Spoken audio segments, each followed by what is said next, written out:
The Opie and Anthony Show on XM 202, featuring Opie, Anthony, and James Norton. Nothing else has the power to bring a nation to its knees like the consequences of a killer epidemic. One goes in, millions come out. Every cell is dead. Don't mess with this stuff. Okay, sirs, here we go. What is the virus? In the space of an hour, a single virus has invaded, multiplied, and killed the cell. Continually multiplying, searching for the next victim till there's nothing left to kill. The answer to infection. There is no answer to infection. It's already done pretty much all the damage it can. Fills their veins and blood with pure rage, and then eventually everything just stops. The virus is spreading. If this doesn't make you want to throw up for failure, it's the most annoying thing on two legs. What a bore fest. Who cares about the funny? Just bring me the porn. Aren't we dumb? Hee. Opie. Oh, do you want to play? Anthony. I will beat children about the head. Jim Norton. I'm dancing. I'm a naked whore. It's indescribable. I'm trying. It's like a rape that's covered by insurance. Some of the comments they make are uncalled for. Why are you crying? The virus finally hit him. Well, with Jimmy, you never know. It could be AIDS. No. Yes. It's the Opie and Anthony Show. The virus that spreads from town to town across the U.S. of A.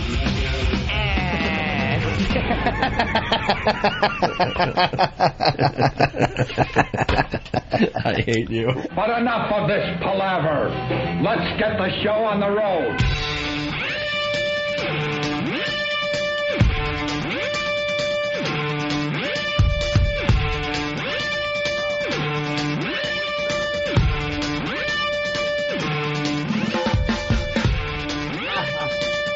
There you go. Excuse me, I might need this, thank you.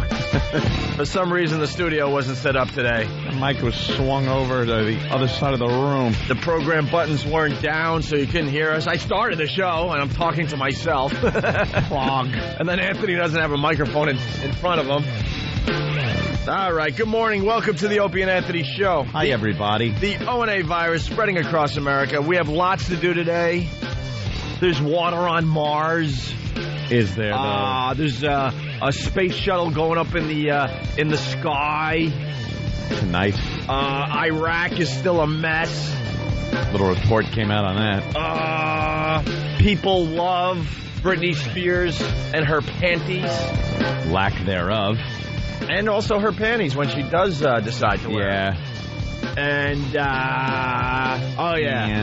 And Jennifer Aniston and Vince Vaughn are done as a couple. Who do you think's the problem there? I think it's Aniston. Yeah. She's definitely got some kind of issues. Jennifer Aniston refuses to be a hooah. Maybe she's in the bedroom. Maybe she's a C. She's not a dirty girl. You got to get messy sometimes. You got to mess it up. She is Greek. Couple extra points there. She's been told her whole life how beautiful she is and blah, blah, blah. So she doesn't get down and dirty in the bedroom. And that's why these guys are going, you know what? There's a girl just as hot as you, but she gets a little crazy in the bedroom. Scarlett Johansson apparently reports are that she's quite the whore. Yeah. But she's very attractive. Yeah, that's She's what I'm probably saying. been told her whole life that she's attractive, though. Look, we talk about this all the time. You want a lady, but you also want your lady to be, open to some things from time to time. Have a little skank in her? Yeah, just a little. Just a drop or two of skank. A little skank. Just a little. And I think Jennifer Aniston, she's had that privilege. Skankless? Yeah, she's had the privileged life, and she has to make sure her stupid haircut is perfect every time, and she wears the Rachel. I believe that was called. Whatever. The Rachel. Whatever. When you have a hairstyle named after you. Right. Yeah, maybe you get a little full of yourself. You never see a picture of her just a little messy. Just a little. Mm-hmm. All our other starlets that we know and love, you see them from time to time with a little mess. Never taken the trash out. Paparazzi catches her, lifting the lid of her garbage can. Yeah. Looking all like morning face and everything. Oh, yeah. Never see that. No. Wow. We don't need to talk about Jennifer Aniston. I don't know. That's just where we began. What we need to talk about right off the bat. Good morning, immediately. Hi, Jimmy. I want everybody to have their copies in hand. I'm grinding my teeth. This is infuriating. It's everything that is wrong with radio and with the political correctness and the way corporations think. No, we've talked about radio in the past and gotten. Opie had a little chat in the corner because we got a little honest with radio. Yeah, they don't like when you're honest. Opie got a little talking to. Yeah. By Tom. Yeah. Our GM. Why me? I don't know, because Ant was doing the talking as well, and Jimmy was as well. But for some reason... I ran to the bathroom, and Jimmy shoved his face into a cereal bowl. No. You're trying to make it sound cool. You guys were sitting right here, and he pointed at me like I'm the troublemaker and dragged me into the corner. And I'm like, but what about Ed? He was right there in the conversation. He probably talked more about the subject than I did. But I hit the bell. And I was just teaching, the company, some lessons. Yeah, a couple of things. Because I see what's going to happen with this whole thing eventually. Yeah. If they don't wake up and stop lawyering the hell out of radio, especially talk radio. So you got to understand the lawyers are what is screwing up radio. It's not like management at the radio stations get upset when you talk ill of radio itself because they say, look, we're trying to run a business here. So if you badmouth it, it's harder for us to run business. All right, I'll be the corporate guy. I could even understand that. Coming from the corporate level, I can understand that. What I don't understand is the involvement of lawyers in radio, to the point where they should be involved when a station wants to buy a station, another station. They should be involved in that deal. They should be involved in litigation for the FCC, things like that.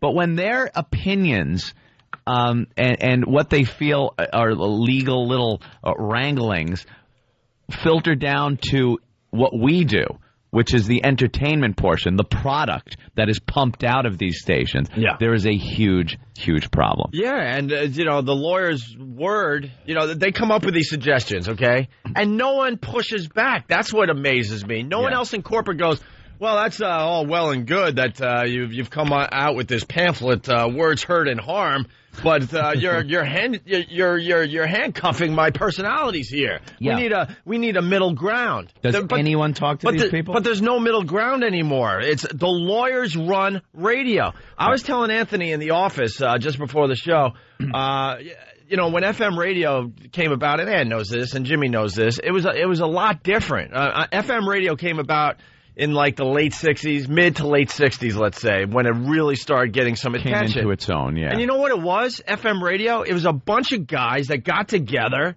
and they smoked a lot of pot and did other drugs, and they went on the air and played what they liked. There were no playlists, there were no lawyers, there were no sales guys. That was all for AM radio. Yeah. Well, that's why FM became so popular. Yeah, people got so sick of dealing with AM radio because it became like this corporate entity, and it had a lot of rules. It was very suit and tie. Yeah. And boring. It became boring. Right. Yeah, so boring. FM, rose to the top because, wow, this is so much, this is different. These guys are playing whatever the hell they want, and they sound effed up, man. Yeah. And I was telling Ann a quick story when I first started on radio, and when I was at WCMF as a nobody, one of my jobs, they were celebrating their 20th year as a radio station, and it was my job to kind of call up all these old jocks around America and get old air checks. And then they would have, it was called the WCMF moment, 20 years of radio, whatever, okay? And then you would play a piece of an air check from back in the day. And I would go through these air checks, and these guys would just be in the studio, one after another, just like, oh, wow, it's snowing outside, wow. That was a break. Yeah, and there would be dead air and stuff because the guy's just staring out the window and looking at the snow because, he had too much tree before he started his show. Yeah. But it made for some amazing radio. So it went from that, I know that's only one example, to now, 25, 30 years later, we get a pamphlet called Words, Hurt, and Harm. Yeah, this is called Words, Hurt, and Harm. Now, the lawyers used to also put out a lot of things that had FCC rules in it. That's what we used to get because you had to adhere to those. And those wound up getting a little much, too. But they'd have examples in there, and it was all FCC. And these were rules that the government had put in place that we had to adhere to, that the lawyers then told us what we had to do. And as frustrating as that was, we had no choice, as you said, because the government came up with these rules. These, which we hold in our hands right now, have nothing to do with the FCC, with the government regulations, or anything. This is against the First Amendment. What I hold in my hand right here is communism. We didn't read the rest of the title, Ant. Yeah, I know. Yeah, Words Hurt and Harm, a primer for on-air talent and programming personnel, how to develop greater awareness of and learn to avoid the use of racial and ethnic stereotypes and slurs. And this from September of 2006, so it's very recent for lawyers, you know. Well, we just get this in our hands. I'm sure it had to be revised 8,000 times. Yeah. They had a bill, CBS, millions of dollars for every little word that they changed. I guess they were bored down there in Washington and was like, oh my God, we better make ourselves look useful here. What do you got over there? And then at the very first page, right at the top, the same title in red type. Just in case you missed it, Words Hurt and Harm. Yeah. A primer for on-air talent, blah, blah, blah, racial and ethnic stereotypes and slurs. Right. Why should you be aware of racial and ethnic stereotypes? That's the first headline right here. What radio personalities say on the air significantly impacts the way their listeners perceive people who live in their communities. Given your important roles in the mass media as on-air talent and the programming personnel who support them, you have the unique ability to perpetuate and reinforce racial and ethnic stereotypes and slurs, or to ameliorate the harm they cause by challenging your listeners' perceptions. So we can do both. We have the power. We are God. Become more aware of racial and ethnic stereotypes. Will help you to properly use the special power you possess to influence the thinking of your listeners. We have like Jedi mind tricks. We can influence. Where's my beep? Well, I didn't realize that we had such power, though. Yeah, well, sure. Oh, yeah, please. Wait till you get to the fill in the blank part of this. We have the power. That didn't steal your car. These are not the you're looking for. Hey, keep it fair. Keep it fair. Keep it fair, huh? Keep it fair. Let's spread it out a little bit today. How are racial and ethnic stereotypes created? Wait, there's something fun here I missed. Imagine that you're walking down a dark street alone. In one scenario, a little old lady shuffles along, comes toward you. Would you cross the street? Would you hold your bag a little closer to your body? In another scenario, a young man struts down the street, ding ding, key word, down the street towards you. What does the young man look like? What would your reaction, be different? If so, why? See, they're questioning us. Oh my God. This has nothing to do with what's being broadcast. This is like a sensitivity thing, like a real liberal kind of. Of course it is. You're getting your brains bashed in kind of. This gives a bad name to even liberals. This is beyond liberal. Look, lawyers. Here's the real deal. You're in Washington in an office building. You probably get picked up in a car service or whatever it is when you leave your nice building and go to your nice house that is built on the dollars that you make writing this drivel. It is garbage. We are out on the street in the mornings. And believe me, if I see a young black man walking toward the street, down the street toward me, and worse yet, if I see a few of them, I am automatically putting myself in defensive mode and taking appropriate action to make myself as safe as possible, regardless. They could be a church group. I don't want to find that out. And that will not change in our lifetime. And how it pertains to our radio show, we have to discuss what's going on out there in the real world. That's what's happening. If a little old lady is walking down the street, I'm not going to care, because 50 little old ladies weren't in Union Square last night stabbing each other. It was gang violence And if you read off the names in the paper in today's Daily News of the Post, there's not one Mildred among them. I didn't see one Millie. I didn't see a Gertrude. Right. They weren't stabbing each other. Right. I would love to know how many of these vomit bag lawyers who work in D.C.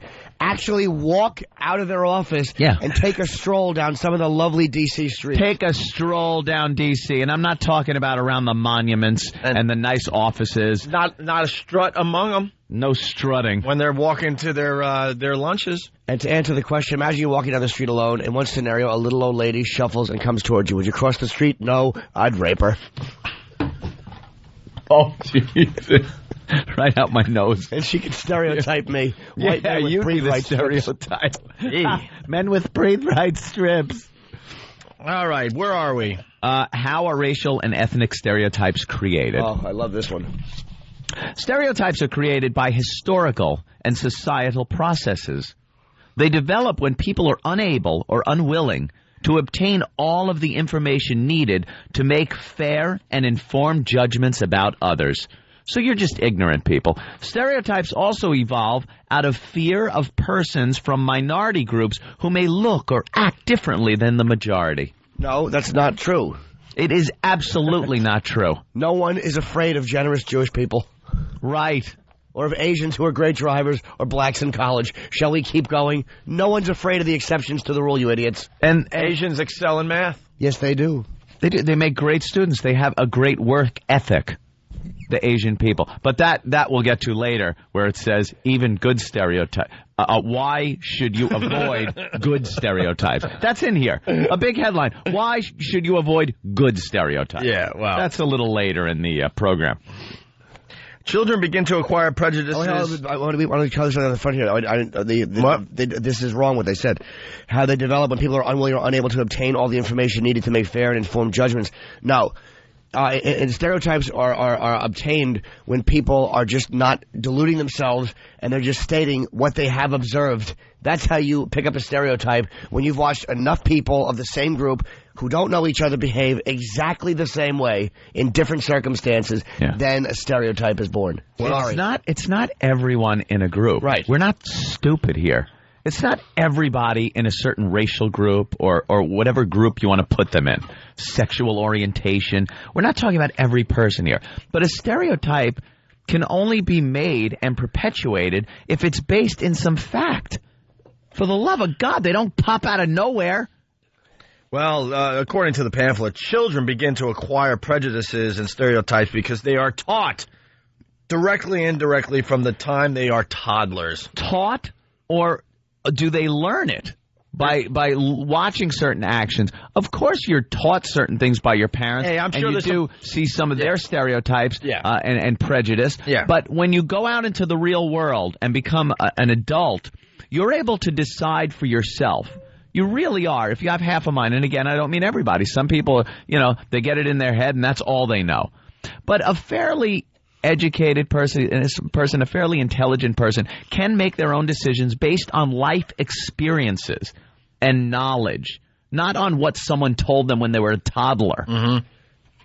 Oh, man. Children may form attachments to their own groups and develop negative attitudes to other racial and ethnic groups. That has been going on since the beginning of time. And by the way, you notice here they say stereotypes evolve out of fear of persons from minority groups who may look or act differently than the majority, implying that only whites can stereotype. That the majority, which would be, right, regular white people, cannot be stereotyped or shouldn't be or can't be a danger or, you're absolutely right. Like blacks have no ability. And again, that is a fair thing.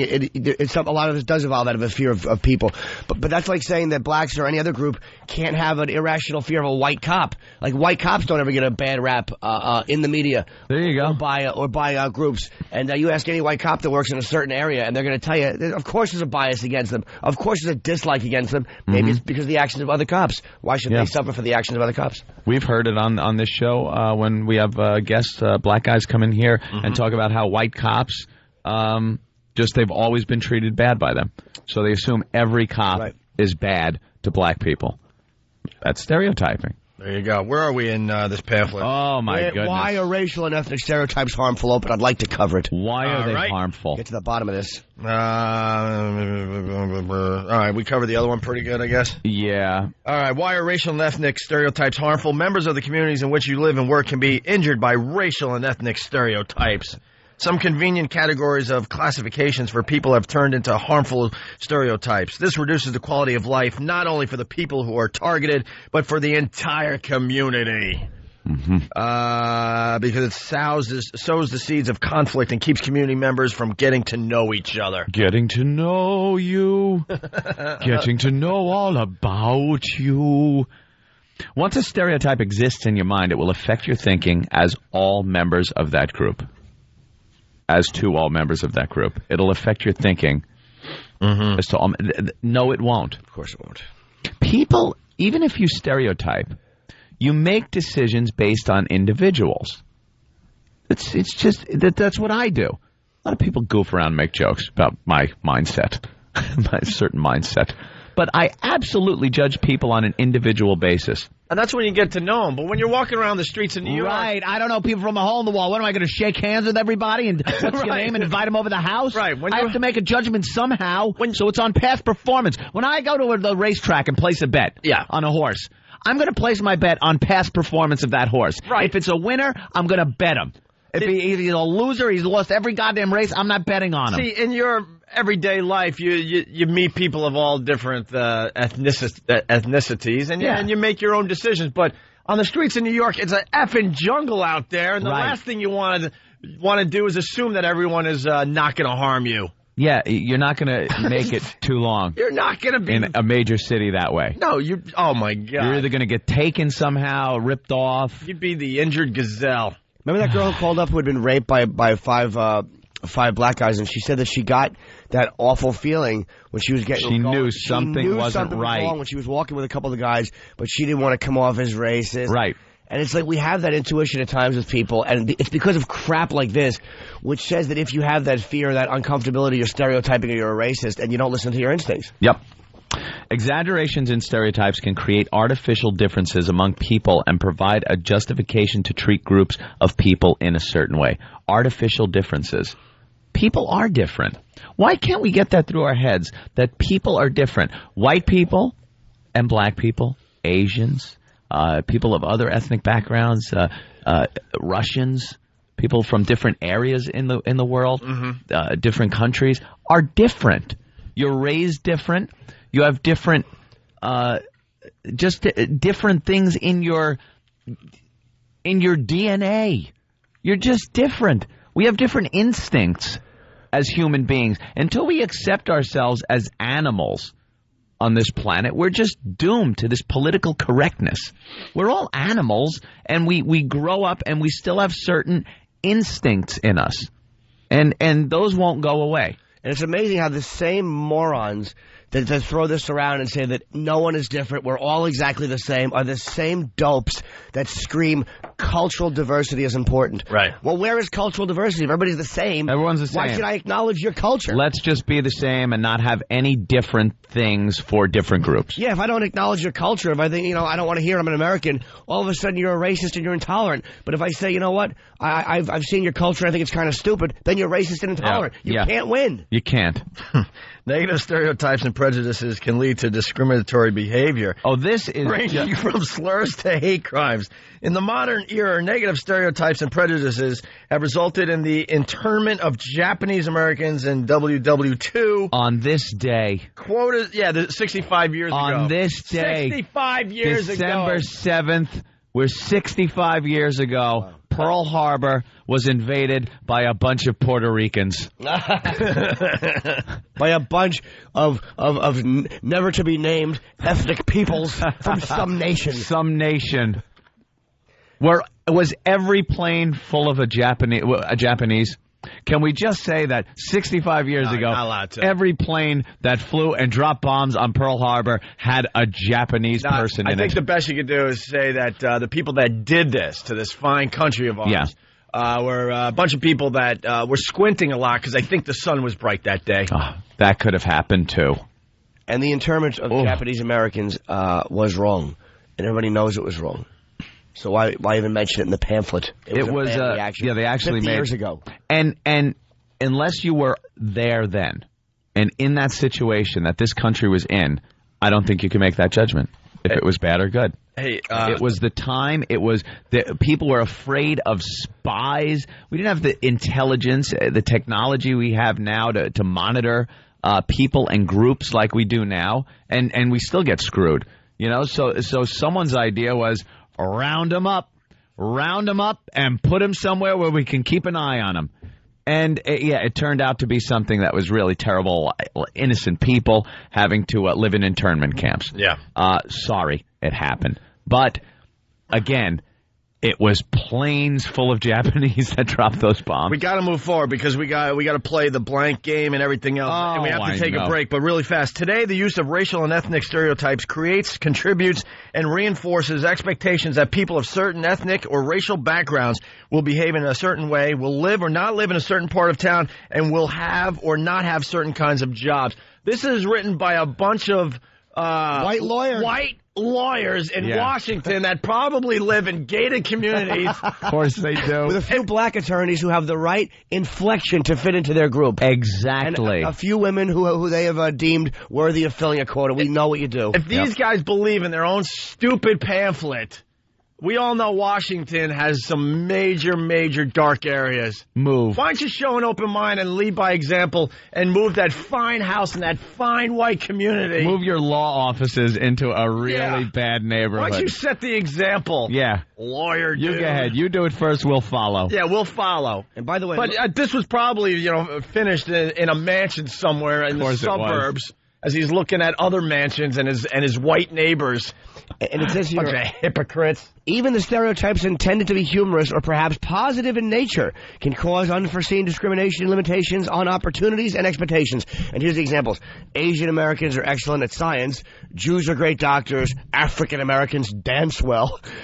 You know what? All Asians are good at science. Yeah. Jews have proven to be good doctors. And they like that you point that out, by the way. Absolutely. We all like positive stereotypes, but we don't like the negative ones. Tough crap. But the African Americans, what a bunch of poo-haws they are in Washington, because you know the example they wanted to use. Well, do you know? Well, yeah. Oh, yeah. Well, that they're well hung, but no, we can't have that in a pamphlet. Harumph, harumph, harumph. Harumph. So we'll say they're good dancers. Get that out, harumph. Do you notice even the subtle racism of the dumb lawyer writing this? Right. They give the Asian and the Jews great mind-oriented stereotypes, right. And they give blacks you're great dancers. I don't care why you use that. Couldn't you find an example of black people using their mind in your stupid pamphlet? Because they're white lawyers and they got scared. Because the reality is African Americans dance well. When no one says that, really. Well, they do, but I mean, so what? But that, I mean, when you're thinking about positive stereotypes as far as African Americans go, dance well doesn't really come to mind. It's there, but it's not sports. You go sports. You go with their junk is larger. Right. There's a bunch of others. You know, they don't believe in staying with their woman. The good one. I just love the fact. Yeah, it's a good one if you're an African-American guy, man. They give the Asians and the Jews these brilliant stereotypes, and they throw the blacks to dancing. Yeah. Good point, Jim. Good point. There's Asians sending people off into outer space and Jews curing some of the most horrific diseases as some poor black guy does the soft shoe and entertains them. All right. Well, it's really mind-boggling. Well, this leads us to the little test we have to do. Yeah. And the listeners are going to have a ball doing the test along with us. It's a fill in the blanks. Let's just put it this way. We'll give you the first one as we go to break. All male hairdressers are blank. Yes, E-Rock? We'll just go to break with that. All right. Because they're thinking in their cars and in their showers and whatever they do. They're still in bed. Don't hit the snooze alarm. Just get the F up and start your day. It's the Opie and Anthony Show. Opie and Anthony will be appearing on The Tonight Show with Jay Leno Thursday, December 21st. Jim Norton will be tagging along for no good reason other than to get a free trip to Los Angeles. That's Opie and Anthony on The Tonight Show with Jay Leno Thursday, December 21st. Check local listings for showtimes. Hear what everyone else is talking about. O&A Uncut and Live, continuing the show on XM Satellite Radio starting at 9 a.m. Eastern. Visit xmradio.com to subscribe. It's the Opie and Anthony Show. The virus is spreading. Get infected. Opie and Anthony! Coming Saturday, December 9th at midnight, The Fan and Sam Show.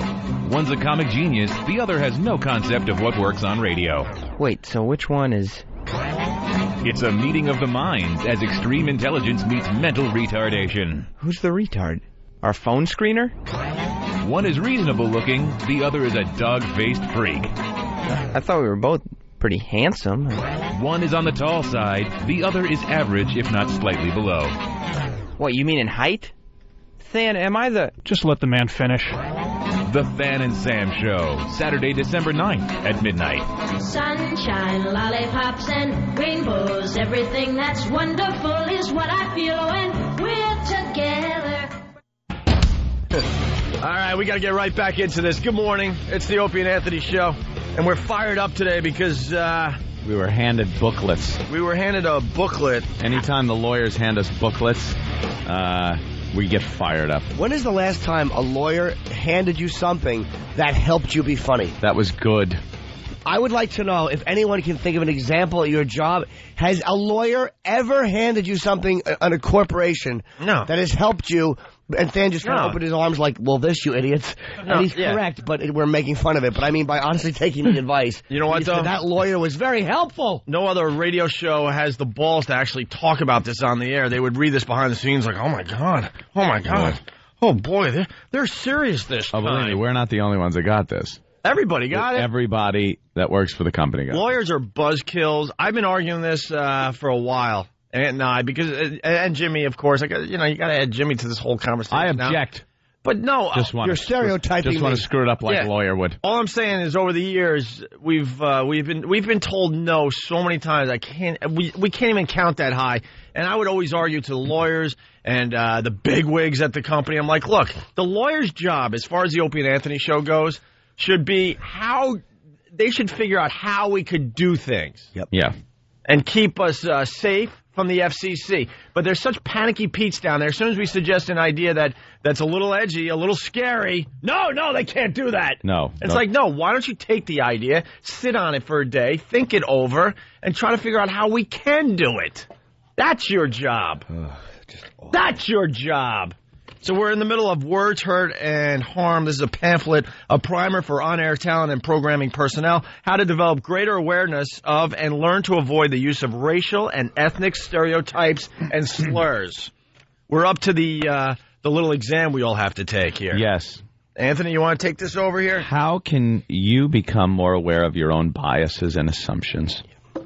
Stereotypes are easy to fall back on, but are inaccurate and harmful. Yep, inaccurate. Are they? Inaccurate. Yes, they are all inaccurate. All of us have built-in biases. What are yours? Complete the following sentences. All right. Here we go. It's a little game. And you play along at home, of course. The first one. Are we ready, panel? Are we ready? Yes. All right. All male hairdressers are blank. All male hairdressers are blank. What if we know the answer? And I see everybody writing, jotting down their answers. All male hairdressers. All except for Ralph. All except for Ralph. Right, of course. That does a fine job in Centerport cutting hair. All except for Ralph. That's what I say. That's my answer. All except for Ralph. I've seen the pictures of his kids right there next to the mirror. Well. But every single other one, absolutely. All male hairdressers are blank. Okay. Everybody got their answers? Yes. All right. I'm going to start. You could cut the music. I think they stopped the music once they started actually giving the answers. Jesus Christ, E-Rock. Could you watch an old show? Exactly. Can I start with one from the instant feedback? Please. Okay. Please. Could you do the question and I'll fill it in with the instant feedback? All right. Opie, all male hairdressers are, according to Bert from Philly, scared of Kenny's brush fire hair. That could be true. I'd like to give mine. I don't know if I matched anybody, but I said all male hairdressers are. No? I don't think I matched anyone on that one. Stephen from Bayshore, all male hairdressers are festive. I put, all male hairdressers are nice. Very good. Is that the right answer? Well, it could be. Well, I had that, or I had all male hairdressers, and I put, in parentheses, vagina haters. See, I think yours is a stereotype, Jimmy. Booby Man from Brooklyn, all male hairdressers are not dropping T-cells like falling hair. See, I don't know. I might have. I had this. Is this correct? All male hairdressers are, and I put under 8 feet tall. Yeah, I think you're right. Big Duties Jay from Jersey, all male hairdressers are power bottoms. And flamboyant butt pirates are coming in a lot too there. Yeah, I think what they're going for here was gay. Gay. Oh, I got that right. I scratched it out. That was the answer. I had originally written poodle owners. Ah, well, I okay. Scratched it out. Broth drinkers, robe wearers, Broadway lovers. Yes.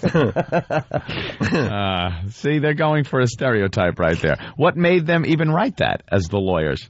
What made them even write that? I don't know. Why would they say hairdressers and connect male hairdressers to any type of a stereotype? Right. I've never heard one. Neither have I. No. What's the next one? I think this next one has got me This stumped. is a tough one. This is a tough one. All right. All right. Stars, are we all ready? Yes. I'm ready. All right. Waiters in Chinese restaurants are blank. Waiters in Chinese restaurants are blank. Now remember, this is coming from the lawyer's booklet that was handed out to us, Words, Hurt, and Harm. This is a primer for on-air talent and programming personnel, how to develop greater awareness of and learn to avoid the use of racial and ethnic stereotypes and slurs. We got this hot off the presses last night, and these are some of the stereotypes they want us to avoid. Well, Anthony, the answers are coming in. I want to go to Pal Talk for this one. All right. Doughboy says, illegally here. Ooh. Wow, a few of them. Waiters, right. Waiters in Chinese restaurants are illegally here, according to Doughboy off Pal Talk. I had a different answer. I put redheaded Jews. Oh, Jimmy. Jimmy didn't match anybody. They're also saying on Pal Talk, ex-pet owners. Waiters in Chinese restaurants, I'm going to say, are good waiters, lest they be sent to the Yankee Cranky shop. I don't know if I'm having my questions mixed up. Wait, the second question. Waiters in Chinese restaurants are faggots? No, Jimmy. No, you're all mixed up. Oh, okay. Am I the wrong one? Let me try one. Waiters in Chinese restaurants are brought over in shipping containers. Hey, there you go. All right. Are hung like a wonton noodle? Yeah, see? Oh, these are easy questions. I know. You want to go on to the next one? Yes. Or some listeners have... well, they had some SARS, a bunch of SARS answers, yeah. SARS carriers, Oh, terrible drivers. Gamblers. Saying. Yeah, gamblers are coming in. Smokers. No, that's the hairdressers. Smokers, but not that. It went by too fast, I can't give you credit, but someone said waiters in Chinese restaurants are bird lickers. Uh-huh. All right, well, you want to go to the third one? Waiters in Chinese restaurants are sad, happy, who knows? Who could tell? Yeah, all right, let's go on to the next one. All right. Ready? Got your pens and brand new cards out in front of you? Yes. Write down your answers, stars. He drinks a lot, so he must be blank. He drinks a lot, so he must be blank. I know that one. Well, write them down. Take a little time. All right. He drinks a lot, so he must be blank. My dad is coming in a lot. Oh. Is coming in a lot. Inside joke from Pal Talk, Irish Alky. Irish Alky, okay. Friend of ours. Yeah. Everyone's saying that. All right, he drinks a lot, so he must be blank. Everybody ready? Yes. Yes. Jimmy? A dirty Mexican. Oh, damn, you're not very good at the stereotype game. I'm going to go with the obvious, Mel Gibson. All right. Yeah. He drinks a lot, so he must be Mel Gibson. Wait, these questions are confusing. Which one is this? He drinks a lot, so he must be... A slope. No. Missing by one each time. Instant feedback coming in like crazy. Booby Man says from Brooklyn, if what's the question again, Ant? He drinks a lot. He drinks a lot, so he must be... hitting his wife. He drinks a lot, so he must be with a tranny in a Saturn. That would be, he drank a lot. Right. And when he quit, he decided to switch addictions, so he must be. He drinks a lot, so he must be Anthony's ex. No. It would have been she drinks a lot. But you never know. She might have took your money and got a sex change. All right. There you go. He drinks a lot, so he must be doing production. He drinks a lot, so he must be Tracy Morgan. I got one. A CBS radio executive. All right. Very good. Yeah. All right. Drinks a lot, so he must be a gossip columnist. All right, should we move on? Oh, sure. All right. Next question, everybody ready? This is an actual exam that they want on-air personalities to take. Don't be fooled by this as a little bit. This is actually in this pamphlet that the lawyers handed us. We're supposed to take this seriously. Yeah. Ready, Cass? Here we go. Yep. NFL football players are known to be blank. NFL football players are known to be blank. No? Wow. Quick. NFL football players. As opposed to NFL baseball players, stupid lawyers. Jews don't know sports. They really don't. Oh, sorry. National Football League football players, you redundant bores. That's like putting douchey lawyers in the same sentence. What a bunch of stupid, tie-wearing old white guys you are. NFL football players, and in parentheses, not basketball, NBA, or baseball, MLB. That play football. Yeah. Well, wife killers is coming in a lot. Wow.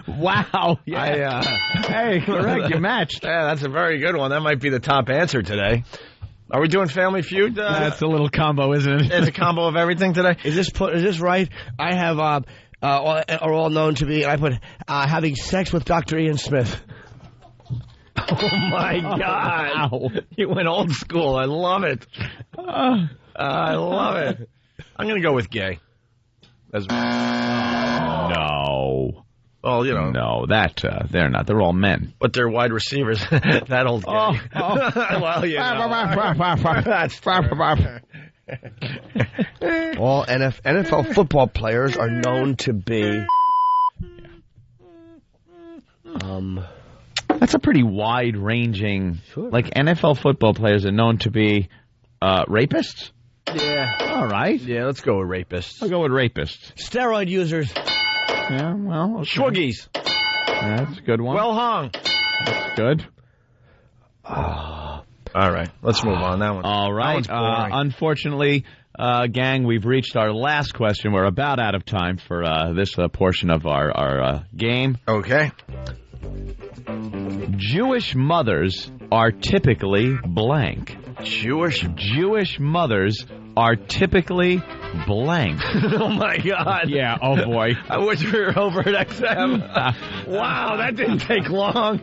The old C word. Oh, my God. Certainly would have thought some of the other stereotypes would have gotten a lot worse answers, but Jewish mothers are typically blind. There's only one answer coming in, Anthony. Wow. Holy Jesus, you people are brutal.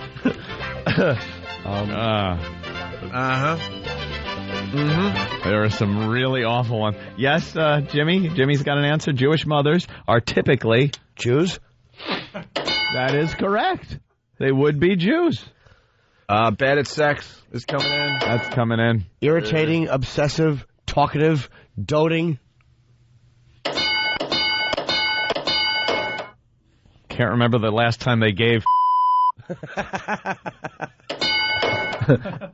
Yentes is coming in. Yeah. Wow, Tony from his Subaru. Chicken soup pushing blank.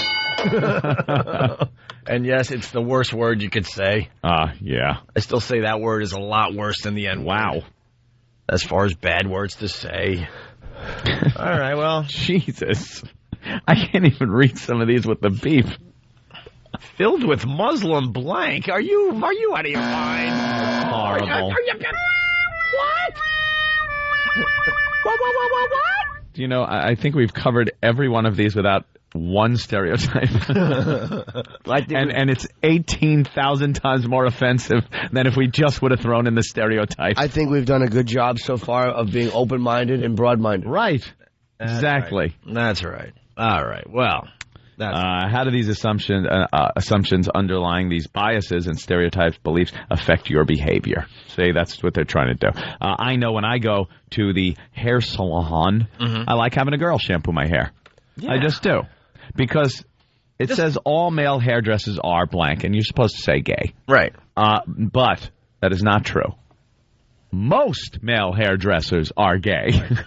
Almost all male hairdressers are gay. Doesn't matter what city you go to in America, and if you took a poll, that's what you would find out. Yes. And the ones that aren't gay are dead.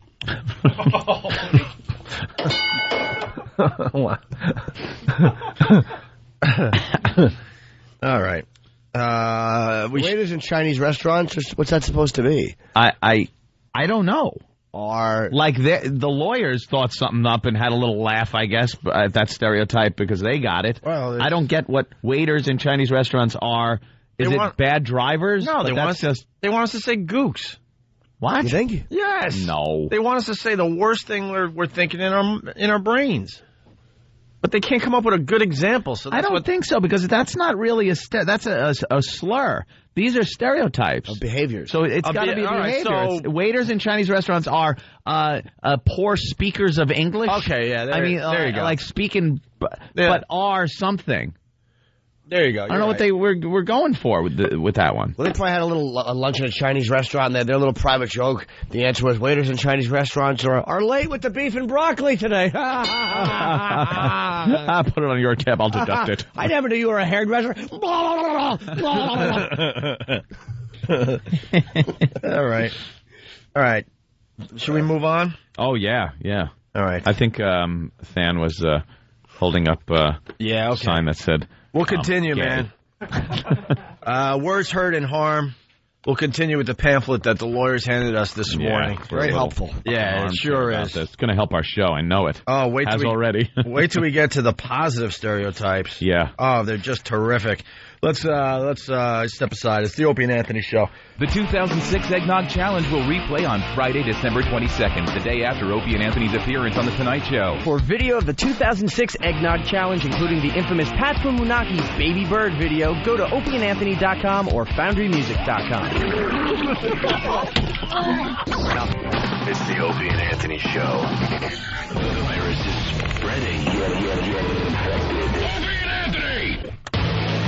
That's right, it's the Opie and Anthony Show. Hope you're enjoying what you're hearing today. If you're just tuning in, what are you doing? We're on fire today.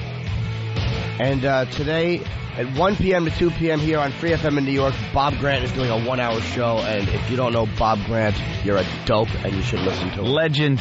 Yeah, it's going to be pretty cool. I really wish I'd be here to see him. He's a legendary broadcaster. Doing an hour today at this fine station in New York City. Boy, is he cranky. He's got to be wound up. Oh, yeah. Like, he's got quite a lot of material to get to. Yeah, well, Jesus. hand him this pamphlet. Yeah. He would be right there with us. Words Hurt and Harm, a primer for on-air talent and programming personnel, how to develop greater awareness of and learn to avoid the use of racial and ethnic stereotypes and slurs. Yeah, the lawyers handed this to us, and lawyers just know how to bring the funny. I like to say, bring the funny. They have a fresh approach. Yeah. Where are we up to in this fine pamphlet? What can you do to become part of the solution in dispelling racial and ethnic stereotypes? The final what? Boy, were we right there. I thought we were going to hit bumpers merging onto that highway together. Exactly. Yeah, well. I was taking the old joke road. You came up Hilarity Avenue. They want us to be leaders. They want us to be the leaders out there. Yeah, we're supposed to set an example. They want us to lead you people and show you the way. The Opie and Anthony Show. The show that killed off the mayor of Boston. That's right. That brought you sex at one of the most holiest churches ever. We laughed at religion. That took young girls and threw them in 55-gallon drums and covered them with despicable items. Don't forget young teen girls in the voyeur young bus. girls in a transparent bus to bathe in front of the mayor's house. We're supposed to now all of a sudden set an example. Had one man vomit into the mouth of another man. Just the other day. The show that gave you the baby bird. That's right. We are supposed to lead you people. Yes. And show you that this whole thing is wrong. All right, what can you do to become part of the solution? There's no final there, Jimmy. No. In dispelling racial and ethnic stereotypes. And guess what? We get to play another game here. Because there's more questions we have to answer. I like games. Yeah, at least they made it full of games. This is like a highlights magazine at the doctor's office. Racial and ethnic stereotypes are major problems in U.S. society. Rufus and Gallant. Yeah. It may seem frustrating as an individual to try to solve this problem. And then they go on to say, have these thoughts ever popped into your head? Oh, boy. All right. Start the music. Oh, no, well, you don't need music. Yeah, music after the question. It doesn't really matter. Either way, we were doing it that way before. Ant's the game show host. I apologize, Anthony. Go ahead. Okay, yeah, music. I like the music. All right. Okay, ready? Yes.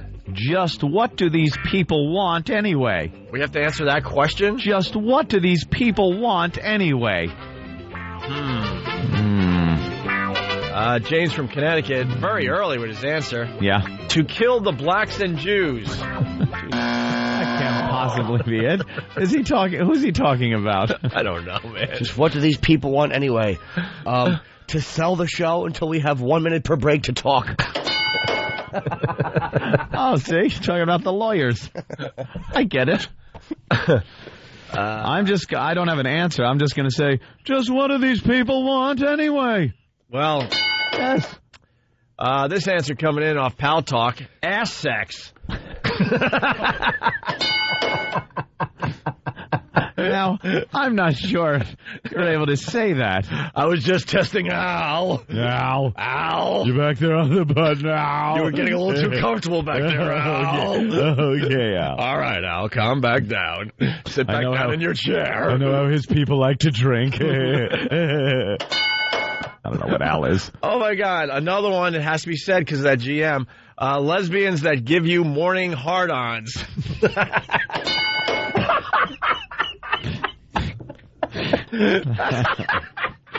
Just what do these people want anyway? Well, listen, I know he dumped out, but just to bring everyone on board, it was the discussion we had about the GM and what happens to him when he hears sexual content on the radio. And we know what he wants. We tied that nicely together with just what do these people want anyway. All right. Should we move on? Yeah. Are you nuts taking the Pal Talk off my screen, E-Rock? Oh. Do you have a brain ever? E-Rock. The listeners are helping us out right now with this part of the show. To the R. We depend on the listeners. All right, go ahead, Anthony. E-Rock. All right, just what do these people want anyway? By the way, what was that supposed to be? Like, it's saying that maybe you're more of a problem than you think. Maybe you're not a part of the solution if you had these thoughts. These are not healthy. These are not helpful thoughts. Oh, I get it now. Oh. And just what do these people want anyway? Our white women. That's the correct answer. Attaboy. Other. Okay. To control the media. For the R's and L's in our language to be interchangeable. To come into this country without signing any document.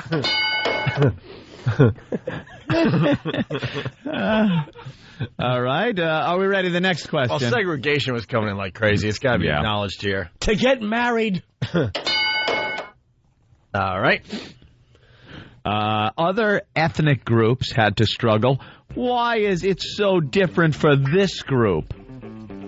Other ethnic groups had to struggle. Why is it so different for this group? God, I use that one all the time. Yeah. I use that all the time. You know, We've because all had that thought. Ancestors. Absolutely. Every person listening has had that thought. Had their problems when they're new to a country, and why is this group so different? Well, my pamphlet, or somebody wrote it, it said, "See Michael Richards." Oh, God. Yeah, I don't think this one works in the game format as much as the other ones. Well, but, you know. I like the fill-in-the-blank one better, but this is fun. Yeah. And this annoys me the way they wrote it. Like you're wrong to think all these things. Or you're part of the problem if you've ever thought these things. Angry minorities make me feel defenseless and angry. What?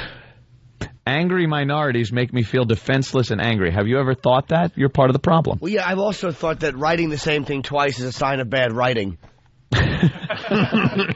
You know? Yeah. Here's one. I should not be held responsible for my ancestors' behaviors. We were saying that during the whole Kramer discussion. Is that a problem? With that chick that called in. What was her name? Tina? A week or two ago? Or maybe they're saying, I don't think they're making a judgment on this. They're saying it may seem frustrating as an individual to try and solve this problem. Have these thoughts ever popped into your head? Maybe they're just giving some examples of the fact that you do feel frustrated and you don't even realize it. And I am not personally responsible for stereotypes that exist in this society. It's true. I've thought that is so true. I thought that just this morning. I am when I talk with my hands. Yeah. I just thought of that this morning as my Asian friend and I were throwing that firstborn daughter into the river.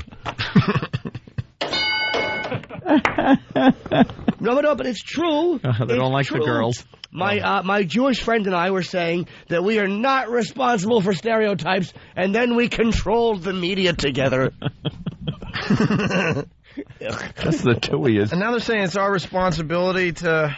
We're very responsible. Yeah, you may sometimes assume that racism is an individual matter rather than one of general applicability.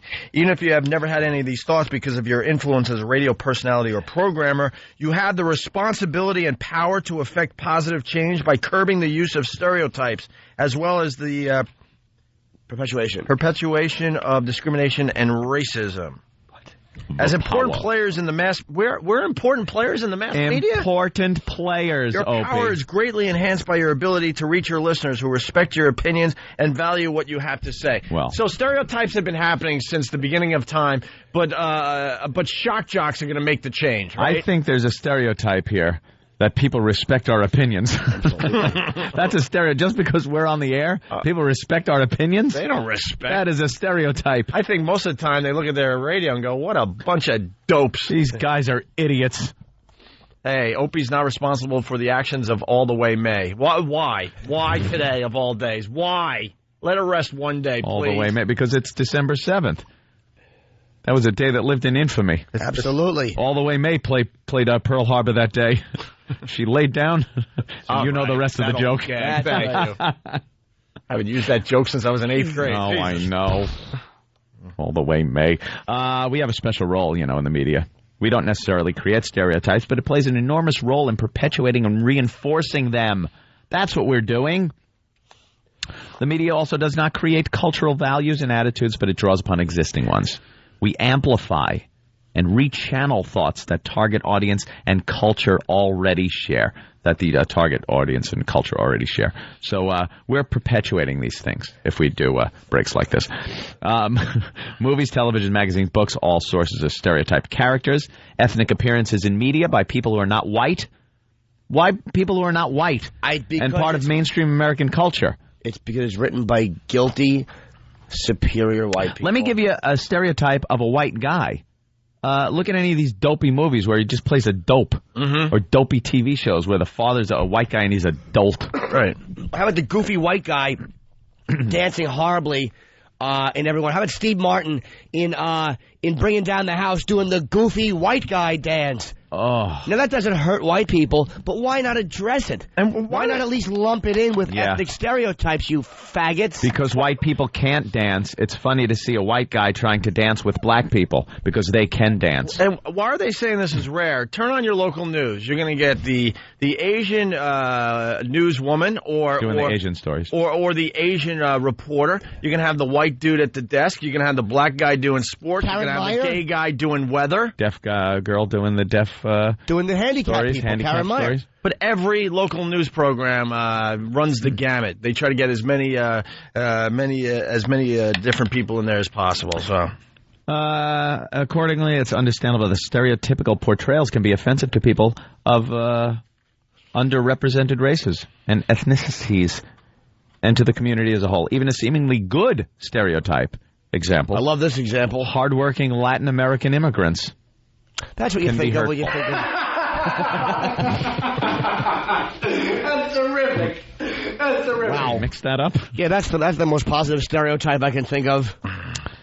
Many ethnicities are excluded from regular roles on television or in movies, or their roles are limited to stereotypical portrayals. For example, Italian Americans belong to the mafia. There you go. Can I raise a little point? That to be a made member of the mafia, you have to be Italian. Right. Italian. Right. You have to be full-blooded Italian. You absolutely, they go back and check your lineage, have to be Italian. So, you dummies, who else is going to play? Who's going to play mafia guys except Italians? And that doesn't necessarily mean every Italian actor has only played mafia roles. Yeah. It doesn't happen. What are they supposed to be? Asian American men are villains, martial arts experts, gentlemen, or speak broken English. See, now why are they just listing facts? This is supposed to be helpful, and they're listing a bunch of facts. You know what? We should send someone down to the street and just talk to 5 Asian people that walk by, and one of these things will be true every single time. Every single time. Street gangs are composed of African Americans. Correct. That is not all true, because street gangs are also composed of Latinos, and there are Asian street gangs, and there are white supremacist street gangs. Not that many. Not many. But yeah, it's hard to be a street gang when you're out there. You usually have to cower in the woods somewhere and burn a cross. They're a yard gang. They hang behind those shacks with men of similar ilk and drink warm beverages. Someone is saying, hey, what about West Side Story? Right. The Sharks. Courtroom lawyers are Jewish. They certainly are. Oh, my God. For the most part, lawyers are Jewish. Let's say, we never say all. Terrorists wear turbans. Dude, that is the oldest, stereotype. Ever since 9/11, I think we understand that a turban worn by Sikhs and not terrorists, not like Middle Eastern terrorists. We understand that. But a lot of people didn't know that after 9/11. We had to be educated on that point. The derogatory term raghead isn't necessarily a turban. It could be that Yasser Arafat type towel that was on his head. That's more of a towel head or a rag than a turban would be. And I don't know why anybody would really think terrorists, do wear turbans, considering no photos of bin Laden or al-Zawahiri have turbans in them. You know, and photos of al-Zarqawi, he was never wearing a turban. No, matter of fact, they were wearing Yankee baseball caps. Yeah. When I saw them. Why would you think that? Why would you think terrorists have turbans or Islamic? Yeah.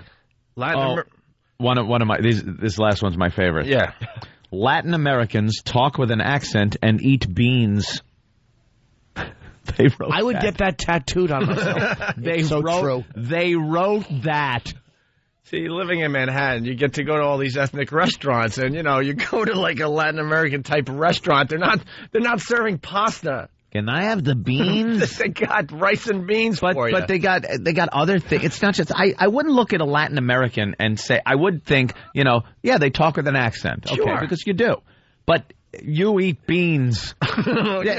They also eat rice. Occasionally like some beef, I bet. They like a little in that burrito. Guacamole. Guacamole. A little salsa. And a lot of them do talk with an accent. If they don't talk with an accent of any kind, why then every time I pick up the goddamn telephone do they give me, for Espanol, press 2? Yeah. Why is that option everywhere in this country if they don't talk with an accent? And not even first generation. No. Like second generation Ugh. also. Yeah. So, yeah, it's kind of... I can't pick up the phone without hearing that. I know. Wow. I can't pick up a prostitute without her asking me a question about that. With an accent. The media routinely takes advantage of ethnic or racial stereotypes as shorthand to convey a mood, scene, or character. Personalities on TV, cable, and radio use stereotypes to get a quick laugh. Make it sound cheap. When the joke is on racial or ethnic groups, the target groups feel dehumanized, offended, and resentful. Do they? No, Can you do they make that really? decision, Mr. White Lawyer, lawyer, white lawyer. in a nice office or your lovely house? White DC lawyer. You're speaking for everybody. That a black guy can enjoy a black joke. That a Hispanic guy can't enjoy a Hispanic joke. But Carlos Mencia doesn't do well in the Spanish community, Pryor and didn't it's do all well? about that. Pryor didn't do well with black people. Eddie Murphy didn't do well with black Mooney people. offends black people. Does Patrice offend black people? Right. I don't know. You want to go with Woody Allen? Did he offend you? Jews were so offended by Woody Allen. Terribly They offended. boycotted everything he did. Oh my God! And Paul Rodriguez, he would never make fun of Latins. Neither did Freddie Prinze. No comedians do. We can go on and on. Don't talk about comedy. You're a bunch of boring lawyers. You don't understand what's funny because you're not funny people. All right, here we go. This is what the whole pamphlet's about, and it's hidden on the bottom of page 5. One line, bottom of page 5. And the pamphlet is barely 7 pages. And incidentally, by the way, over 7 one more thing about the comedy. They have special Asian nights. They have gay comedy nights. Yeah. They have chocolate Sundays at the where they Laugh turn Factory. the stools upside down. 4 times as many people. Give me those ribs, you. Oh, they're showing visibly.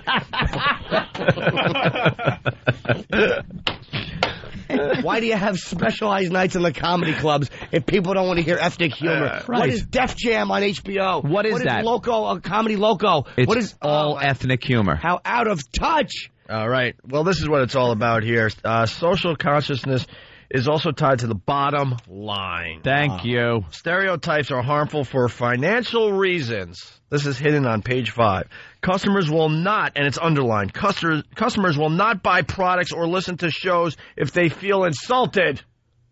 That is the bulk of that should be in red on the cover of this pamphlet because that's what it's all about. And they're wrong. That's right. They're wrong because they're assuming that the customers who buy the products are listening to the show and being insulted. Look, and again, we bring back all those comics and all their audience and how it just works and people find it funny. And because you're a lawyer and you really don't understand humor, you don't understand that people do find humor in stereotypical jokes. And look, the reality is only white people buy stuff, everybody else steals. So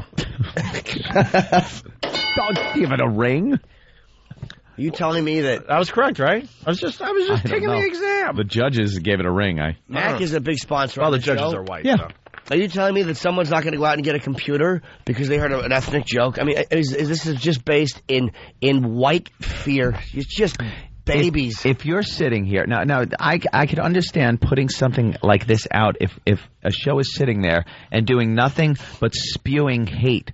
And I heard it. I used to hear it on WLIB. It was a station here, a black-owned station, and they'd have black jocks that would preach nothing but hate toward the white man. Toward white people. And that was some real venom. I mean, venom. And I can understand if there's a bunch of white guys sitting around just bashing other ethnic groups and condoning violence against them. That's one thing. Like we do in the back room. Right, we do it in the privacy of our homes, our cars, our offices. If we had mics in the back room, yes, no one would be buying any product. But on the air, we're professionals. Yes, that's right. It would be the Adolf and Goebbels show. I think it comes down to this. You got to spread it out among all groups. Among and you gotta all groups and keep it in the humor fun. category. It's light. Right. It's a humor show. This isn't a news show.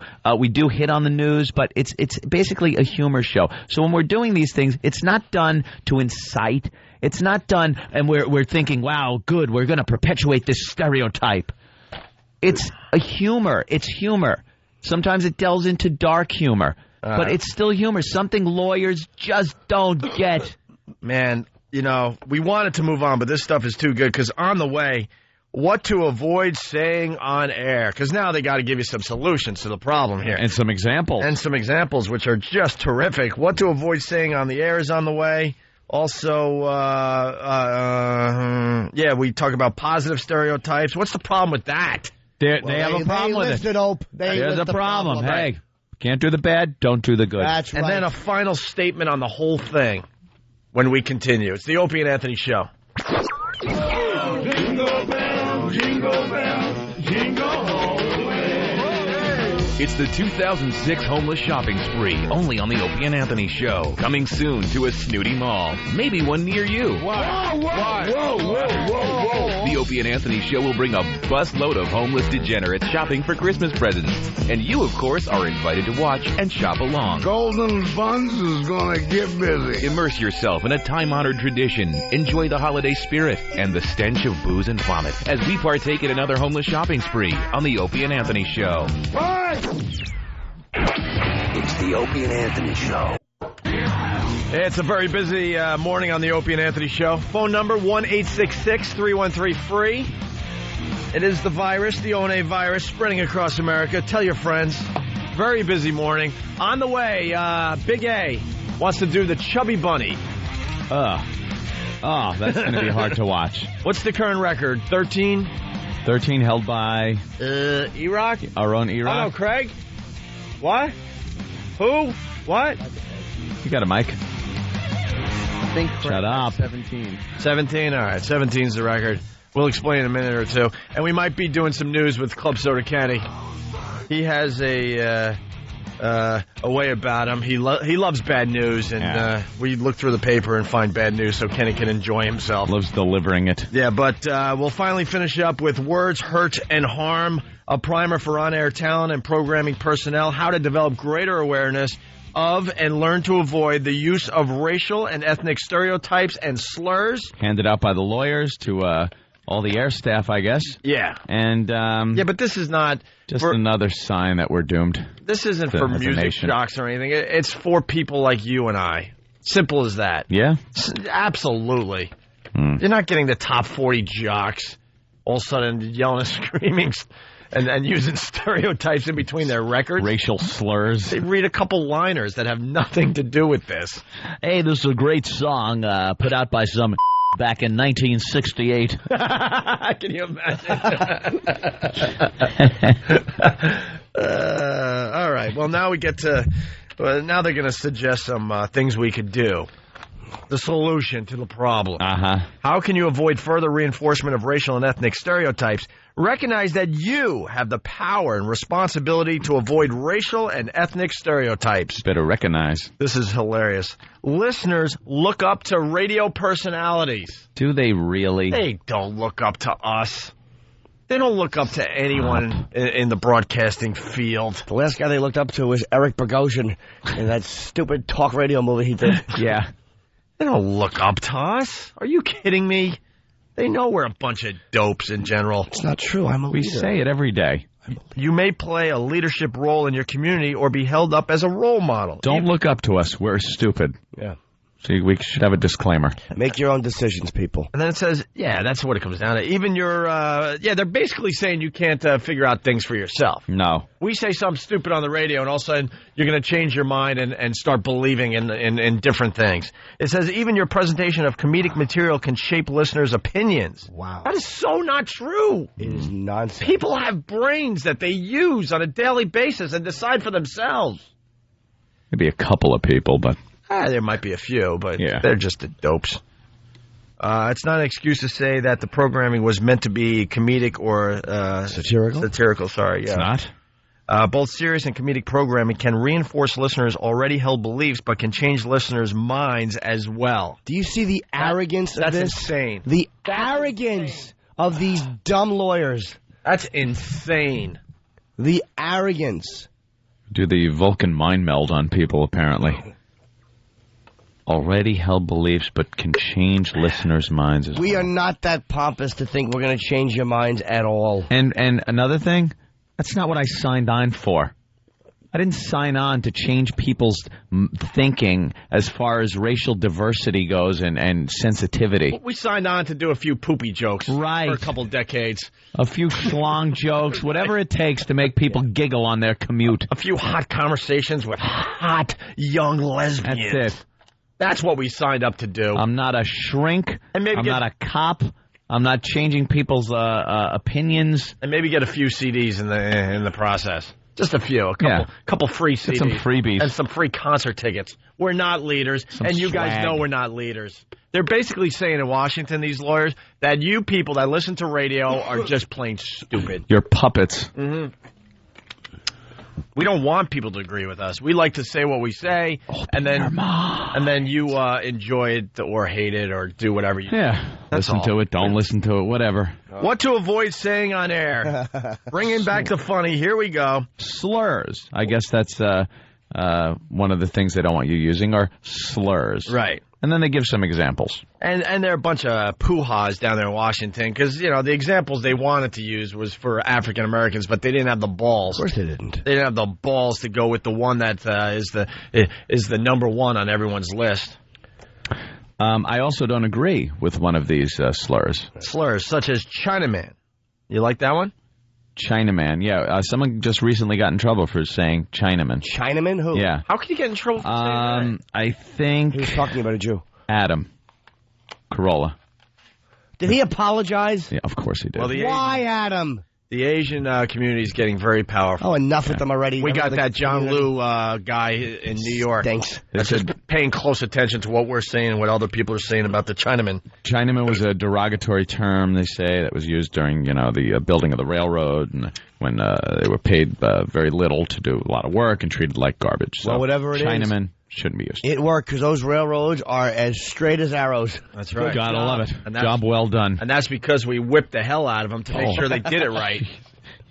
And threw them in a quicksand pit every once in a while to teach them a lesson and say, look, if you don't continue making this straight, look what's going to happen to you. How you get your history off of Blazing Saddles. I get all my history from movies. From Blazing Saddles. Oh, my God. I smell bit. History from movies. Hold on. Just a little spark. Got a little spark, divine spark there in your head? Get your history from movies, yes. All right, that's too good to pass up. What we have learned from movies about history. That we think is real? Oh, man, is that great. All right, so slurs. Chinaman you don't have a problem with? No. That is considered a racial slur now. Okay. For Asian Americans. Which is ridiculous. I don't agree with this one. Oriental. This is Oriental. Yeah. This was used for many years as a way to say if somebody was Asian from some, Asian country. You could have covered the whole thing, China, the Orient. Japan. The Orient. Anywhere. The Orient. Oriental's like things that don't breathe, right? But, Oriental are things. Right. Like you have an Oriental table. Right. Or chair. Right. But not a person. Right. They're Asian. Ew. I don't know. That's relatively new. Like within the past 10 years or so. That one kind of got in. Now, gook. They use that as an example also. That is pretty dated. That was used in late end of Korea and into Vietnam. They used that. I don't know what is the origin of that word? No idea. I never knew. I'd love to know what the origin of that word is. Good cook. I know with Charlie. Well, they called him Charlie. It was VC, Victor Charlie. Right. And then they just shortened it to Charlie. Someone is saying Imus was the one that said Chinaman. Was he? Maybe we get that story. Maybe. I'm sure he did apologize. And then slant-eyed. Yeah. And then they got explained when referring to Asian Americans. Asian Americans. Well, that obviously is a derogatory term just used off of what you see. It's a description of someone's face. Right. And, of course, that wouldn't be liked. Oh, my God. People wouldn't like that. The positive examples are just great I know. on the next page. Yeah, well, really fast, what to avoid saying on air. Using racial or ethnic terminology in stories or jokes where race and ethnicity are not factors. Singling out a member of a minority group as a spokesperson for his entire ethnic or racial group. Yeah. And accents used to mock a race, culture, or ethnic group.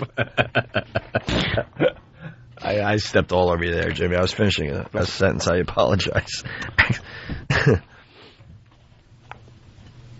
Other examples of qualifying statements include nothing against this race, but they should not allow them to drive blank. Right. So it's like nothing against Asians, but they shouldn't allow them to drive. Right.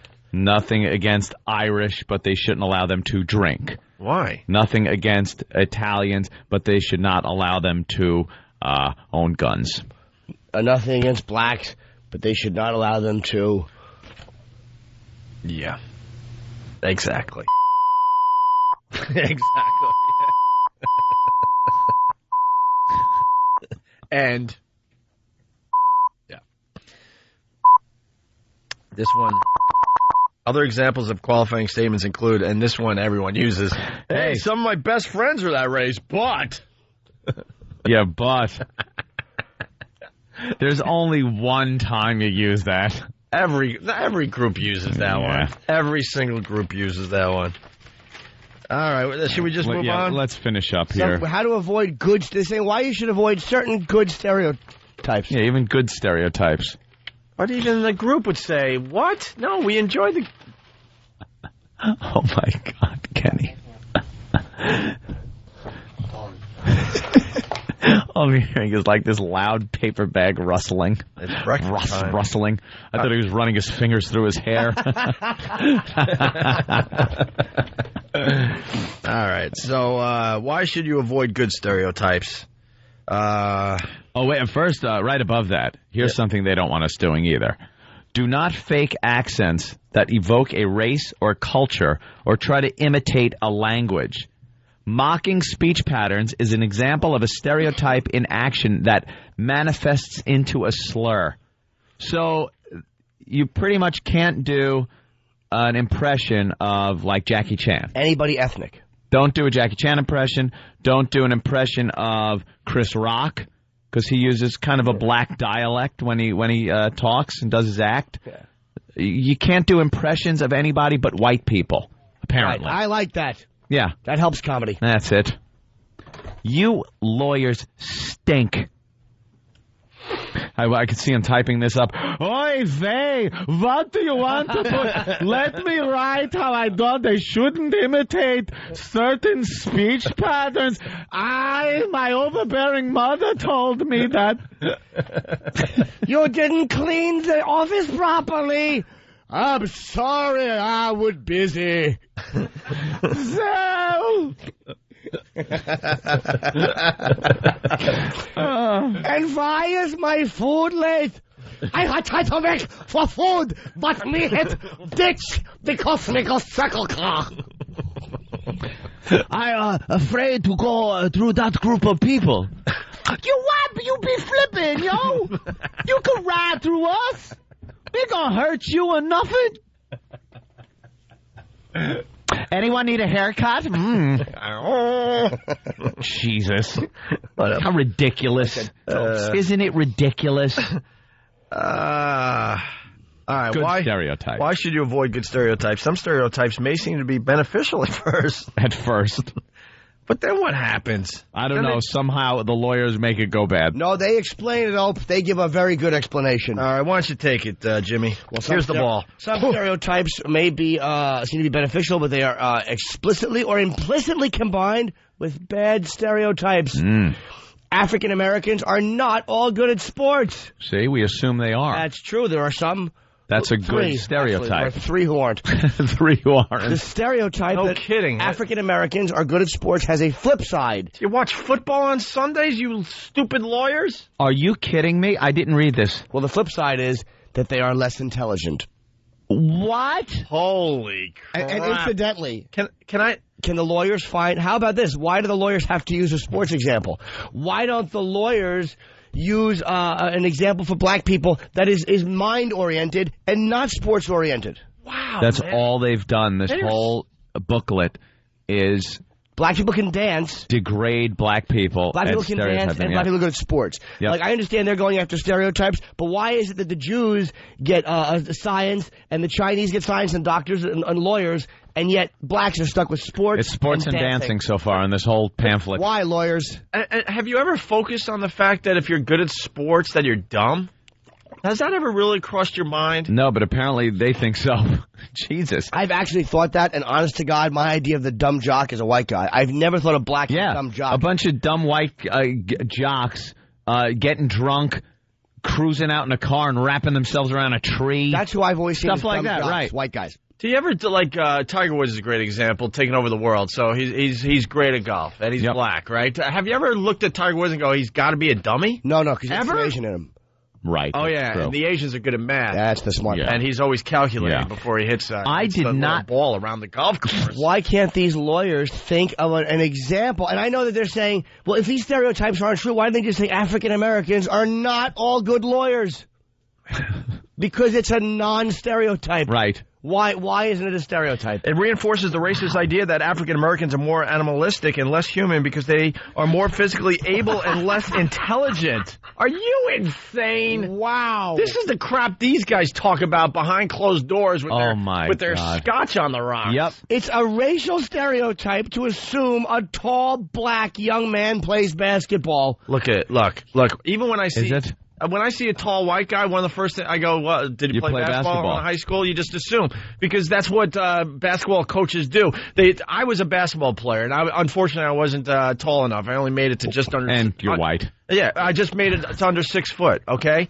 But, man, in my high school and every high school in America, they recruit the tall people to play basketball, whether you're white, black, or, well, Asian. There had to be one out there. Yeah. Well, so is it a racial stereotype, then, to see a short Asian and assume he doesn't play for the NBA?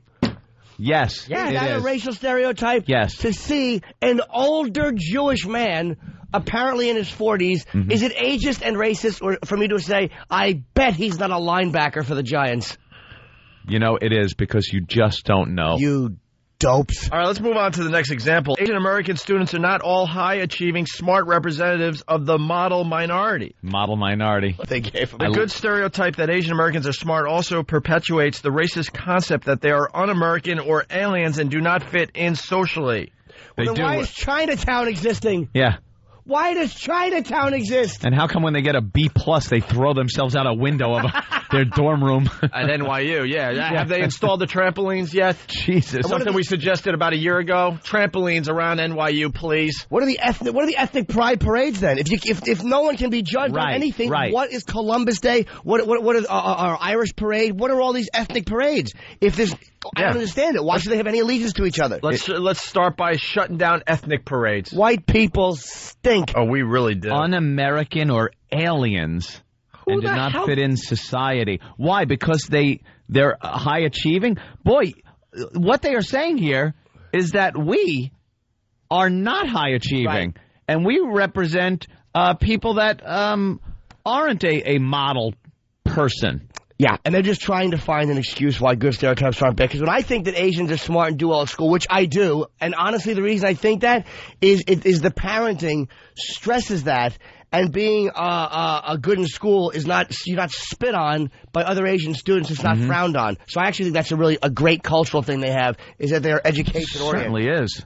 I admire that. Great work ethic. It is a racial stereotype to presume that all Asian American students do well in school, excel in math or science, or tend to be submissive and compliant. Well, then how is that a positive stereotype? No, how do you put submissive and compliant as a positive stereotype, other than sexually when you're holding a gun? It starts with how positive. It starts basically what they're saying is the positive stereotype leads to a negative stereotype. Many Asian American students are student leaders among their classmates, do well in fields other than math or science, and have assertive and outgoing personalities. But man, I tell you. Do you understand that they just said Asian American students are not all high-achieving, smart representatives? And then in the last sentence they say, many Asian American students are student leaders, do well in fields other than math or science, and have assertive and outgoing personalities. They just contradicted themselves. They're not all positive. Some of them are terrific. And being assertive and outgoing, that's the minority. It just is. Yeah, absolutely. When you go around your daily lives, that's what you see. It's what you see. I'm sure there are that are assertive and leaders and all that. But there is this family, there's this very close-knit family thing that a lot of Asians have. And it's very, it's not really open to the outside. You know, when you go into Chinatown and stuff, you see plenty of fun things to do and eat and stuff. But their families are very close-knit, and they don't like when a lot of people go outside the family. This is just the way it is. I'm not stereotyping here. This is a culture. It's something that happens in their culture. And they want to call America the cultural melting pot. And in one hand, these same people will say you have to respect diversity and culture and admire and learn about other people's culture. Yet when you identify somebody culturally and say, yeah, well, the Asians are good at math because families stress that, that's a stereotype. You can't win with these idiots. All right, the last example is just terrific.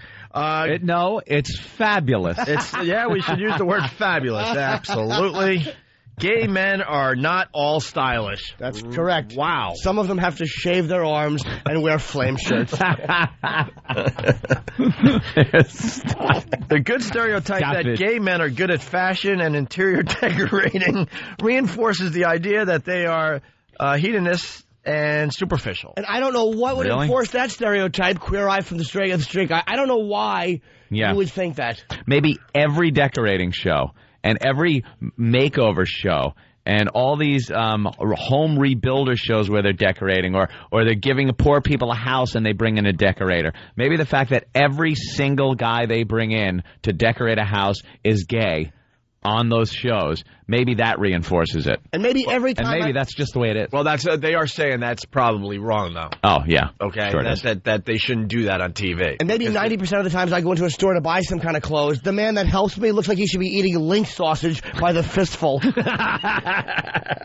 The good stereotype is tied to the bad stereotype that gays are feminine and different than real men. Well, gay guys do have this femininity about them. They love to cry. Of course they do. They cry a lot. Not all of them. I'm not saying all, because a lot of guys, especially if they're in the closet because they don't want to come out, maybe they're sports figures, something like that, they hide it. But for the most part, openly gay guys that are out of the closet are very feminine. For the most part. Not saying all. And to say they're just stereotypes came from somewhere. Of course they make it sound like we just decided to get in a room one day and go, all right, let's make up this set of rules. All right, look, gay. Let's say they're all feminine. You know what I mean? Yeah. It came from somewhere. From many, many, many years of observing culture. And and you can hear someone's gay. Hi, we know what you like. Yeah. Once again, what you like when you sit down. Once again, Jimmy, for the most part. Yeah, this is like the majority of that group. Has anyone in this room, and I don't mean so flamboyant where you're, watching the Halloween parade down in the village or something like that, gay, but just a gentleman is walking down the street, and you could tell by his walk and perhaps a little bit of what he's wearing, that he is absolutely gay. Of course. Yes. You can. Yes. There are ways that you can look at somebody and absolutely know their sexuality. It's just the way it is. A woman walking down the sidewalk, with the way she's dressed, the way her hair is done, her stride, you can tell she is a lesbian. It happens. We're not stupid. People dress and behave a certain way because a lot of times they want you to know what they are. For instance, if you see somebody, a lot of Muslims fought to have headgear. What do they call it? I'm not sure they call it headgear, but what they wear over their heads. Head removal gear. Usually carry. But a lot of them fought to have that as transit workers. Yeah. Or they wanted to wear like a turban, whatever they wanted to wear. They fought for that. Yeah. Why? It's part of their religion. They want you to know what religion they are. Right. Why do Jews wear skull caps? So you think that they're Irish? They are dressing, showcasing their religion. So am I being bigoted if I see a guy with the little hair locks falling down in the Diamond District wearing a black suit and I assume he's a Jew? I mean, is that racist? They're called curly fries. Oh, I'm sorry. It's payas. The little piggy tails. Oh, payas? Not called curly fries. How ironic. They're curly fries. Payas. Payas. Oh, Jesus. Jeez, wow. Ooh. I never thought of that. But is that, come on, man. Is that, they're dressing a certain way to show you something. All right. The good stereotype, this is how they wrap this up, is wrong and unrealistic. It creates the great difficulty of expecting people to live up to an absurd perception. Just like any stereotype, it reduces a person's humanity. Forcing an assumption, even a seemingly positive one, onto someone can have a harmful impact. But it doesn't, because you're not putting the stereotype on every individual. You're not. You take the individual for what they are when you're having some type of interaction with the individual. That's when you can make a basis on what that person's about. You need to interact with a person one-to-one. But when you looking at a group as a whole, all you have is their culture, their past deeds. What they've done. Mm-hmm. And that's what you have to go on. That's your first impression. Oh, God, this is just drivel. The synopsis is very important, Anthony. Yeah, we finally finished. By the way, we were only going to do this for like a half hour today. Yeah, swear to you. This took on a life of its own. The phone today. has been lit all day because everyone has to deal with this type of crap. At their own jobs. You guys all have that nonsense sensitivity training and diversity training, all this garbage. And they look at white radio like we're the problem. The black radio stations are doing the exact same thing. Some people would say worse. I don't know, because I don't listen to black radio enough to form an opinion, but this is happening all over the place. So in summing up. All right. How could you use your voice and your power? We can destroy Dantooine to show the power of this starbase.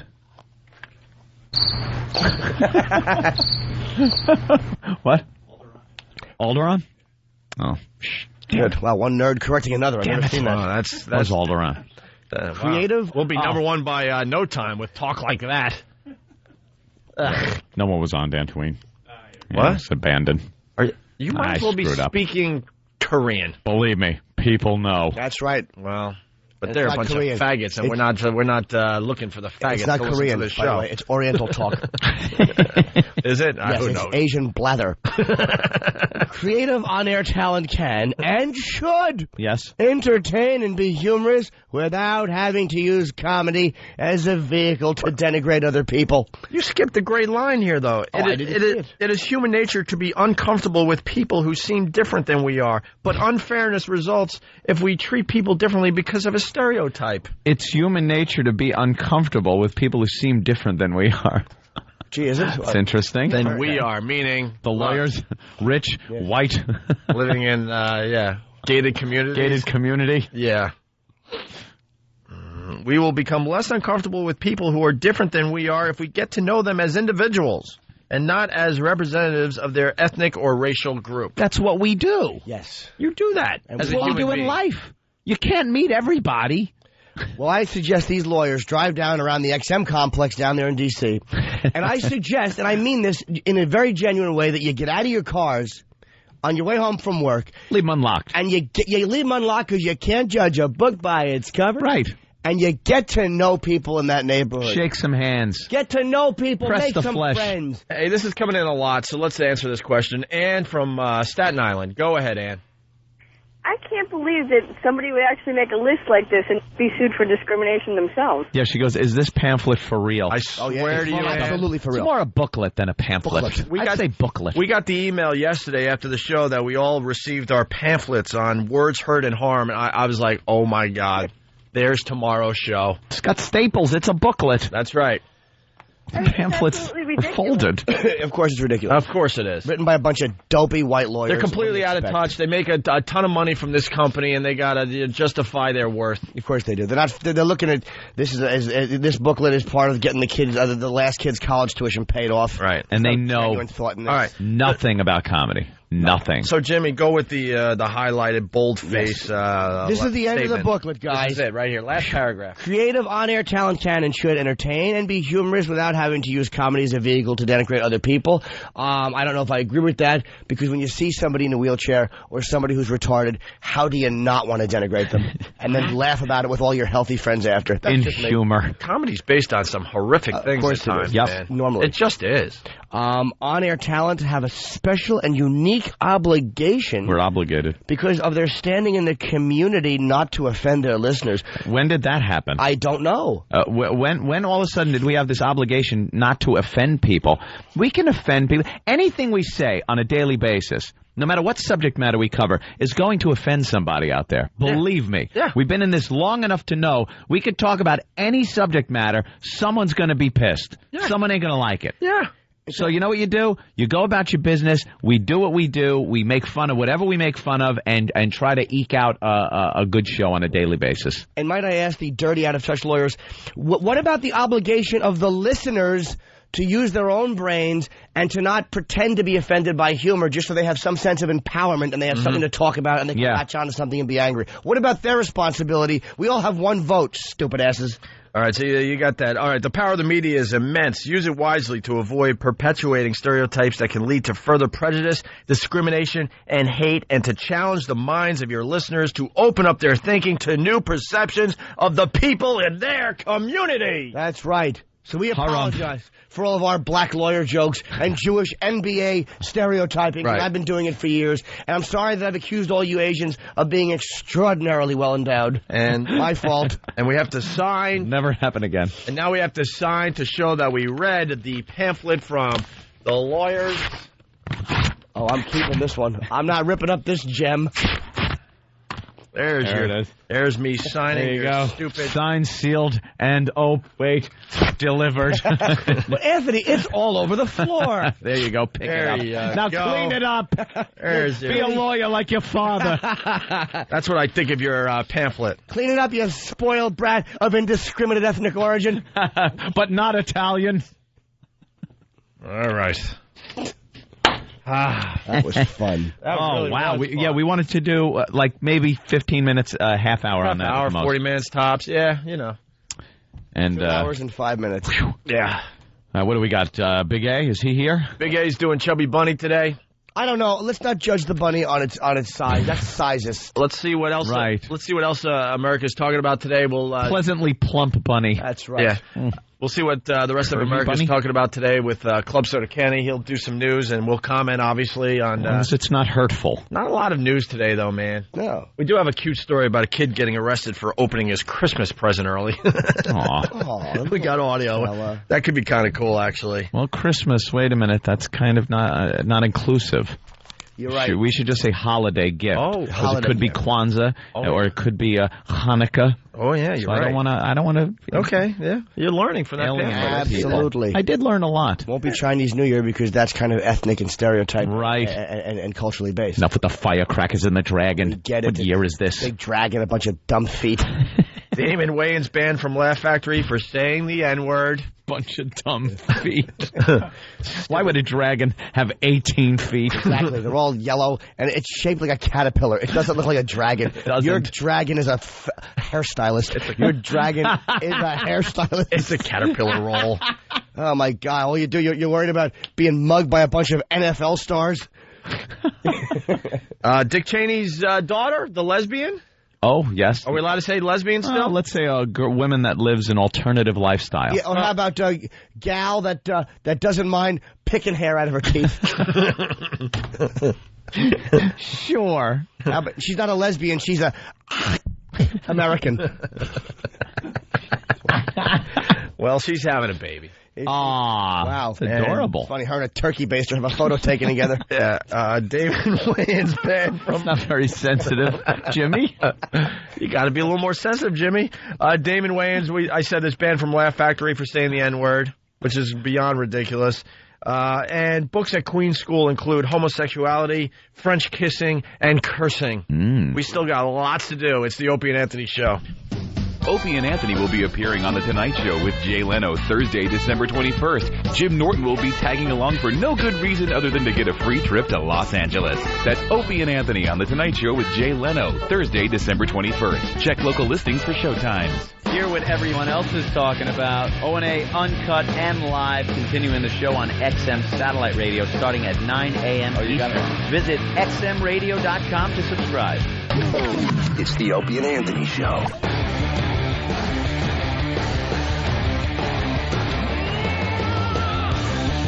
All right. American Express. So easy to deal with.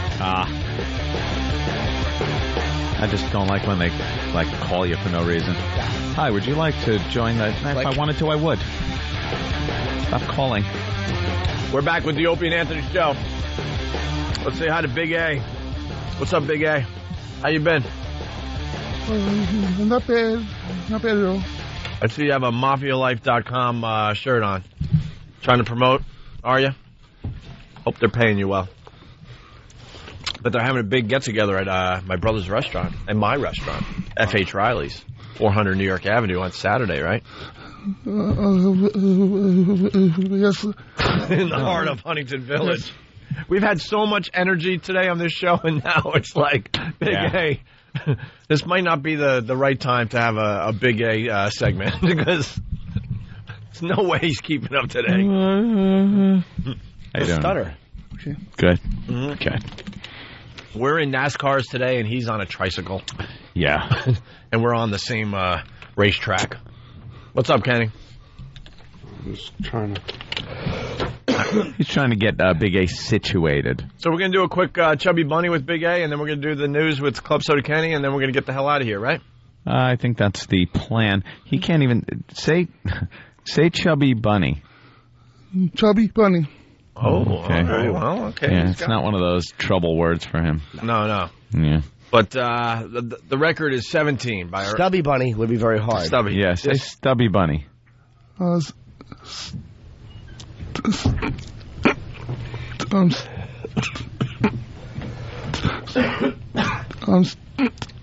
Stubby Bunny.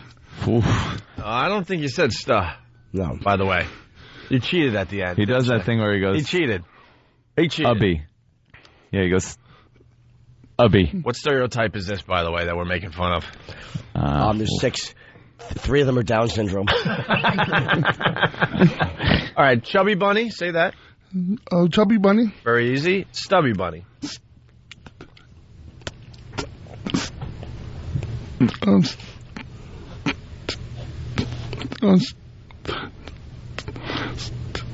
Chubby Bunny. Wow. But he cheats. Oh, my God. Oh, my God. He cheats, no. You're watching it. It's like, why doesn't it come out? Ubby. That's how you say stubby, right? All right. I wouldn't mind... Why don't you just not do that? Just don't get it. What if you slapped your face really hard in the middle of that? Nothing? We all did. Doesn't... Yeah, those that are subjected to hearing it. Mm-hmm. So is he going to play Stubby Bunny? You want him? Stubby Bunny. Yeah. This story in West Palm Beach, we got this story about this lady. She choked to death at a county fair because she was doing the Stubby Bunny. Chubby Bunny. Chubby. Yes. Well, Stubby Bunny. Chubby. Well, yeah. Chubby Bunny, basically, you put a marshmallow in your face, in your mouth, and then you say Chubby Bunny. Then you put another marshmallow in your face or mouth, and you say Chubby Bunny, and you keep going until you can't do it anymore. The current record is 17 by intern Craig. Yep. Is the marshmallows opened? Yes. Okay, you ready to go, Big A? Yes, I am. We have to wager, by the way. Now, you know how this works. You put a marshmallow in your mouth, and you say Chubby Bunny, and then you put another Chubby Bunny, another, and you keep going and see how many marshmallows you can put in your mouth, say Chubby Bunny, before you either choke or spit them out. Now, if he's going to do Chubby Bunny, I'm going to up my bet from yesterday. I gave the highest I gave E-Rock 13, and I gave Craig 17. I'm going to give Andrew 1,411. He's got a big, gullet thing happening. He's going to pelican. He's shoving in the bags of marshmallows. Right. He's got a big pelican thing happening. And I think you could get a lot of marshmallows in there, Big A. What do you think? How many do you think you could do? I think I could do maybe 15, 20, if I don't gag too much. I'll give him 19. Yeah, I'm going to go, I'm going 22, Jimmy. Okay. Jimmy's got 19, Ant? Unless he's doing Stubby Bunny, then I give him 1. I know. Because we'll just run out of time. How many did you say? 19. 22. 18. Cool. All right. I say 18. That's BS. That's why you got to do hidden. Watch the Price is Right. That's why you got to do your guess. I did the one less. It has to be a hidden guess. You can't do that. One less. That's not nice. That's not nice. $1. I know. All right, here we go. Let's go, Big A. Here goes the first. Could someone help him? He can't even get the marshmallows out of the bag because there's just a tiny little hole, and look how big his hands are. Big dumb mitts. Oof, look at him. All right, let's go. There we go. Put it in your mouth. Oh, the chubby bunny. You have to say it once it's in your mouth. Chubby bunny. All right, that's one. A chubby bunny. That's two. His marshmallows are screaming as they're being put in his mouth. No. Oh, boy. He's already having a problem. Yeah. Chubby bunny. That's three. All right, I'm going to change my vote to 7. I know, God. Incompetent. I'm going to go with 4. Go ahead. Chubby bunny. That's 4? Yeah. How about chubby dummy? Yeah. You could say chubby dummy. That's brilliant, actually, Jimmy. Why didn't we think about it before the contest? Just changed it to chubby dummy. Chubby dummy, yes. Go ahead. Chubby dummy. That's 5. He's almost done. Yeah, he certainly is. All right, let's go. Because he needs his mouth to breathe, by the way. Do you? Yes. Why, his nose sounds good. Oh, my God. Wow. What's in your sinuses? A Buick? Is this number 6 coming up? Yeah. All right, here's 6.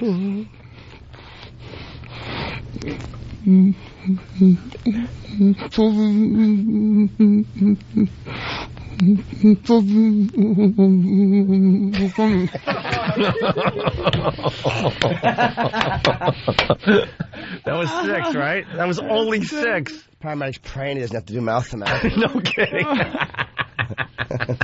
He's standing by, though. Yeah. All right. Got to keep it safe. Got to keep it safe. That's right. Her. Yeah, sweetie. Go ahead. Whenever you're ready. We're just commenting as you stuff your face. Stand closer to the mic so we can hear your breathing. Yeah.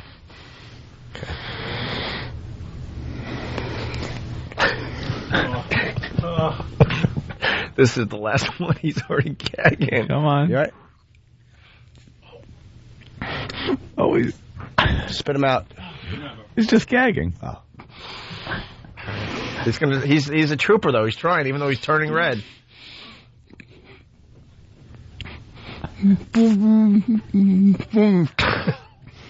7. My second guess was right. He's gagging. He's gagging at 7. And he looks angry about this gagging. He doesn't like it. Are you all right? No, thumbs up, thumbs down. All right, we got a thumbs up. He's continuing. Can you breathe okay? He can barely breathe. That's the problem, because he really does need his mouth to breathe. Have you been to a doctor? We'll ask you stuff after you spit out all this crap. He has a seat cushion in his sinuses. Hey, someone get the mic really close to his face. All right, he's continuing. Big A. The mic is recoiling on its own. It's the chubby dummy contest.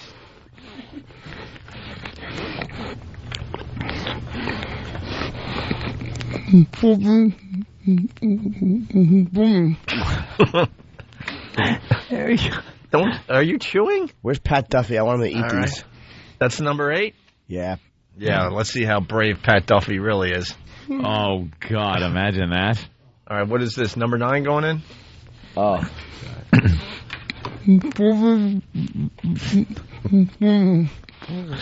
Steve from Bayshore checking in saying he'd do better if his tongue didn't weigh 15 pounds.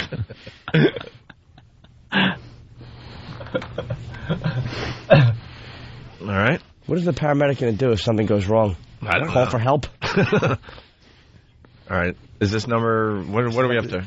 This will be number 10. It's not looking good. Not looking good. No, it's all bulging out of his mouth. It's coming out. He shoves it in the side. Angrily. Yeah. When you're done, just spit it. That was okay. What, are you done? Yeah. Just spit it in Steve's hand. Are you done at 10? Or are you going to try for one more? I say what? Oh, he can't. Oh, the poor boy. He looks confused. All right, there you go. Big A with 10 in the chubby dummy contest. His body doesn't know what to do. He's never spit food out before. His body's going, what the hell are you doing? I need that. How are the marshmallows? I think he went 10, right? Yeah. 10. All right, that's not bad, Big A. Stinks. E-Rock did better. Mm-hmm. Yeah. That's a small kid. Hey, Big A, so when was the last time you've been to a doctor? That breathing thing's a little scary. You need your mouth to breathe. It's obvious. We worry about you, kid. I've been to doctor I think about a year or two ago. And he was happy with the results? Well, a vet. Huh? Yes. Yeah? Yes. All right. All right, there you go. Big A and the chubby bunny. We miss you, Andrew.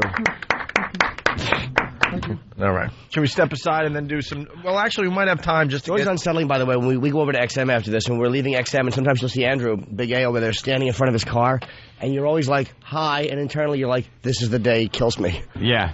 He's here to Here's bite my the day. face and kill me. All right, we're going to do a quickie before we have to get ready. I was going to say before we have to get ready for Kenny, but no, we're looking forward to Kenny doing Eagerly. I was going to say before we have to take a break, but you Great really news. don't want to say that. All right, here we go. Kid gets arrested for opening Christmas present early. Oh, no. Yeah. In this house, under the tree, there was a present waiting for a 12-year-old Rock Hill boy. His mother and his grandmother told him not to open it before Christmas. He didn't listen, and when they found the unwrapped Nintendo Game Boy in his room, they called the police and had him arrested. You're kidding. Come on. This is a real story, yes. Wow. Yes. Were they trying one of those teach him a lesson things? That's great. I hope the kid really got convicted and they sentenced him to some real time. Oh. Like if he got like 9 months in jail. Just gets ravaged in prison. You put him in an adult jail. Hasn't every person that has celebrated Christmas, found their gifts? You got to be smart about it, though. You do the very slow unwrap. Yeah. You play with it. Oh, you actually would play with the gift? Yeah. I would play with it, and then I'd put it all back in the box before my mom got home, rewrap it, and put it where it was. Wow. Yeah. I would just take a peek and go, all right. No, I'd play with it. You would actually play with it? I'd freak out. I'd be like, I got to play with this toy. I'm a maniac. Really? Yeah. I think that's unusual. I think most people take a peek and then they just get really even more excited, like, all right, cool, they got that. No, I had to completely unwrap it. It was very difficult, making sure you didn't tear the paper in any way, and then wrap it up exactly like it was, put it right back exactly like it was. I would look and see how it was positioned beforehand, so I could put it back exactly how it was. Yeah. See, I would always switch gifts just to get my parents going. Like if they got me a record, I would change it and put a bag of tampons in it and wrap it in the same paper with my name on it. How funny would that be? And then be like, cry. who the hell wrapped it? I want a gift. And you go, let me look at that. Well, it's my writing on the wrapping paper. I'm a little confused. What Must have been drunk that night. Right. Or I would switch my parents' gifts with each other. Like my mother got my father something. I believe it was a Totes umbrella. So I went to the adult store and was like, give me the black one. And then I just wrapped it up like the old Totes umbrella. And he's still using it today. He certainly is, as an umbrella. You're not right. My sister once saw me and my brother looking for Christmas presents, and we found it. And she was going to rat us out. She's like, I'm telling. So we said, Dawn, why don't you say some curse words? Yeah. She goes, no, I'm not allowed. She goes, no, you're allowed. You're totally allowed. And we talked her into saying curse words, and then said, all right, if you tell that we're going to tell that you cursed. Oh. We made her curse so we could use it against her. What a family of rats. Oh, yeah, totally mobbed up as kids. Yeah, you tortured your poor sister. How Poor dumb is she to believe that? I know. What a dope. And this is when they were 19. Yeah. We got more on the story here. Kid gets arrested for opening Christmas present early. You want to see what my sister threatened to tell? I can only imagine. He always been like that. Girl. Anxious to get what he want, get attention, and if he can't get his way, he'll find his way. Reggie Meeks is the boy's cousin. He admits the boy does have a behavior problem, but was surprised the police were involved. And I was just kind of, shocked to see it happen like that. Police say this wasn't the first time the boy had disobeyed his mother. It doesn't happen in an Asian community. This is very racist because the man they're describing is 35, and I don't like the way she used that terminology. She needs a booklet. Yeah, she certainly does. Mail her that pamphlet. Shocked to see it happen like that. Police say this wasn't the first time the boy had disobeyed his mother. He acts out in school. He shoplifts. And last month, police say he was arrested for punching an officer. And he's 12? He's 12? It's over, Johnny. Oh, Let's play the booklet game. Yeah. What color is this fella? Or what ethnic origin or what race. Wow, right? This is a toughie, I gotta tell you. I have no idea. I can't tell by the voice. I'll say a... I'll concur. Right? And finally this. Police charged the boy with petty larceny. He was never held in jail, but he does have a court appearance scheduled. His mom says at that appearance, she wants to turn him over to the state. He's been charged. He's been charged with petty larceny for opening up his Christmas gift. He's obviously a bad kid. I think it's not a gift until it's given. He's a bad kid. He's a bad kid, but you have to use, like, the holiday to set an example and maybe get this kid some help. How about your fist? Just punch him. You know, Than, you might want to cut the kid a break, but you don't have to hold up a sign. That says break. That says, you know. Absolutely. And who knows what kind of dancing he enjoys. That's just racist. You are. Read that booklet. Than's a racist. If it's not white, it ain't right. That's what Than says. I would suggest the kid gets into sports, but, you know, that might not be the right thing to say. Absolutely. God forbid you suggest something positive that the kid could do with his life. He may be good at math. Right. Come on. Let's be honest here. Trying to have an open mind, but Jesus, are you kidding me? I heard it.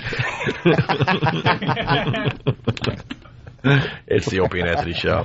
The 2006 Eggnog Challenge will replay on Friday, December 22nd, the day after Opie and Anthony's appearance on The Tonight Show. For video of the 2006 Eggnog Challenge, including the infamous Pat Munaki's Baby Bird video, go to opieandanthony.com or foundrymusic.com. It's the Opie and Anthony Show.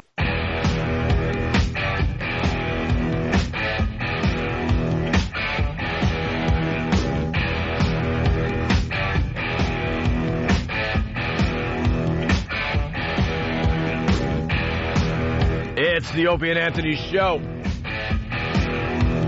Haven't taken a lot of phone calls today. Let's squeeze one in from Chicago. Jim, what's up? Hey, I just wanted to tell you guys, God bless you for coming on the radio here. We've had to deal with just so much misery. We had Howard and the Man Cow win, then we had Rover, and now we have this show on Q101 that, if I could, I'd like to request the Pest just to start bombarding Q101 in Chicago. It's the most smug, awful humor. And I just wanted to say God bless you guys for being on the radio. Hey, Jim, can you remind us tomorrow? What's that? Call in tomorrow and remind us. I want to get into the Q101 thing in Chicago. I want to know what that's all about, but we're kind of running out of time today. Okay. I'll be gone, so I hope it works out. Yeah, it'll absolutely work out. Someone from Chicago, if Jim doesn't call in and tell us what Q101 is all about. Because I've heard over the years that it's just hacky, awful radio. It's the worst bit you've ever heard. They're just smug, awful people. I hate them. All right, cool. We'll do that tomorrow, all right, bro? All right, yeah. Hey, thanks, man. Bye. And a big hi to everyone listening to us on WCKG in Chicago. We got Club Soda Kenny in studio. Hello. From time to time, we like Kenny to come in here and give us the news. Right. With his own special twist because, you know, he just loves telling bad news. Bad news. He loves informing people of tragedy, just things, you know, anything bad, from the weather to the most heinous incident. Yeah, and we all noticed. Loves it. We all noticed, and then finally Jimmy brought it up on the air, like, you know, we got to talk about this because it's always something like, look, I don't want to be a bother, or I don't really want to tell you this, but and he's kind of I told you, and like Jimmy has said in the past, like he can't wait to tell you the bad news, but he makes believe he's just trying to do the right thing, and this is why I love Kenny. Yes, Jim. The other night when you guys were out at that awful managers meeting, my girl and I went out to eat at a restaurant. Ooh. And Kenny, we called, and we was like a mile walk to the restaurant. So we had walked there. We were going to get a car back, and I'm like, Kenny, well, the car the guys are using, I figured you guys were in an SUV. I didn't know you were in a limo. I'm like, what would it cost me for an extra hour to keep that van? I thought, I'm like, just tell me, and I'll have it come get me so we don't have to walk another mile back after we eat.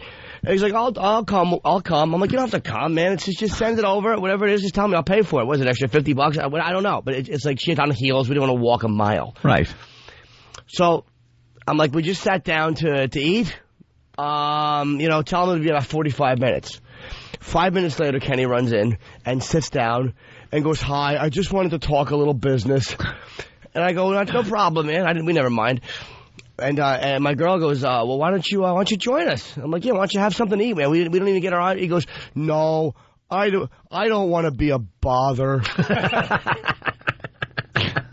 I don't want to intrude. Hey, he's on a date. I don't want to impose. By the way, though, he tells you that as he's pulling the chair out to get ready to sit down. Not only did he want to impose, but he told the driver to step on it so he could impose. Yeah, he couldn't wait. Step on it. But I will say... There's too much fun going on at that restaurant. I got to get there immediately. It was the worst attempt at a motivational cover-up I've ever seen. Really? I don't want to impose, but I'm a little hungry. I'm going to go back and order room service. Yeah. But we wanted him to stay. It wasn't to be polite. We wanted Kenny to stay because we love his company. My girl loves him, so... Jason from Toronto's calling you the Ghoul of Gloom. Good for him. You ready for some news there, Kenny? Yes, sir. All right, hold on. We got an intro and everything. Let me play this because Steve spent at least 3 minutes on this. And now, maybe you should sit down with Club Soda Kenny. That's right, people. Sit down and take a couple deep breaths because it's me, Club Soda Kenny, with today's bad news. Do you like Mexican food? Yeah, I like Mexican food. Well, if you ate at Taco Bell in the past month, chances are you're going to die.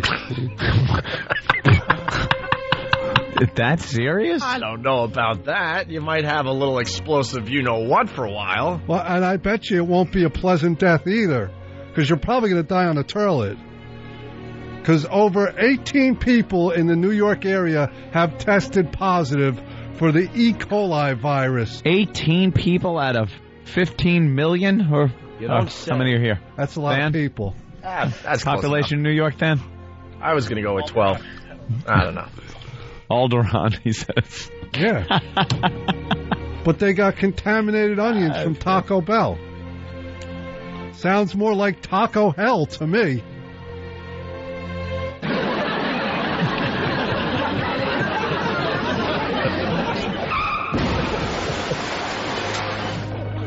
And you know what? Apparently nobody at NASA knows what they're doing either. What? Really? Yeah, because, several technical problems and bad weather in the forecast, Thursday's night shuttle lunch is in serious doubt. Really? Yeah. The shuttle lunch is in doubt? the shuttle's lunch is in doubt, huh? Horse's ash? And the launch, too. And the launch. Yeah, I don't think the shuttle's going to take off, is what I'm trying to say. I hate when Thursday's night shuttle lunch is no good. God almighty, do you need glasses? Yeah, get your glasses on. I don't want to impose. He was talking to a salt shaker. No, this is number 14 font. I'm good. All right, good. But, speaking of the shuttle launch, at this rate, they'll be lucky if they launch a shuttle at any time this year. You'd think somebody in the space program would know how to read a weather map. Well, you would think. You would think. There's delays with the space shuttle mission, yes. Yeah. They haven't updated that space shuttle in quite a long time. Yeah, same thing. Same thing. Maybe some flat screens they threw in the old cockpit area. Little modern electronics, maybe. They might have got rid of some of that clunky equipment and replaced it with flat screens. It's something new. Yeah. Thing Star Warsy. That's what I'm saying. And wait, did you actually say that, or did Ant and I just say that? Yeah. Well, that's what I mean. Yeah. All right. And, it's the holiday season. It's supposed to be happy and joyous. Right. And it is. Sure. Yeah, it's a great time of year. It is. I'm happy. How are you going to, bum us out as far as Christmas goes? I don't want to get you down in the dumps. But if you were hoping to buy all your presents, according to that song, The 12 Days of Christmas, the cost of the items are up more than 3% from last year. And buying one of everything will cost you almost $19,000. But who the hell is going to buy that crap for their loved one? No one. Somebody did. They made a song about it. It's all about birds, that song. Buying one of everything? Yeah. Or like buying one... and then the 2, and then 3. Yeah, like 5 golden rings. You're buying one of each of the 5, so it would be 5 items. 5? Right? Right. Is this everything? That's also what I meant to say. Everything in the song? Yeah. Because it says, and buying one of everything will cost you almost $19,000. So that's how does it start? What's the first thing? True love brought for me A partridge. Oh, so a partridge in a pear tree. Right, one of And then the second day is what? The tree is expensive because there's shipping involved. Right. You have to keep the bird in it. Yeah, pear tree, so there's probably some type of a cage. Heavy fruit hanging off the tree. You know what a partridge goes for these days? Yeah, it's very expensive. But not as expensive as 2 turtle doves. Right. So now is it just one turtle dove? Because you said one of everything. No, he's stupid. He probably thought it was turtle soup. He bought a tree and 2 turtle soups. Kenny, who buys a partridge in a pear tree? Yeah. The guy who wrote the song. Has anyone ever bought a partridge in a pear tree for their loved one? Buy that. Where would you buy that? They sell it. On eBay. All right. What is number 3, by the way? 3 what? 3... What, Fan? What? French hens. Oh, yeah, 3 French... It's More just all about birds. birds. Ew. Stupid birds. Who is this guy? The bird flu. I don't know. Yeah. Chicken. Yeah, that's good. All right, continue with your buying one of everything will cost you almost $19,000. Yeah. And that's not even taking into account the declining dollar. You know, so consider yourself forewarned, people. And since it looks like we're running out of time, I'm going to cut it short. Yeah. So that's all the news for today. But let me end with this. Enjoy today's slightly milder weather because tomorrow it's going to be freezing in New York. And can I commend Kenny on the excellent way he read everything on the paper, then looked at the clock and said, let me stop this because we're running out of time. We're running out of time. As if there was a bevy of humorous items to get to. An executive decision had to be made. He read everything on this page, and right now he would have said we're running out of time if it was 7:40. We've run out of the printed word. Well, I could have improv'd a little. Like last week I had some news, but I got bumped. Oh. Like the guy that got bit by the killer whale. Yeah. Hey, why do you think they call them killer whales? Wow, it's unfortunate that we're running out of time. There is such a reason you got bumped before you told that. I'll tell you why they call them killer whales, because they don't write jokes like that. All right. That was a bomb whale. It certainly was. Thank you. All right. Wow. It's time for MacBook karaoke. Let's not forget about this, people. Of course. Go to www.923freefm.com for all the details. That's 923freefm.com. You can win the new MacBook, sleek and sexy, and has everything you need to explore all your creative possibilities. Head to the Apple Store or apple.com to check it out. What? Nothing. I just threw something at E-Rock and then tried to make it look like I didn't. I was trying to blame Jimmy. I like the Uncle some Paul horseplay audio that kid sent in, by the way. The what? The Uncle Paul audio. Oh, yeah. Did you see the video yet? Yeah. Yeah, pretty funny. You're sitting on the couch with some young girl. Yeah, go to opieandanthony.com. They took Jimmy's Uncle Paul character. They took a bunch of the lines that Jimmy did as Uncle Paul, and they animated it, and it's on opieandanthony.com. It's amazing. It really is good. Good job. Good job. Coke Logic came up with that. I'm not going to be here tomorrow. I got to go to doctor. Oh, yeah, what's wrong, Uncle Paul? Under my arms, I got a patch of skin tags. I got to have took off by the doctor. Oof. There's a cluster of skin tags under my arms. A cluster, huh? Yeah, it's like a growth cluster. Oof. You're not worried, are you? It sound very... Nah, it's like a raised area with about 30 to 40 skin 30 to tags 40? Under my arms. It's like a sea urchin. You're a mess. Doctor's got to go in and sand them off one by one. Don't they just snip them? I don't know. I don't like that. Too many. Too many to snip? Use your electric razor or something. Take them off yourself. A little alcohol.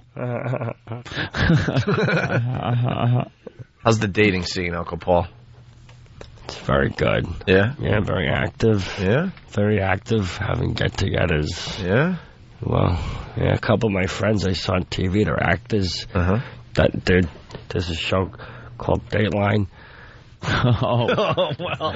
I don't think they were acting. They're all in Hollywood stars. No, that's not acting. That's a reality show. Yeah. Paul. I had a little problem. I had to settle out of court. Yeah? You want to share the story, or? I'll have to think it through first. I just wanted to say settle. Settle.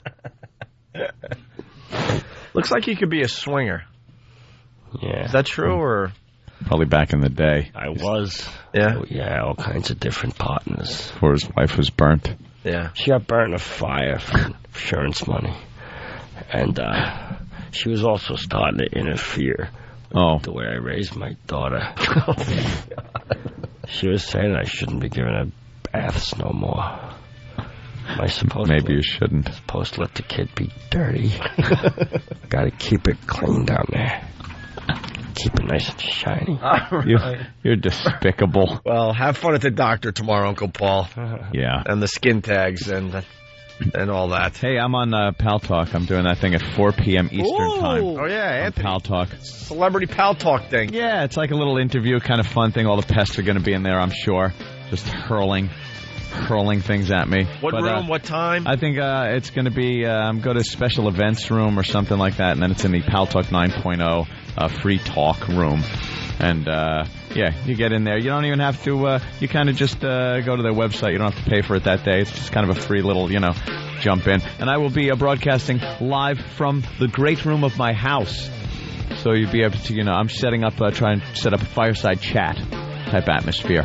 Just like the president. I like it. Just like the president. I like it. That's 4 o'clock p.m. Please wear something ridiculous. Yeah. A dress. Periwinkle shirt. Huh? Or a periwinkle shirt. Yeah. Or a staff jacket. How about a bonnet? Wear a bonnet, a Hitler jacket, and a bonnet, but never acknowledge. Mix and match. Just talk like regular. All right, the music's getting louder. That means we got to get out of here. If you're not joining us over at XM, have a great day. And Jimmy, we'll see you on Monday, okay? See you Monday. Yeah. All right, Patrice O'Neill in tomorrow, sitting in for Jimmy. And thanks, guys. We appreciate it. Spread the word, will you? It's the O&A virus spreading across America.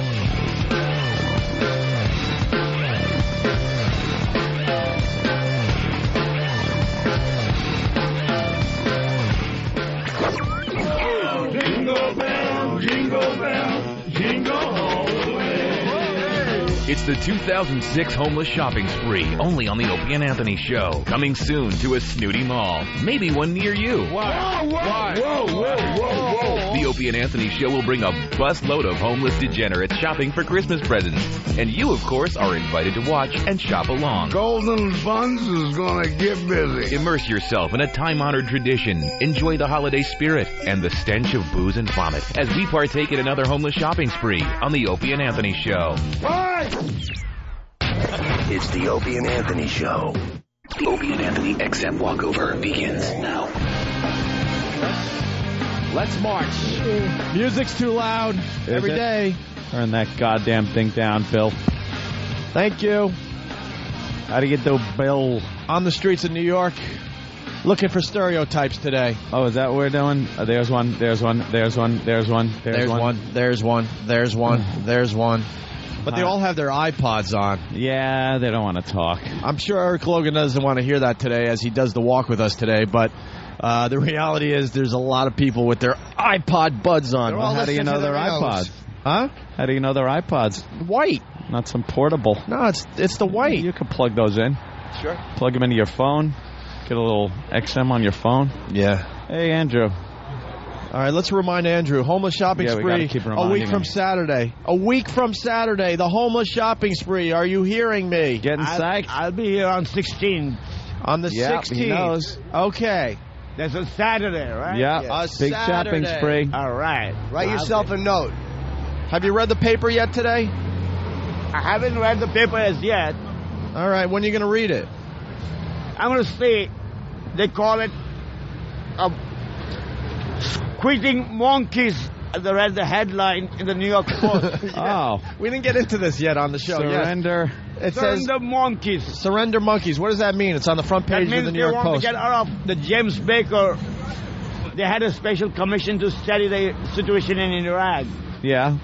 So they want them to pull out the troops from Iraq. Right. He does better news than Kenny. That's why they call them surrender monkeys. So what do you think of that? I think no, we got to stay there.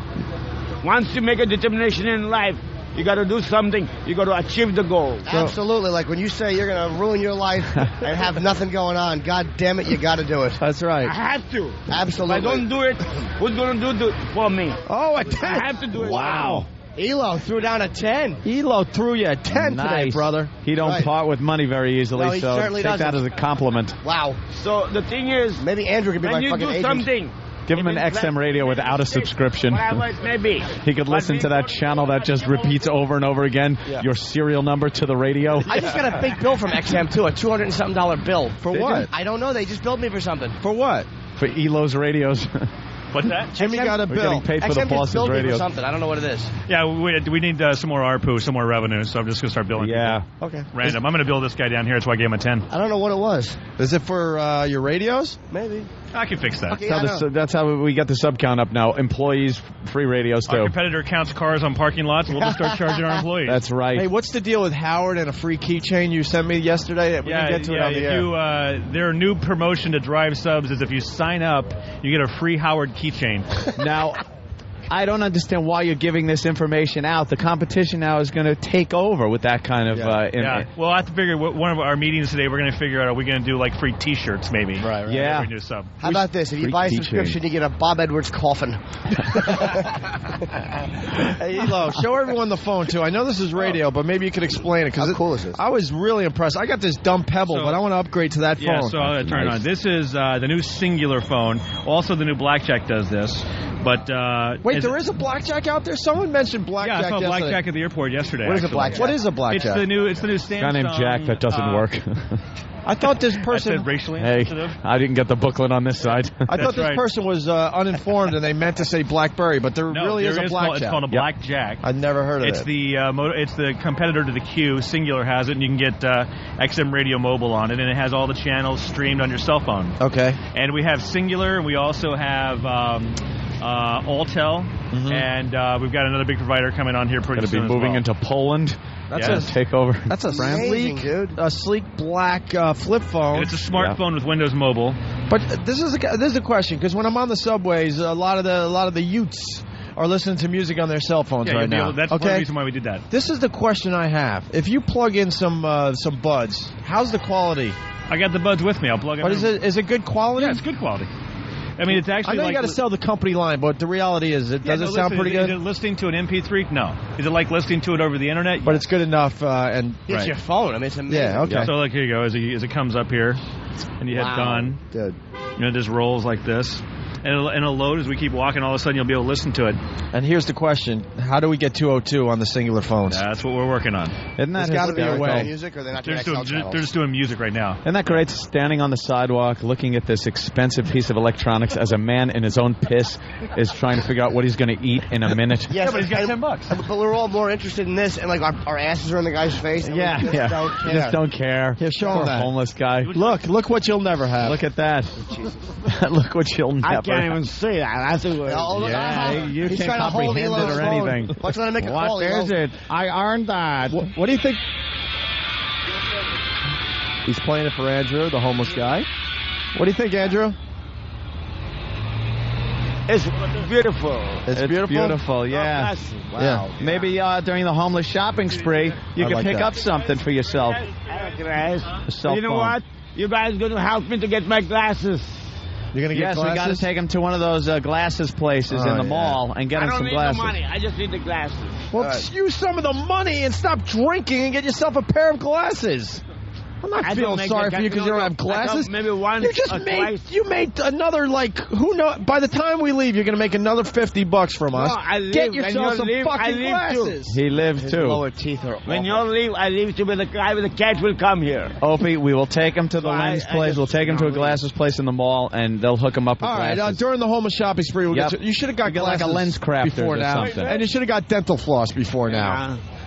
Well, that's what When happens. you leave, I leave too. Believe me. You'll live on the After 10 street. minutes, 15 minutes. Don't I'll worry, leave. homeless shopping Wait a spree, my minute. friend. That's going to be a treat for you. Yeah. We'll That's what I we'll need. get you glasses so you can see the awful circumstances you've gotten yourself into. Thank you. You're going to break them the second you look around. Oh, by the way, instead of reading the paper, he's sitting on it for a cushion. And See, then I later was they riding become a train, clothing. Somebody stole my bag. Oh, they stole your bag? Yeah, I got see another You know, bag. there's Did they hit you and take it? No, I was sleeping, the train was cold, and somebody just took my bag. I didn't even know There's that. no honor between you homeless people. How about no honor? This is the life you have to go through, No chivalry. Got Bill People Burr said it steal all. your bag, step on your cake, a bunch of scumbags. I didn't have Bob Denver. all my clothes were gone. Bob Denver. So I had to go restart again. Wow. Yeah. All right. All right. Well, we'll see you on the 16th. Homeless shopping spree a week from Saturday. We'll take you to get your glasses. God bless y'all. Yeah. Here goes Andrew. Well, here we go. He stays there. Exactly. Doesn't move. God forbid he looks for a job. What is this? Excuse me. Sponsoring the walkover. Someone is sponsoring the walkover? What is it? Hello. She was an Asian woman. Today's walkover. Steve's got to do a quick plug here. Today's walkover brought to you by Honey. Go ahead, Steve. Today's walkover is being sponsored by Natrol. We're actually giving out bottles of it. It's an energy drink. Energy drink? It's an energy drink. Energy drink. Why don't you save yourself some money and get SS Faggot gloves to sponsor this walkover? Well, it's interesting you should mention that because after we get gloves done for cock grabbing. handing out Natrol, we're going to hand out faggot gloves. Those are great. Is there a cock to grab? Are you tired of the helmet falling between your fingers? These are the gloves for you. Can I finish this plug, Jimmy? I can't even look at it. I'm sorry. Go ahead. Natrol. Get the Natrol. Natrol. It boosts energy. It has 0 calories, 0 fat, and 0 sugar. And it's available in strawberry and orange flavors. All right. That's sweet. So is AIDS. Sounds good. He just described AIDS as well. It's a little chilly today. Which way are we going? We got to go across this way. Because then we don't have to do the other thing. Yeah, the other thing with the thing. All right. Let's do this thing. Sir, I learned that you don't know martial arts today. That's right. Yes. And you're we not learned a good that. citizen. You're not a good athlete. Sir, I learned you don't like beans necessarily. I learned that today. That's what the booklet said. That's right. Sir, I learned that you're not actually good at sports. Right. How do you like them apples? And you don't have a mullet, miss. All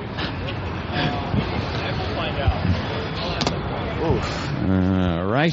Sir, with the pink boa, I learned that you might not be gay. Or a hairdresser. Or a hairdresser. Ooh. Oh, it's too cold to comment on anything. It's not that bad today. Yes, it is. I hate the winter. What's up, sir? What's that? Jimmy, holiday cheer. What is it? Thank you, man. What is it? Something good? Yeah, Starbucks. Where's Anthony? What happened? I don't accept that. Kenny, could you Anybody? accept that? Yeah, a little holiday Hold cheer. that for me. Would you get a ticket? $15 ticket for seeing you guys, too. You got a how much? $115 for sitting right here. $115 ticket to see us. While you were sitting there? It's worth it, sir. It's worth it. We're big stars. I just got out. I was waiting online for Starbucks. Army. That sucks. That's what you get for calling me names on the radio. Thanks, man, very much. Get that taken care of. How much is the card worth, you think? I would say $20. How much? $30, $40, something like that. Wow. 30 or 40, something like that. Thank you. I mean, it's $15. But I'm very appreciative. I love my coffee. Thank you, sir. What did I miss? Army guy? Morning a jog, U.S. Army. What's this, Black Sabbath? Are you for real? You just jogging in place? I'm jogging in place. I'm jogging all around. He's jogging all around. How far do you go? About 3 miles. How long have you been in the Army? About almost 31 years. Oh, what rank? Sergeant first class. How many push-ups can you do? Right now, about 45. Good drill sergeant push-ups. Wow. What are drill sergeant push-ups? Correct. Go all the way down, coming all the way up.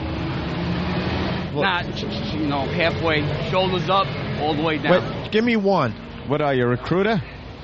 He could do 45 of these. Let me see. Ready? All right, hold on. I'll do them with you. Right. Oh, look at a couple of men. All right. This is going to get hot. What are we going for? Can you do it on top of Opie? Yeah. 45? Oh, boy.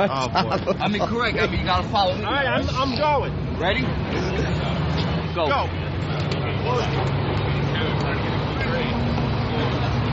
Wow, look at this Army guy go. The Army guy's looking straight ahead, too. Yeah.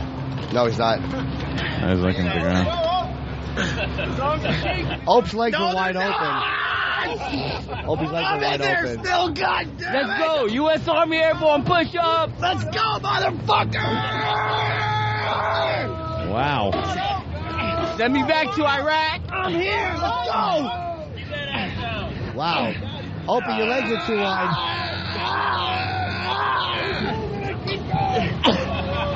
Holy shit. I hope he can do some push-ups. He sure can. What the fuck's up with that?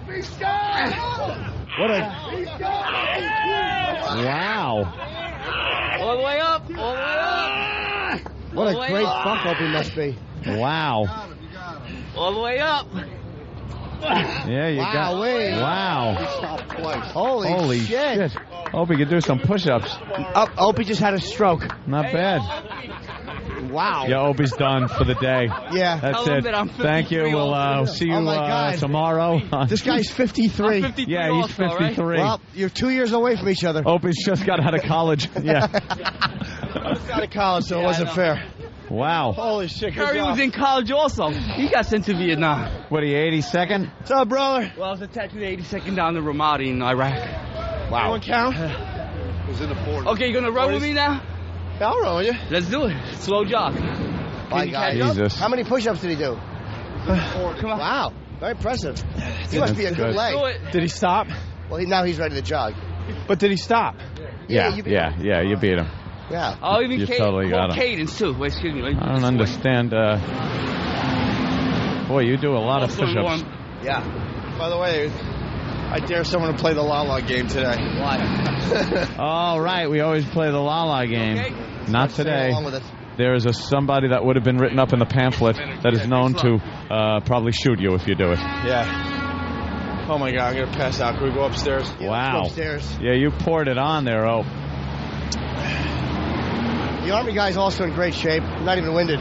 Yeah, no, I can run right now. I can run another 5 miles right now. Hello, miss. How are you? Good job, brother. She doesn't want to She's be shy? on mic. She's a shy Thanks girl. for what you do. Smoking. Take care, man. Army guy's leaving us. Thank you. Oh, wow. That was good. Very impressive, Ope. I told you that body doesn't come from nothing. That was impressive. Who wants my Islander tickets, by the way? Oh, We'll figure it out boy. upstairs. Look how good they're doing this year. No one wants to go. Dude, they were in Are they first what? place until yesterday. Were they? And then now the Devils are in first place by a point. They're doing really well this year. Martin Brodeur. Really well. I've been keeping Kicked tabs. the Rangers' ass. Did they? All right, we'll see some of you guys upstairs. Thank you. That was cool. All right. Wow. We'll see you upstairs. Opie and Anthony, XM 202. They are the most vile, despicable human beings in the country. Creeps, ankle biters. Obviously, the strength is their ability to turn mistruth into something people would believe. Wow, how long is this guy going to continue to babble and say nothing? All day long. Shut up. All right, here we go.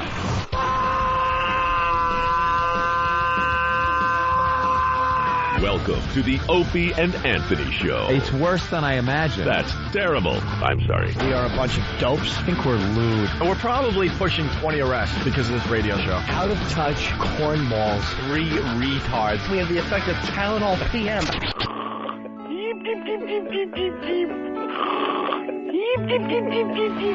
Opie. You know I could have been a model. Anthony. I'm gay.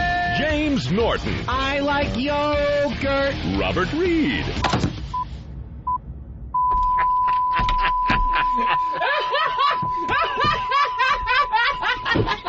But enough of this palaver. Let's get the show on the road.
late. We need more time. They're gonna kill you. They're gonna shut it off. What I noticed now that we're doing today was a longer walk, but in general we're doing shorter walks. Line at the elevator. Yeah, the timing's weird. What the fuck? We end up down in the lobby, and there's 30 people waiting for 3 of the slowest elevators ever. Oof. Thanks. Ancient steam lift. See you guys in a few. Well, oh no. All right. Well, at least we start big. Sorry for that long delay, but Jimmy is going to take a remote mic into the bathroom with him, and you know how fun this is. Yeah. Well, I'll be honest with you, this is probably a solid one. Is that on? Is that okay? I think it's coming through the mic that's still on in the studio. Now it's on. Nah, I can hear it. Well, give it a try. Give it a try. Use muscles to try to make sound. Something tells me that this is going to be a loud... Like a big splash, that's it? Yeah, like a good splash. What we like to call the Lacey Peterson. By the way, I also want my official count. Get Sam and his camera to count them out. I got my camera. I'm from New York. I got my camera. I'm going to see how many push-ups Opie did. You want to eat? Yeah, I'm starving. How many did he do? I taped it on my camera. Apparently one of these has been used already recently. I've been in there. All right. Yeah, it looked like Jimmy's in the bathroom. Dinty Moore beef stew. Yeah, it looked like an Oompa Loompa was holding on for dear life, and his finger skin came off in the bowl. That's disgusting. I know. All right, tell us when you're ready. Oh, yeah, I'm just sitting down. It's probably going to be a quiet one, though. It feels like... you never know. On the elevator, I was trying to squeeze it out, but I was afraid if I did, I was going to break it off and just push it, and it was going to, just cascade down my leg. You there? Yeah, we're you know. I'm just getting... I'm not even sitting. Oh, you're just getting comfortable? Yeah, take it. I'll take it. I'll jump in. All right. Someone said, Ricky from Massachusetts, I didn't know if that was the intro music or the ambulance coming for Opie. As soon as he said, I think he said, see, I was feeling him out, Anthony. Yeah. Because I was thinking, all right, I want to, maybe take him on. That's why I asked how many you think you could do. If he said 70 or 80, I was like, well, great. You know, because then I would have looked really, really bad. No, you definitely had him. Now you're all pumped up. Oh, starting with the leak. You know what's coming next. That's...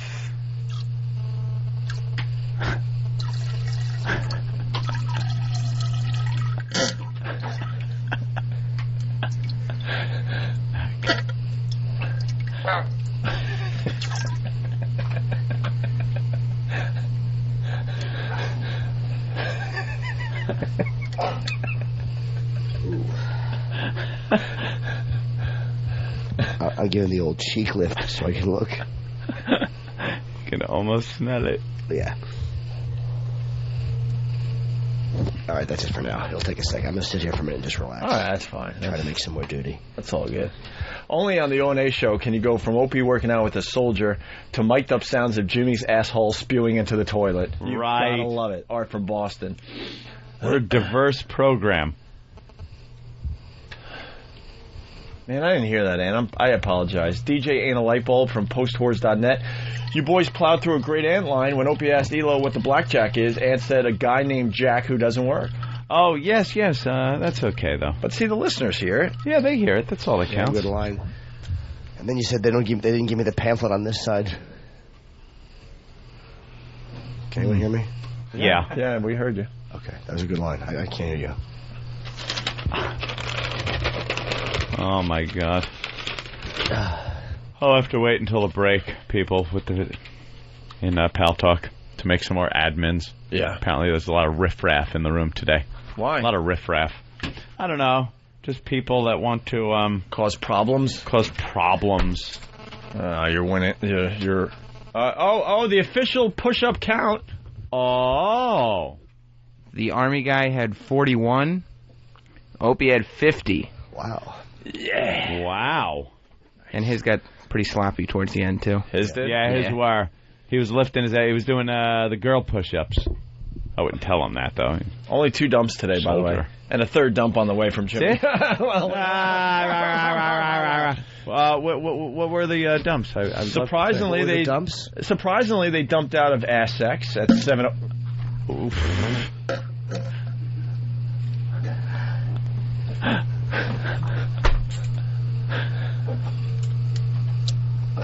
He's pushing. Nothing happened. You're going to give yourself a little, like, hemorrhoid or something. Hemorrhoid. A nickel-sized fucking piece fell out.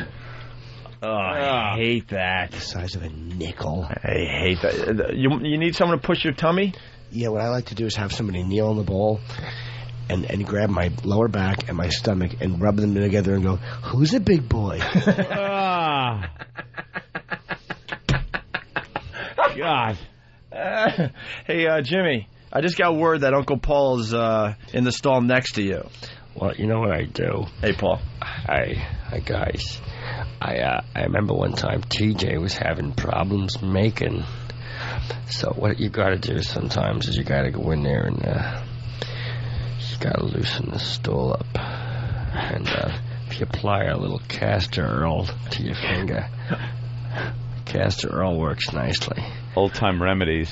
Yeah, you put some castor oil on your finger, and you put it up there, and you loosen it up a little bit. Helps everybody along, you know. Help TJ go to bathroom nicely. Thank you, Uncle Paul, for the help. You're welcome. Jimmy, you heard that? Yes. All right, good. Yes. Yes. It's in the other stall. All right, should we take a break, Jim? Oh, did I hear a little something there? That was just the newspaper turning. Oh, okay. Yeah, he's reading. Yeah. He needs to read. Uncle Paul, you sound bored in the stall there. I already got this issue. It's the Nambla Quarterly. I got this one ready. It's got that Wilkins boy on the cover. Wilkins boy. I don't like his hair. He has hair like Adam Rich, and 8 is enough.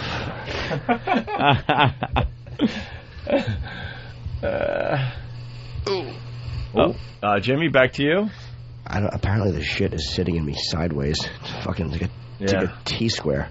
Jimmy, I just got word that Frank the Frowner is in the stall on the other side. So you got Uncle Paul, Jimmy in the middle, and then Frank the Frowner all in the bathroom at the same time. Well, you know what? You were informed incorrectly because Frank the Frowner has a really sore throat. If he were to talk, it would be sorer. Yeah, wouldn't that suck? And Frank the Frowner needs his vocal cords for L.A., right? Not really, no. It's just for meetings. Oh, all right. With Uh-oh. Uh-oh.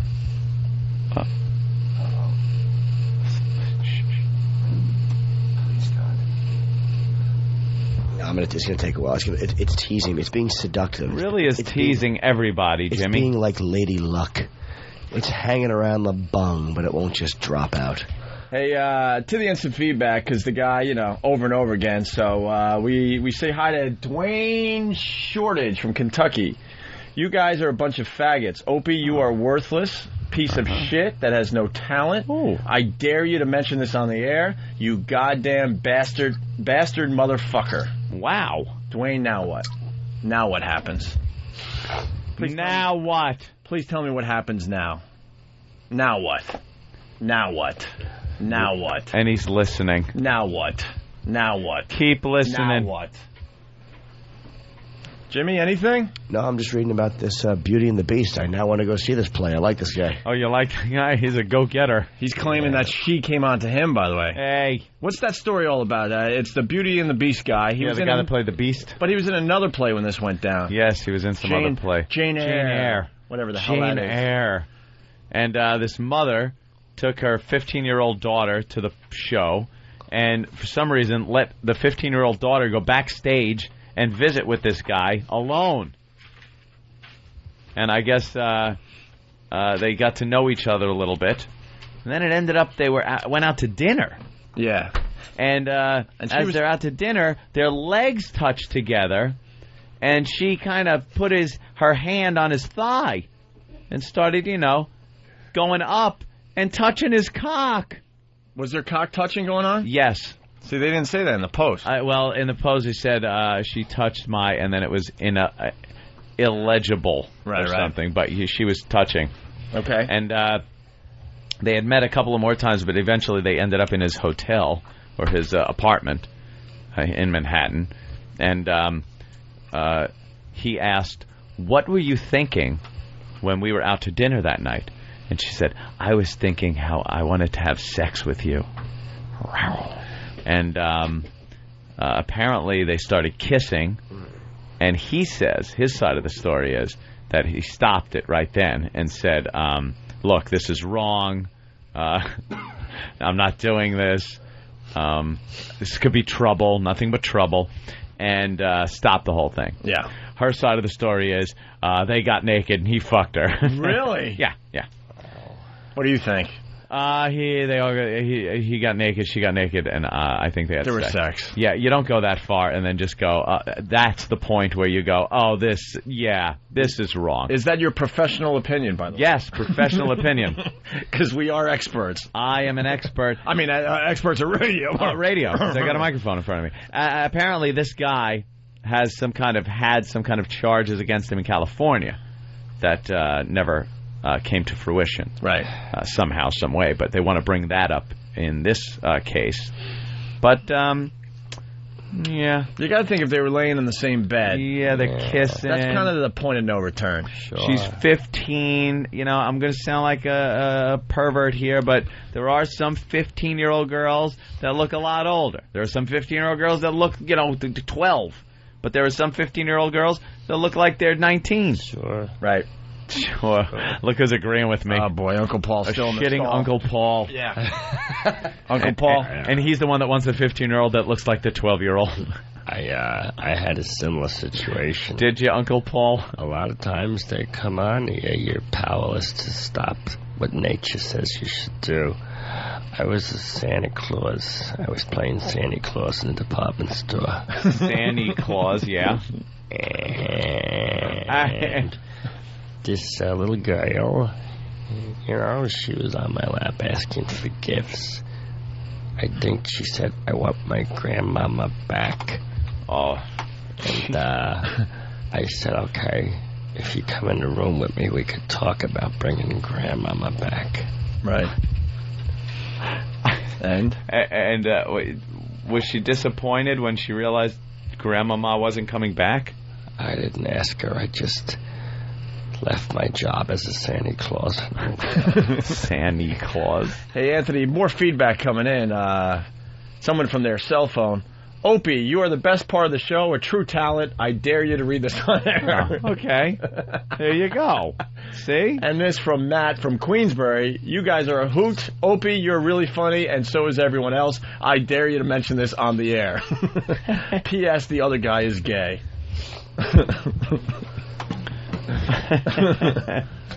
All right. Bunch of tools. Were we going to break? Yeah, I guess so. We're kind of just stalling here for the grand finale. Jim, will there be a grand finale today? No, I'm already wiping. Oh, wiping. It's how many wipes? It's going to take a few because it's. Wait, have you started wiping? Yeah. Shit. I want to guess how many yes, wipes. That's what he was wiping. Okay. Well, guess. I've only started. But you know how many you wiped already? Yes. All right, I'm going to go with, see what happened. You broke off a piece, and there's still some that is just kind of pushing a little bit. I'm going to go with 10 wipes. Anthony? With Jimmy, just needs a few because he goes deep. Okay. He really goes deep. I'll give you a count as I'm going. All right. I say 3. 875. No, I'm on 2 so far. And, hold on a second. All right. I open, I'm grabbing my left cheek with my left hand. I'm opening, and I'm taking the paper, placing it on the asshole, and pushing in with my right index finger. Oh, God. Pushing in and pulling out, and now it's shaped like a little ghost with brown stuff on his head. Oh. A little brown-hatted ghost. A brown-hatted ghost? Okay. This is number 4. Wait. 5. Getting close, though? 6. Uh-huh. I have to shake the head of my cock. I just dripped a little tinkle on the newspaper. Uh-huh. And, ooh. Yeah. 7. Yes, running. The paper's getting wider and wider. 8. 8 does it. 8. All right. 8. There you go. Whoever had 8 wins. Terrific. Let's go to Jeff in New Jersey. Jeff, what's up? Hey, good morning, boys. You're not worthless, so. Hey, I had called last year about participating or funding the participants in the homeless shopping spree. Is that going to be possible? The fans are going to be able to participate and help raise more funds? Yeah, the homeless shopping spree, it's a little different this year. We're doing it a week from Saturday, so it could be on regular radio as well. And the reason we're throwing it on regular radio is to get as many people as possible to listen to the show and what mall we're picking and all that. And then, of course, you go to that mall and, help the homeless shop. You can buy them whatever you want. That's the beauty of this thing. I had another idea for the people that aren't close by. If we set up a PayPal site, a website with mugshots of the participants, and people all across the country can help. I can help with that, setting up of that. Right. What did he say? No idea. He's babbling. Don't worry, I'm a little nervous. No, don't worry. The homeless guys will get enough money and gifts. They're going to be well taken care of a week from Saturday, okay? You got it. All right, thank you, Jeff. I appreciate it. Yeah, we'll see you at the mall. Hey, Opie, you just read my email. Now what? Now what? Now what? Brian from North Carolina. All right, and someone just wants to let us know they're rock hard from hearing Jimmy in the bathroom. So there you go. All right, we're gonna take a break and we'll get into some other things in just a bit here. Tinkle drops. I know I speak like an idiot. Do you? It's all about me. Is it? I was assaulted. Were you? We're brilliant broadcasters. Are we? You are out of your mind. Am I? Oh, that sounds real good. Does it? I'm thrilled. I'm excited. Am I? I thought I heard Negro. Did you? It's the Opie and Anthony Show. Is it? Opie and Anthony Show.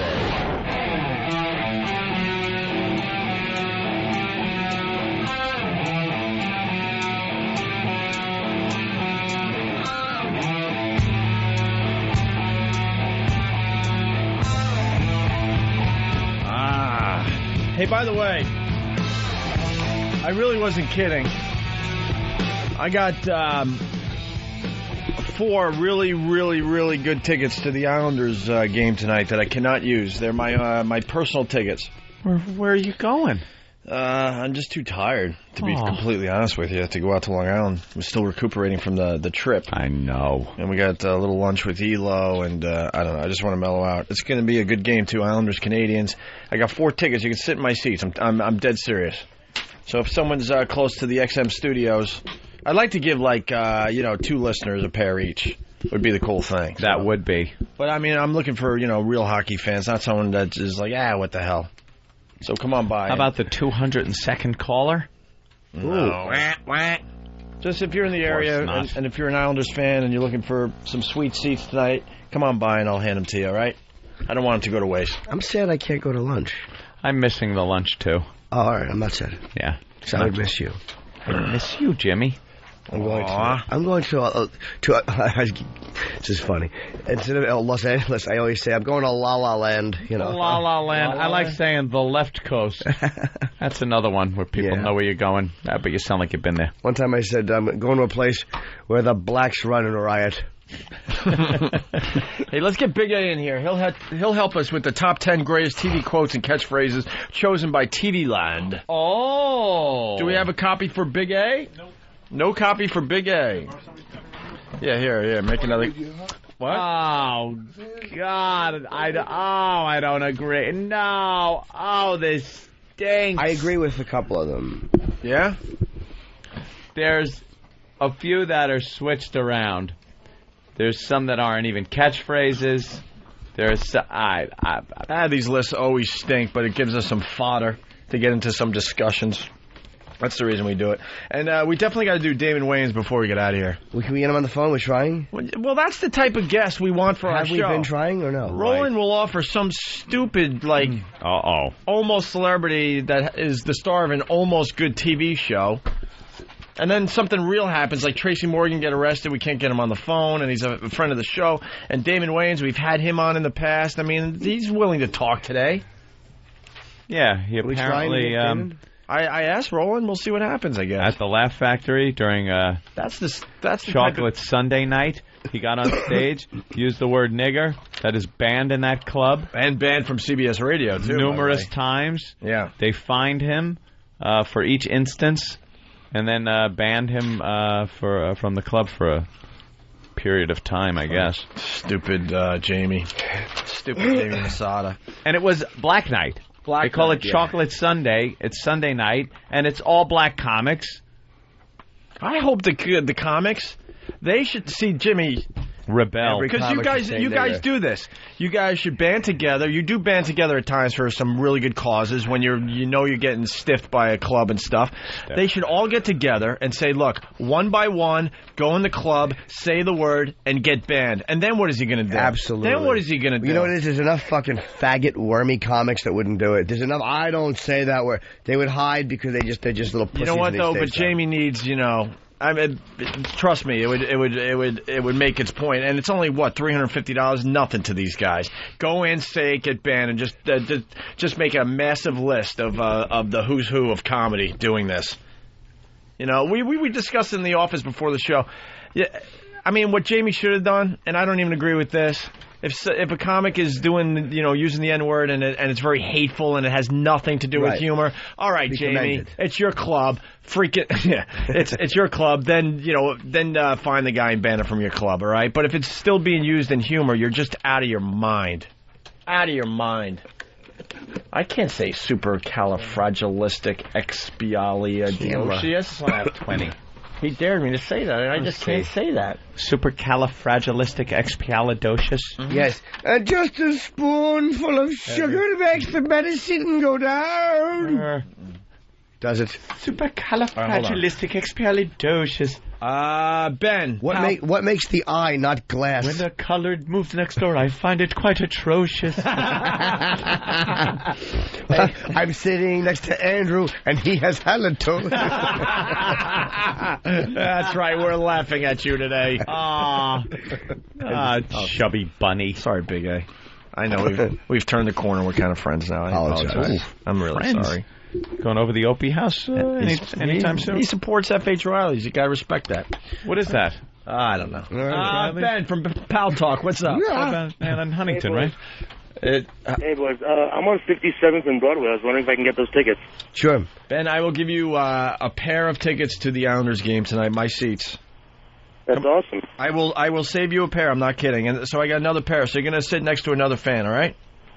All right, should I come up, or what do you want me to do? Yeah, come on by. I'm dead serious. No, we'll throw him out the window. Hold on the line, because it's going to have to be a code, because someone's going to, claim their band. Right, the code is, cock smuggler, blah, blah, blah. All right.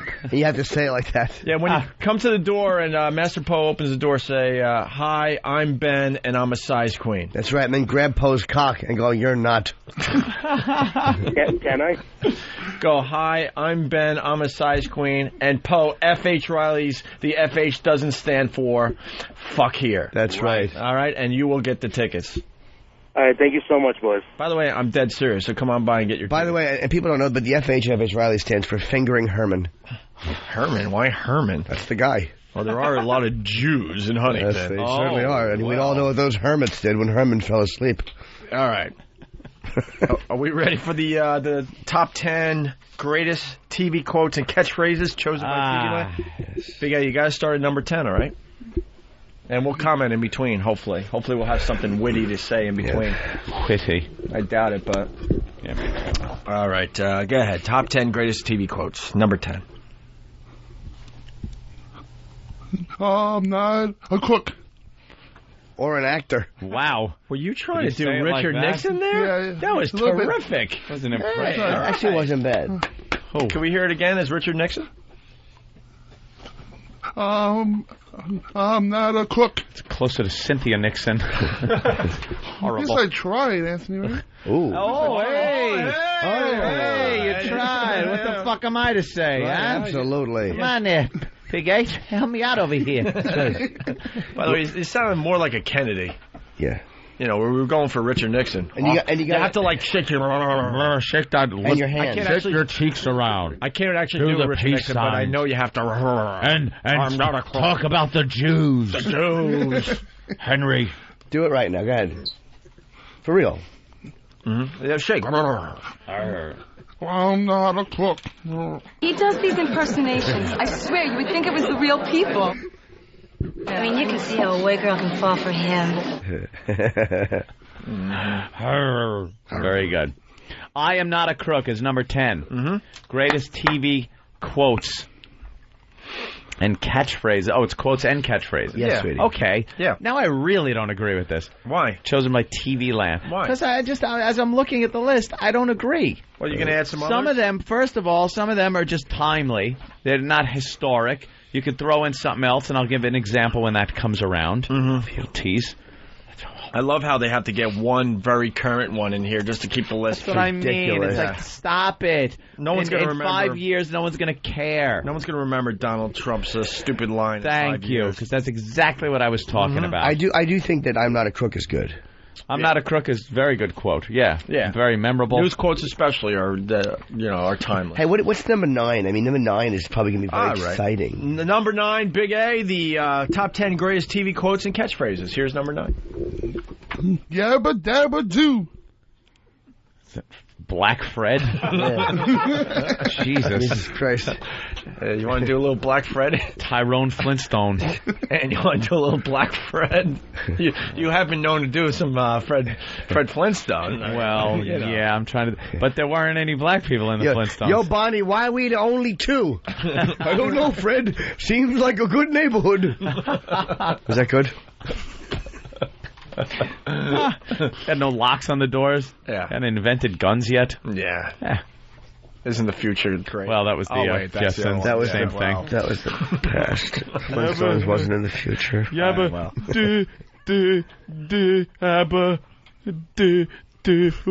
But wait, I'm going to argue that point, Jimmy. What if it's the Planet of the Apes type future, where it's they're in the future, but it looks like they went back in time? That would be great. But then again, Andrew is like the Flintstones. Yeah. Because he stops his car the same way. Yeah. Shove those big feet through the floorboards. Those fucking giant, mushy, cushy feet. Someone is asking... Car tips over when he gets lunch. Hey, we're going to need someone that's really good on the board here, Bill. Are you ready for this challenge? Because people are asking for lines, and if they're in there... Like this one, Mark from Toronto, maybe we can look at the instant feedback and maybe get some of these. That's why I wanted more of the list. I actually asked for, like, the top 20 at least. Yeah. But they might only do the top 10. What happened? Sam, put down that camera. What happened, Sam? It's not listed. I asked Travis, and he said only the top 10 were available. Well, Travis said that? Yeah. There's got to be a way to look online and see if it was where the rest is. On TV Land. Why would they just print the top 10 and not all of them? Sam? I don't know. Louis Anderson Sam. I like it. Sam, try to do a deep voice. I don't know. It's kind of my camera. My father used to hit me with my camera. Where are you from? New York. Wow, I didn't know that. You guys, I want to hear him try to sound deep. Okay. Deep voice. I mean, you're black, so you should have a deep voice. Put it on. Somewhere in you. What do you want me to say? Something about camera, obviously.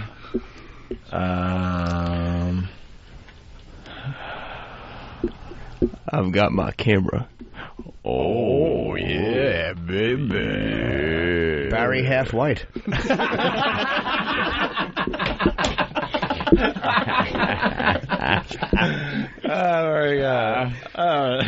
Hey, by the way, someone wants to know. Tell them no. Here it is. Mark in Toronto. What about look at that little monkey run? Now that was a quote. Did that make the list? And if it did, where did it make the list? Where is it? Yeah. All right, here we go. So, Yabba Dabba Doo, Fred Flintstone, yes, number 9. Okay. Number 8, top 10 greatest TV quotes and catchphrases of all time. Number 8, Big A. Go ahead. What you talking about, Willis? Wow, that was from the newer version. That was Arnold from Sounds Like He Had a Stroke. Hey, Jake from FBA. This has been said on TV many, many times. They want Big A to say, "Start your engines." Oh boy.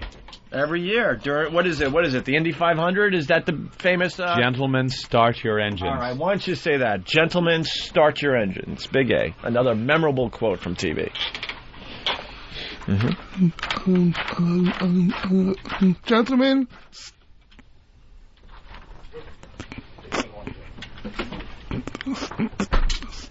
Start your engines. Oh, cool. The race is halfway over. I didn't ban you, by the way, Sweet. All right. So he wanted to know that.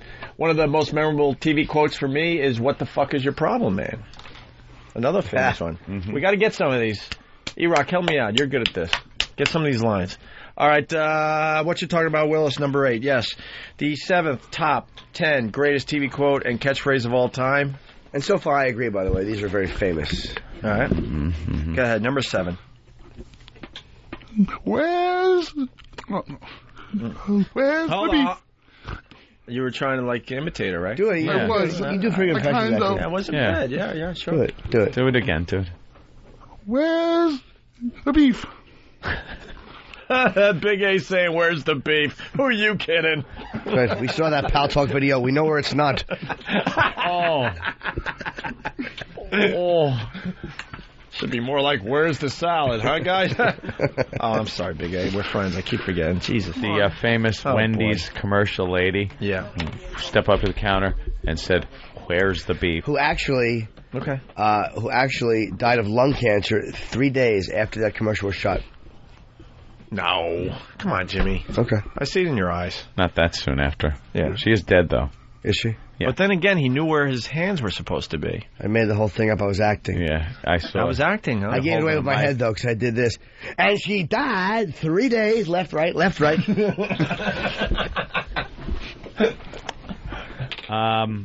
Yeah, that one was a very famous catchphrase. People were using it all over. Mm-hmm. Monologues on talk shows and everything. Absolutely. All right. Number 6. Number 6. Top 10 greatest TV quotes and catchphrases. Dope. What's wrong with you? Do number 6. Number 6. Dope. Someone get him some water. That is He's got number the 6. hiccups. You know what you got to do? Hold your breath. Yeah, do it. You're having a tick or Drink something. some water. All right, number 6. Top 10 greatest TV quotes and catchphrases. Go ahead. Dope. Oh, I know what it is. What? He thinks someone said, "I have your nickname," so he's yelling dope. Dope. Dope. Oh, dope. Okay. I'm a dope. Hey, another famous TV quote coming in. None on us. Yes. There's None on us. There's someone going old school. Very good. Another most memorable coming in. It's Mr. Brady. Yeah. And then there was the other Mr. Brady one, which was, you know, Peter, you're getting bigger than your older brother. Hey, Vanilla Gorilla. Oh. TV quote from All the Way May. Next large black man, please. Why? That was in a newsreel. How do you pull her into this dumb bit? Absolutely. Okay. Now, number Big 6. 8. Number 6. Stop kidding around. Let's go. Oh, number 6. Right, we're still on that. Josh around. Come on, Big A. Let's go. Big A. Dope. Is that really how it's done? Yes, abrupt. Or emotion. Make it a little longer. And put a little more oomph behind it.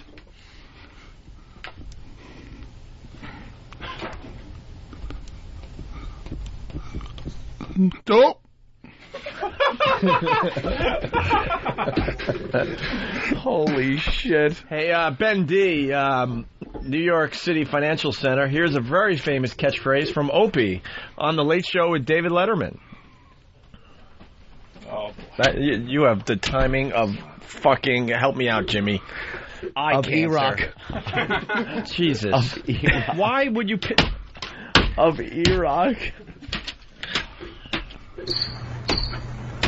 Exactly, because timing is everything. What did he hit the button for? I don't know. Eric, why'd you hit the button? What was he over I there? needed the machine at that moment. E-Rock? Why were you back there? Why are we back there? What'd you do? Trying to load some of these in. I didn't know he was going right to it.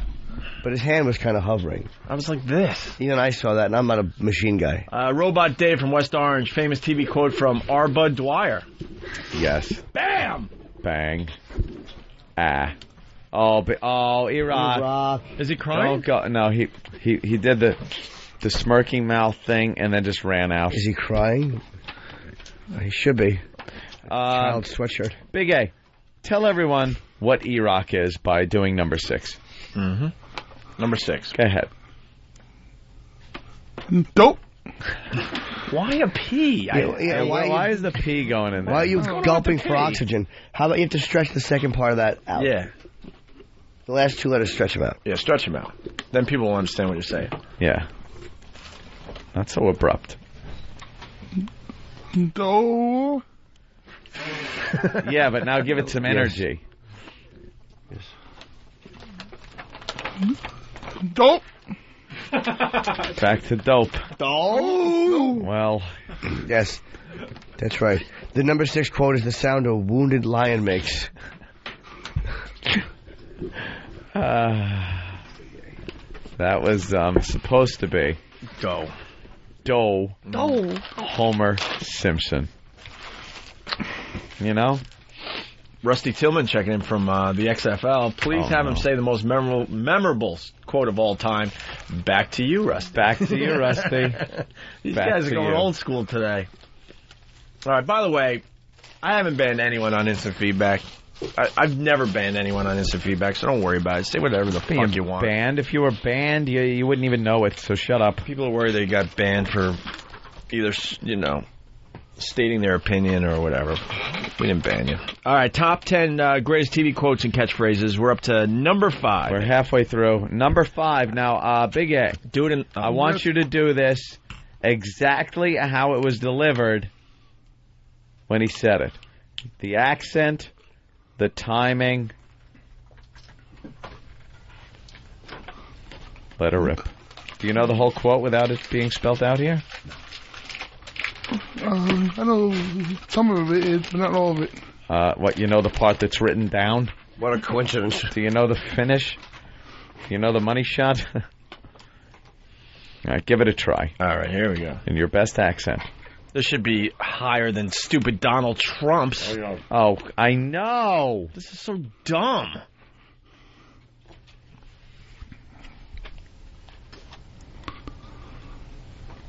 Yep. And you better sound like him. Come on, nail it. Nail it. One take. If you don't sound like him, we give you a pink belly. One take, Big A. You're going to be covered with smoothie. Unless you get this right. Hurry up.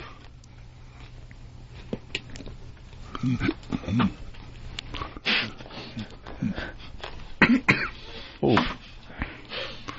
Jesus.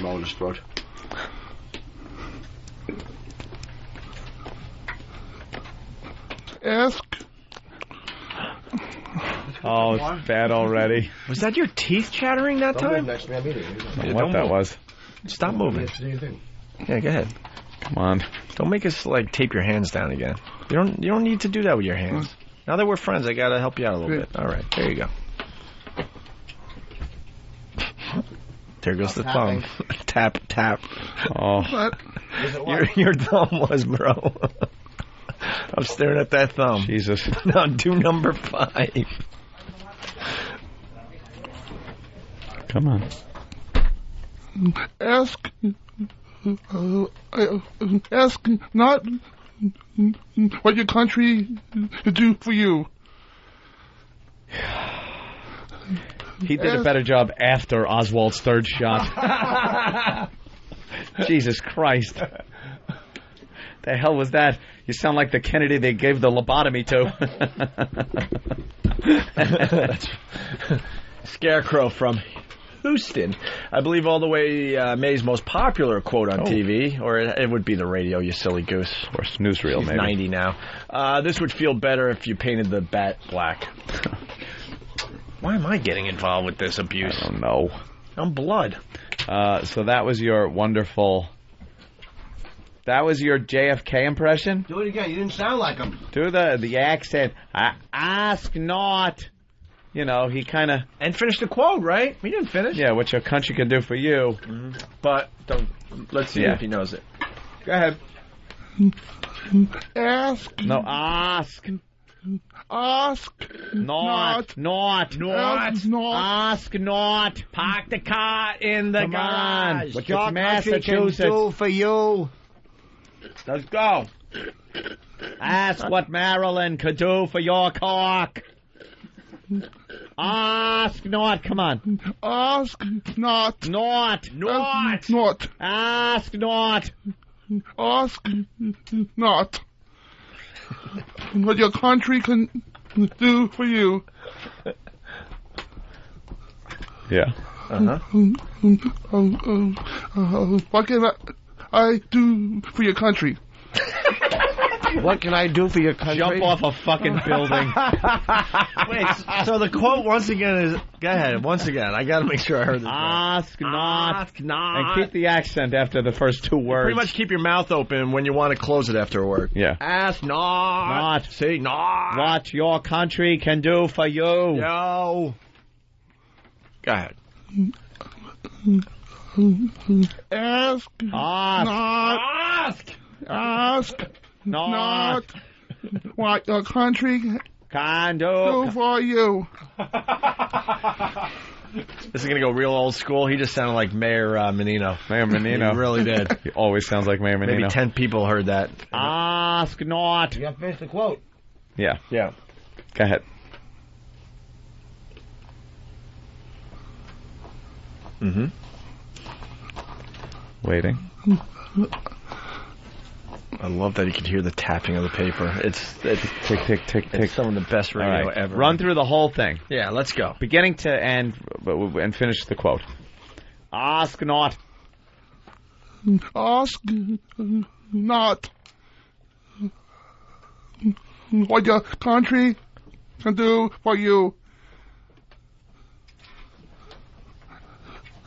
Ask what I can do for your country.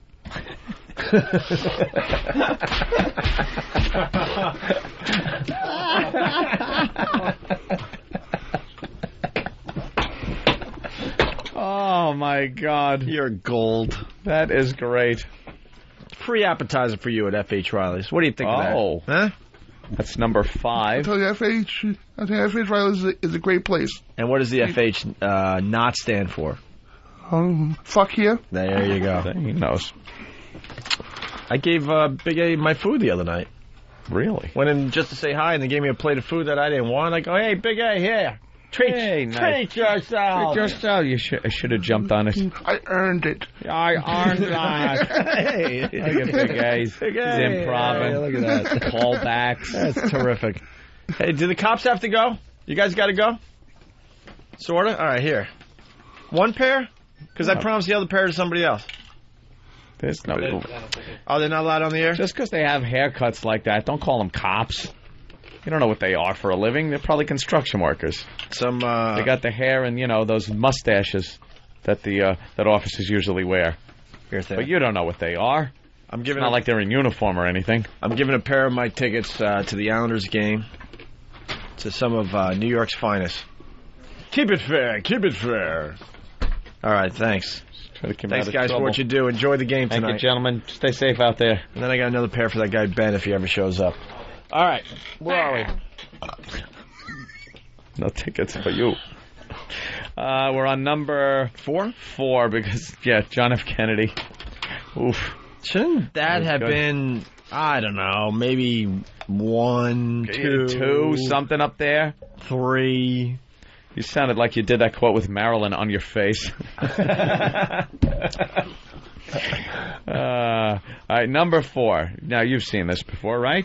So you could probably do a bang-up impression. You got the same physique. Oh, yeah, you do. So give it your best shot. This one, everyone knows this. Mm-hmm. Number 4. Baby, you're the greatest. Aw. You don't have to try to kiss Opie. At the end of that? Yeah, we're just friends. Jesus. Jesus. Not Alice. That was an awful, awful impression. Yeah. No, it was pretty good, I thought. Yeah. Baby. You're the greatest.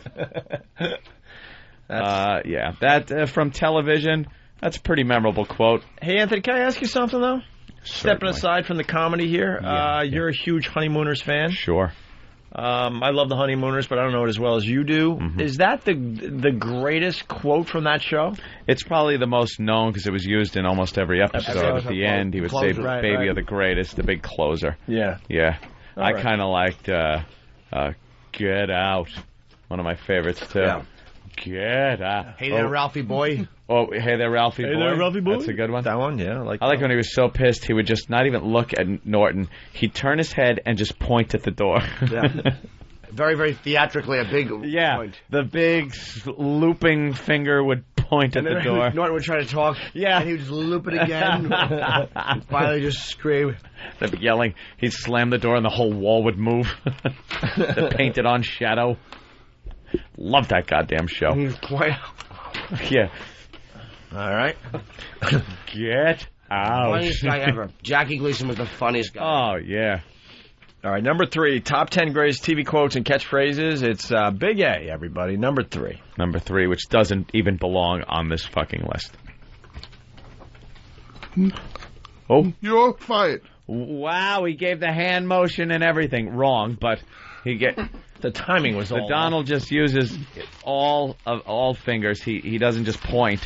He kind of slides his hand. You're fired, kind of a thing. But you had it all wrong. But what do we expect? Yeah. That one shouldn't be on the list. That is a catchphrase like, if this was done, let's say, 8 years ago or something, it would have been, you're the weakest link. Yeah. That would have been on there. Yeah. It's one of those, like, it gets a big catchphrase.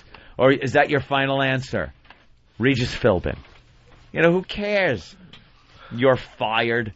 Belongs right there with Baby You're the Greatest. How about this? Ahead of it? See, they're not brave when they make these lists. They always have to make it current so you have an interest in it. What do we got? What? That's the whole list. That's the whole list. I know one that should be there. Is that your final answer is on here? Yeah. I don't know what number it is. How about this one? Let's get ready to rumble. Very famous quote. Yeah. This is in alphabetical order. Why would they do that? Let's see if they want you to watch the show. Oh, so you get fuck their them. full Fuck the ranking. show. Their fucking asses. Fuck the show they are and fucking their clown fucking shoes. asses. They've published the whole list. Yeah, that show can suck a pack of baby dicks. Take no soup for you. Take Why a should clown, they be rewarded? Take a clown shoe and fuck him in the ass.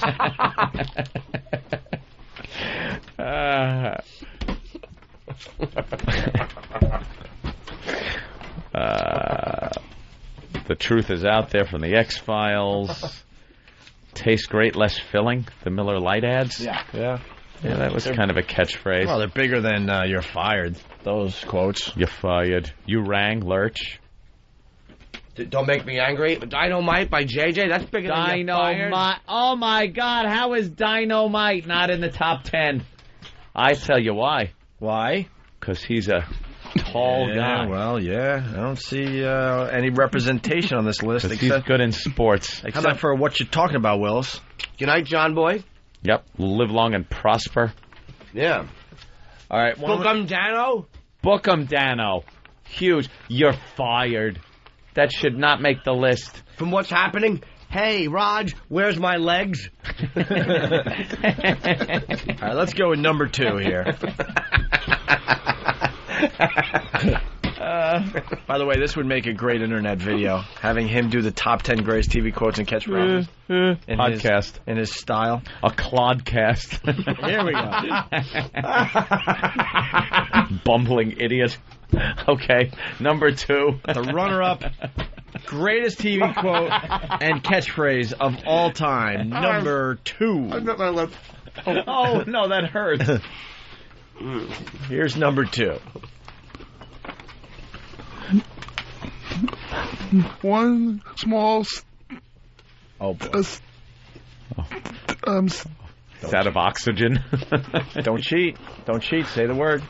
You should know this when it happened on your stomach. One small... Aldrin already left. Standing out there trying to get these words out. Splash down. 13's on their way. For man. Yes. Finish. One giant leap for mankind. Asking or telling. Stupid teacher used to say that to me all the time. Yeah. The giraffe. Asking or telling? I just said it. You figure it out. Stupid cunt. No beam me up, Scotty? Beam me up, Scotty. By the way, he never said that. He's dead, Jim. Supposedly he never said "beam me up, Beam Scotty." me up, Scotty. Never to Scotty. Beam me up, Scotty. Scotty, beam me up. Did he ever say Scotty, beam me up? It was just beam me up. That was one of those dumb things. Yeah. It's like things that never happened. Scotty. One of them. I like when he had to tap his communicator. Yeah. Scotty. Hello. Hello. A little help here. Elo showing him a communicator that gets XM. Kirk don't care. He's fucking a green broad. All right. The big finish with Big A, the top 10 greatest TV quotes and catchphrases. By the way, I think number 2 should have been number 1. Of course. You got a guy, he's on the fucking moon. He's on the moon, For the God's first time sake. on the moon. First time, first words on the moon. That's a top phrase. That's right. Doesn't have to be a catchphrase, but... all right. Here's number 1. Make him an offer he can't refuse. Drum roll, please. Huge.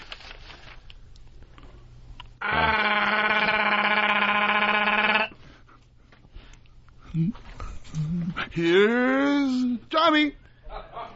That is a great Nicholson impression from The Shining. Unfortunately, he meant Ed McMahon from The Tonight Show. So do it again, Ed McMonster. Wait, no. Ed McMahon.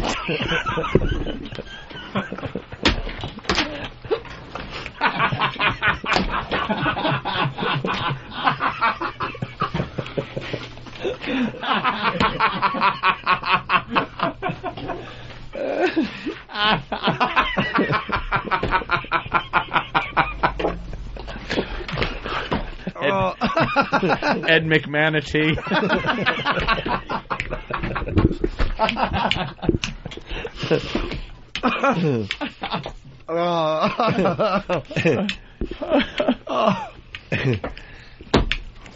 All right. Big A, do it again. You got to have a lot more E's. See the E part? Yeah. You got to draw that part out a little bit. Greatest TV quote of all time. Or catchphrase. Here's Big A. Here's Johnny. You call him Ed McMushmouth. Ed McSteak. Ed McMuffin. Oh, God. All right. Fantastic. There you go. Yeah, great job. Now go home and get your fucking shine box.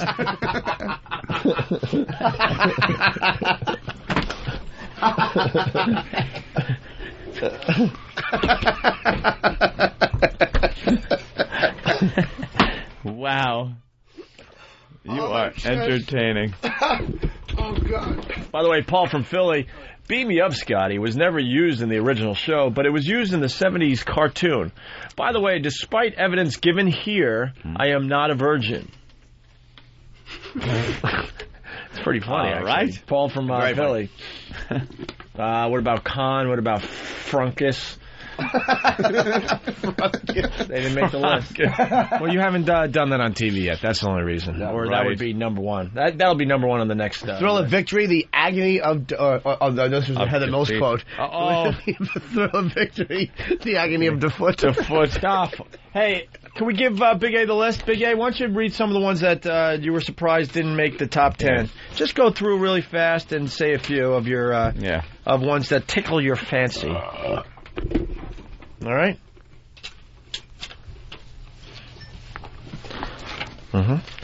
This is Fancy isn't feeling too ticklish today. No kidding. Let's go. No. Fancy's hungry.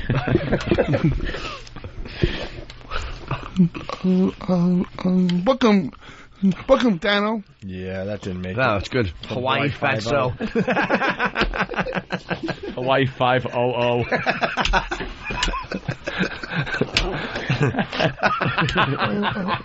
This one should have been on. Oh, okay, yeah. He made the opening scene by jumping in the water.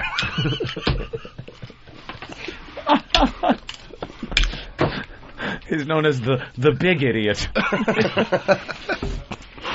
Number 1? I mean, another one from you, yes?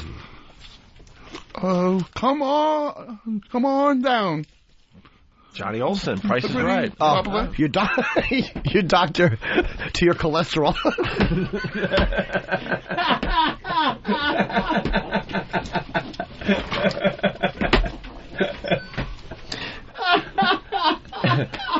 Ed McNumtongue. Kevin from Beverly, Massachusetts. Actually, I think this one will fit in perfect for me. Oh, okay. All right, another one from Big A. Good grief. Good grief. Charlie. What I would feel if you died. But we miss him, Jimmy. We miss him. I love Andrew. All right. How about a few... All right, keep going. Some of the ones that didn't make the top 10. Here, give me a pen. Here you go. Okay. How sweet it is. All right. Here, give him that one. All right, bring me the list back. That's a famous one, right? Yeah. See, Big A's nodding. He agreed with it. All right, should have been said.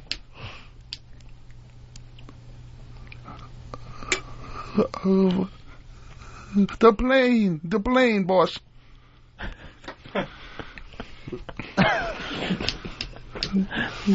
Wasn't that bad, was it? He sure didn't say it the way I wanted him to. God damn it, you ruined my joke, you fuck. What was it? How'd you have it written? It's deplane. It says it. Deplane. Deplane. What the pilot says so he can take off.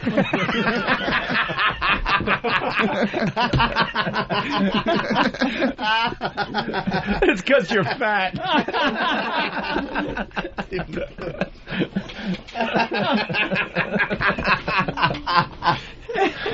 Good grief, said by Charlie Downs. Brian from St. Louis.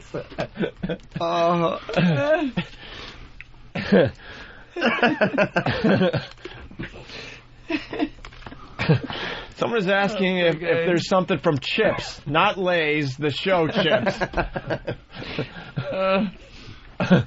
Wife to McMillan, you're a what? All right, we got a few more that you find should have made the top 10 there, Big A. Homie, don't play that. Yeah. That was big. Homie the Clown, sure. Yeah. And Living Color, yeah. Mm-hmm. Mm-hmm. Any others? Oh, wait. That's your going.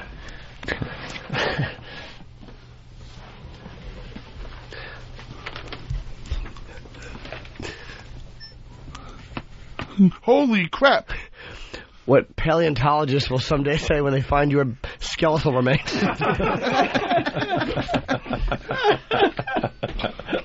Well, yeah, what about Houston? We have a problem. That's a big one, Was right? that on TV? I don't know.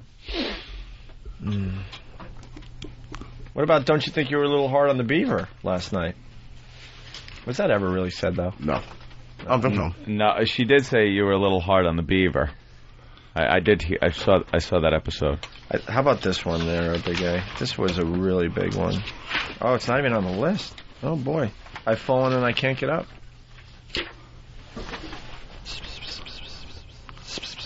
We're just whispering over here. I'll do this so you can talk. Ant's trying to figure out something.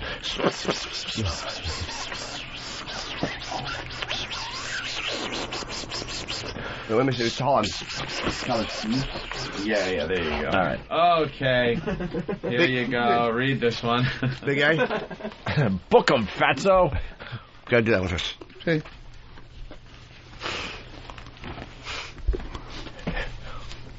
Up your nose,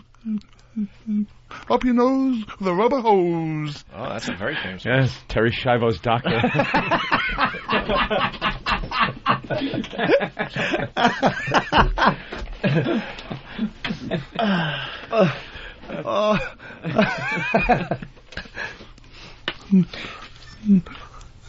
Marsha.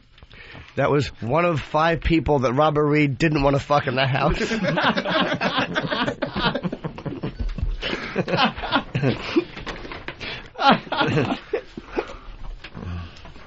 All right. Look at the list, Big A. Any others? There you go. Mm-hmm. Big A.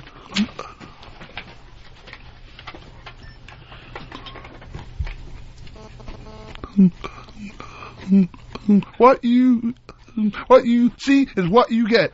Apparently, I got a Sherman tank.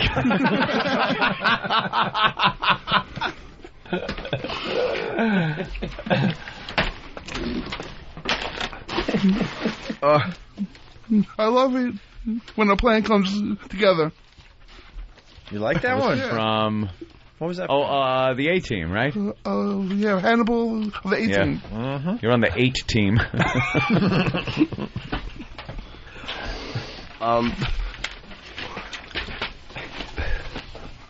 Bradley from Kansas. I pitied the fool. Both Big A and a memorable quote.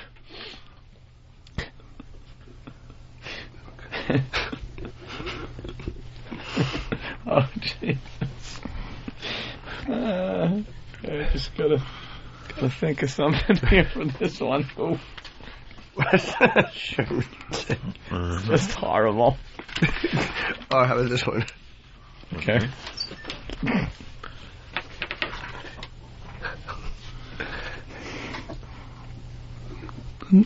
Pardon me. Do you have any Grey Poupon? What Big A says while he's eating a hooker's face.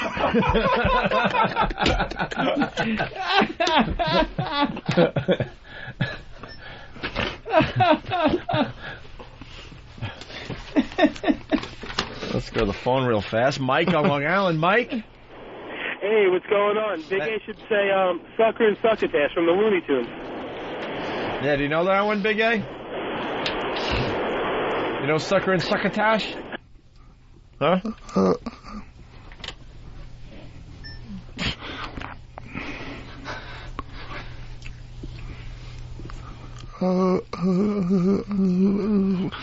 What's up? Oh, man.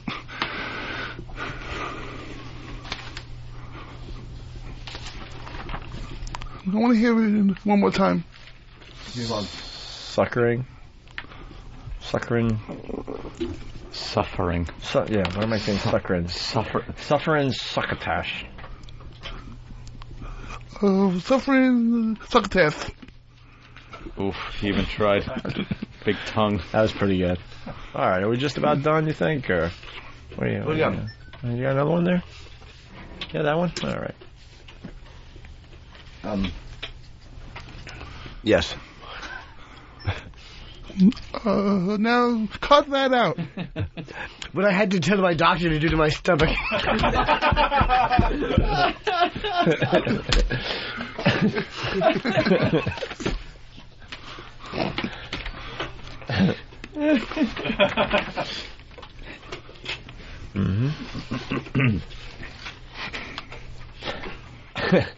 Delay from Whackbag. Oh, the humanity. Said as Big A was being born. Oh, get out of the way. Oh. Yeah. I think we're just about done, huh? Yeah. Yeah. I'm looking. Maybe one more.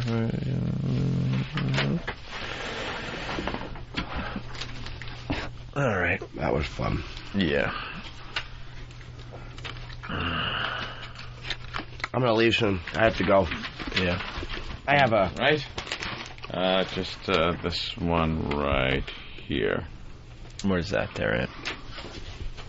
There you go.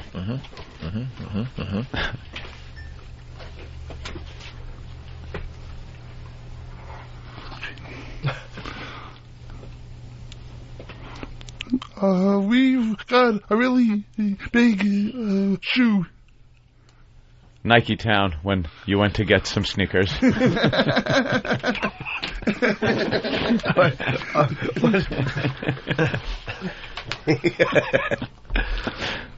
Trying to end with a huge laugh here. Let's see what Big A's got. You got spunk.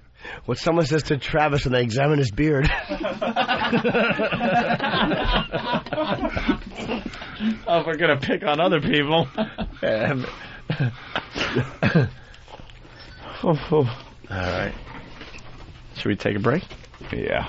Big A, good job. That was good. Good job, Big A. As always. He's just kid a little fucking manners. Yeah. All right. We'll do something next. What that is, we don't know yet.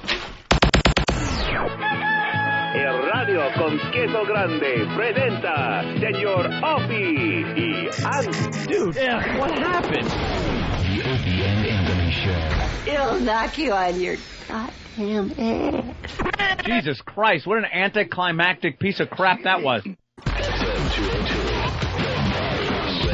Infected. Fuck the shit, fuck the fucking shit, fuck shit, the fuck shit, the shit and fuck shit, fuck the shit, fuck the fucking shit, fuck shit, the fuck shit, the shit and fuck shit. Shit, fuck. Fuck shit. Shit, fuck. Back on. Yes, Eric Logan in studio. Looking very good in his black suit, and I hate to admit that. He was looking very handsome in his little outfit. I say to everybody, Eric Logan, a CEO in training. Yes. It's just a matter of time before he's a CEO for somebody. Absolutely.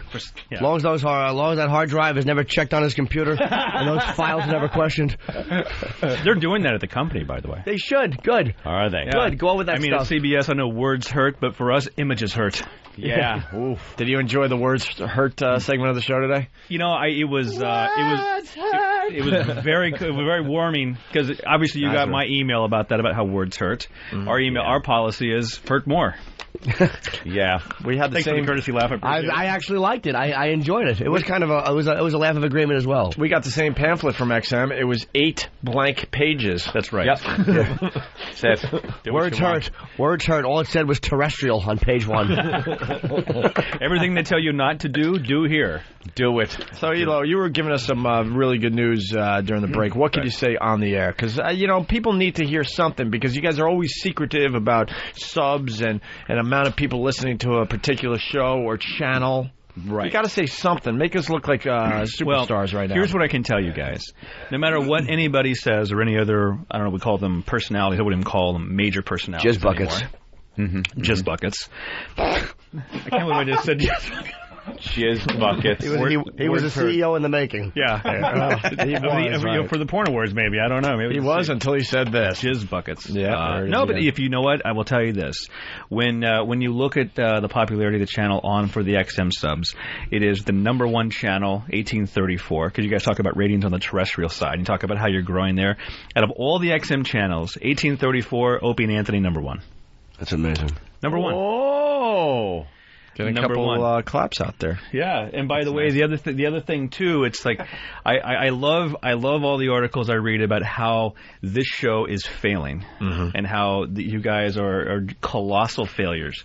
And what I can tell you is that when you talk about how bad you're failing on satellite radio, what we'll say is this: multiple millions, more than 3, more than 4, we'll leave it at that, are listening to 202 over the course of a week. More than 5. You can make a very strong case for more than 5. See? More than 5.3. I knew it. The point is that people will say nobody's listening to satellite radio, nobody's listening to this. We have 7+ million subscribers, and most of the fans who have a radio have radios in like their places of work, and each radio has 10, 15 different people around. Yeah. Well, what we wind up doing is we find out how many people are listening and how many additional people listen for those radios, and that's how we get to the numbers. All right, here's the tough question. What the hell? Let's get some ink today. The merger talk. What could you say? Cue crickets.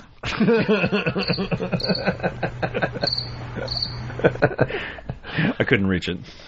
Size queen? Yes. Wait a minute. Size queen.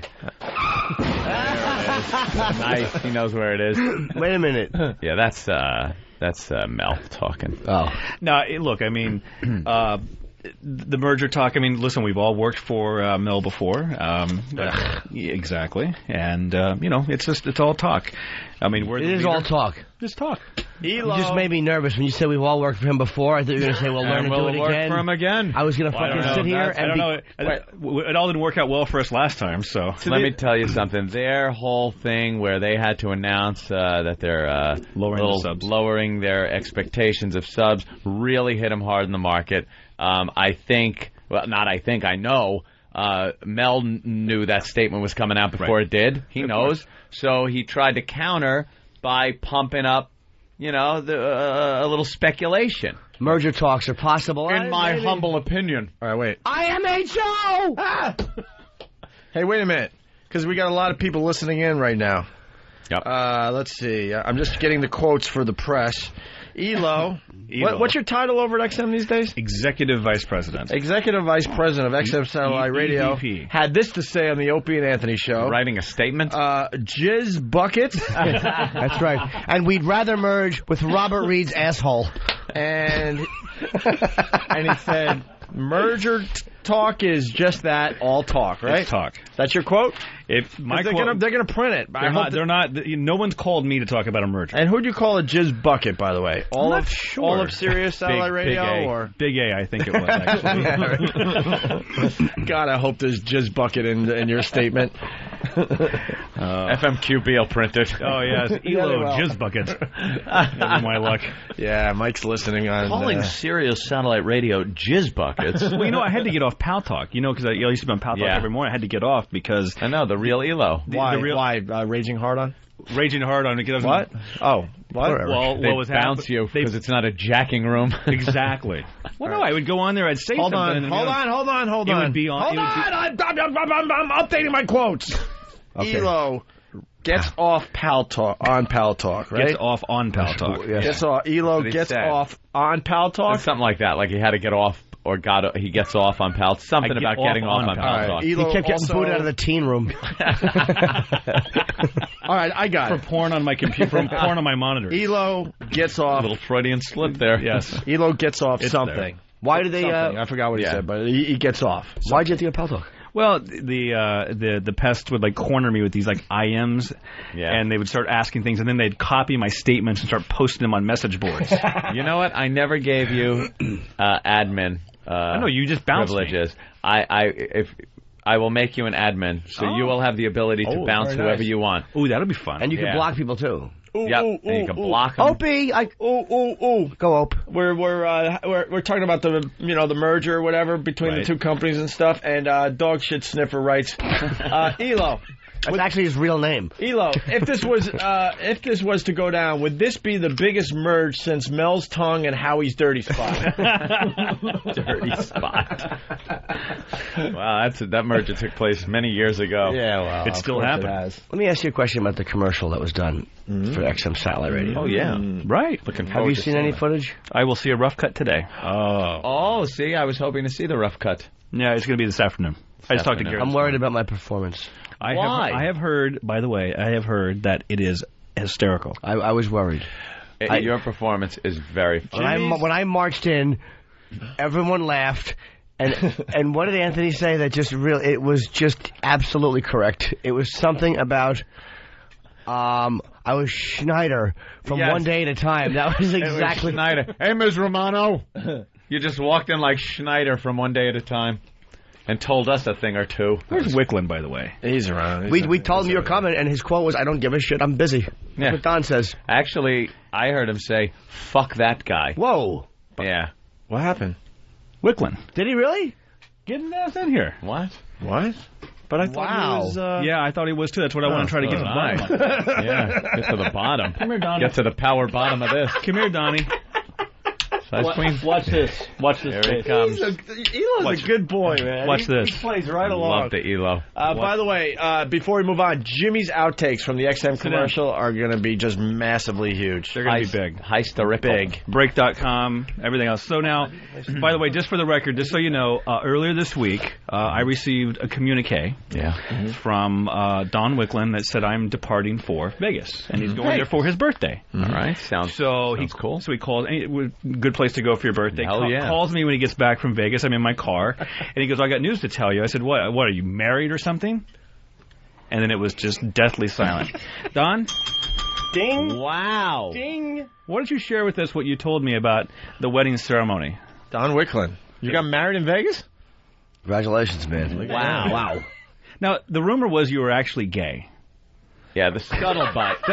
All right, now that you're married, everyone that works for XM Satellite Radio Right, I mean, but honestly, was the word has- positive you were gay. Holy shit, Elo, are you drunk? Yeah, no, I'm fine. drunk. I'm high on life. Elo admitted he was drunk on Opie and Anthony's show. But it has taken the DC compound by storm, Jim. That Don has been I had some of the Gay Don, as he was known. Gay Don, right. Donna. Many people came to me and said, "Wow, he thought he was gay." He's just going like, "What the? This is the first." That look, I don't know where Sam is. I mean, he couldn't know, but that look.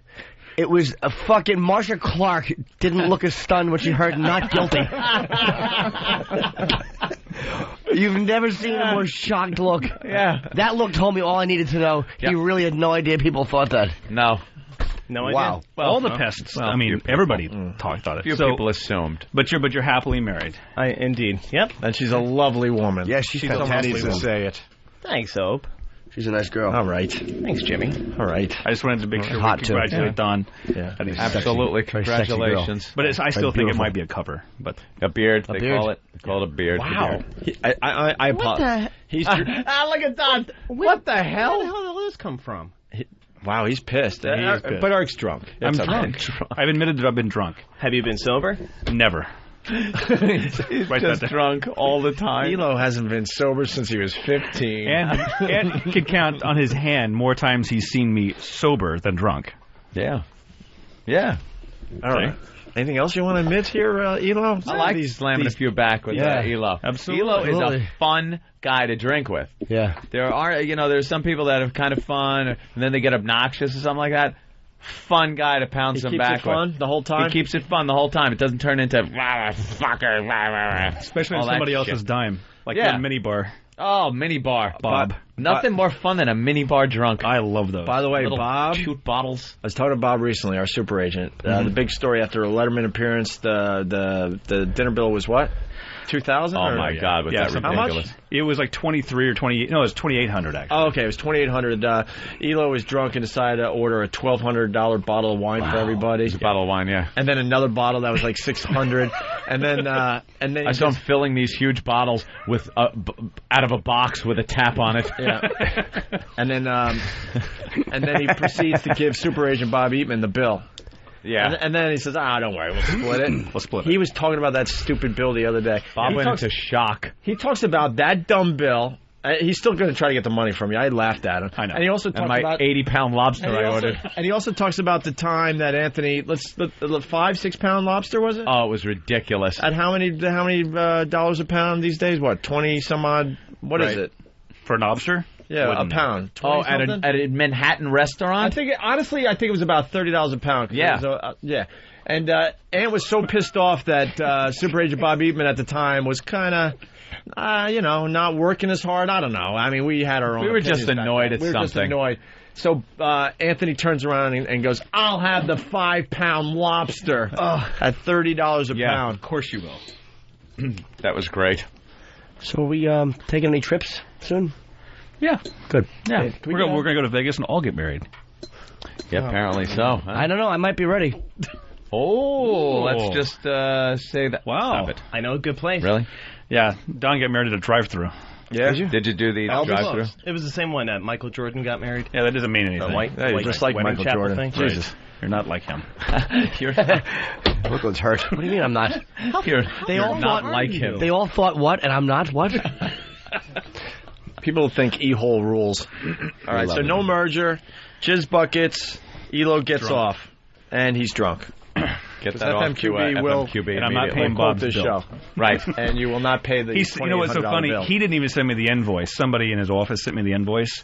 Yeah. So I put it into They our... actually sent you the invoice? Oh, they sent me a copy, and they divided the total by 2. Yeah. Oh, God, Bob. And then he sent it to me. Jesus. I looked at it. I laughed. Bob was Then- in shock. And then I got a 30-day statement that said we're overdue. You did not. Oh, no, I did. And Keep it real, really? No. And then I take it and I put it into our great payment system we have at XM, which drags things out. Please tell me he sues you for that bill. I hope so. I will laugh. Yeah. I you know what? I got to apologize for him. That is just... It's fine. It's fine. All kidding aside, That's Bob, embarrassing. let it go. I'm now waiting for the bill for the mini bar because, between Anthony and I, we destroyed that mini bar in Bob's room. In Bob's room, right. Completely. Yeah, Bob invited us up to the room. Oh, that was a mistake. We went right for the minibar, and he just had this look on his face like he was like a calculator was going in his head with every little bottle we're pulling out, and beers and booze bottles. Boy, the Letterman show couldn't get on fast enough. Oh, mixing drinks. Bob is a chiseler and a pinch penny, if I may. Bob's a pinch penny. Keep some tight purse strings. He certainly did. Bob, you're a tightwad. I got two quick Bob stories. I was driving around with him and his wife in Southern California, and we went through a toll booth. Yeah, 75-cent toll. Got a receipt. Oh, those add up. Oh, please. Yeah. And then I found out that is oh man, maybe we should say this. I saw him pull a buck out of an old bar mitzvah card. Still got some of that money. Oh hell, why have a filter now? His wife's not allowed to use the minibar at hotels. Not allowed. They get snacks ahead of time. Oh my God! You know what the difference between a Hershey bar at a store and a Hershey bar at a mini bar costs? It's the convenience. It is the convenience. It's just fun to sit back with little bottles of booze and pass out on your bed with Elo. Wow. Oh, you gotta love it. I'm sorry. Bob has all the fun of a colostomy nozzle.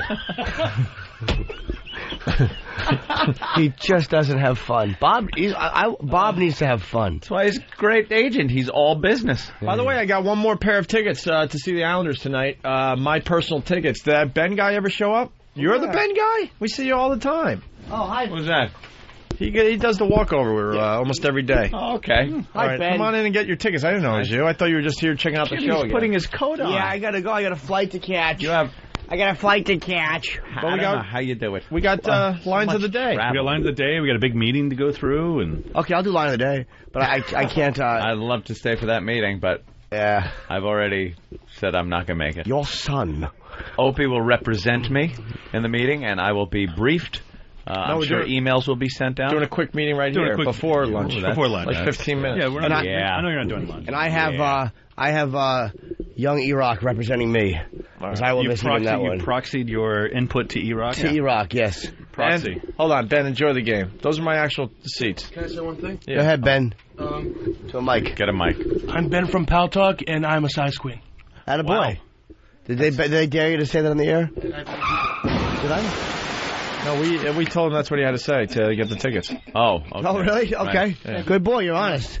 Don, I'm looking for some kind of window treatments for my house. Do you have any suggestions? I don't know what to go with.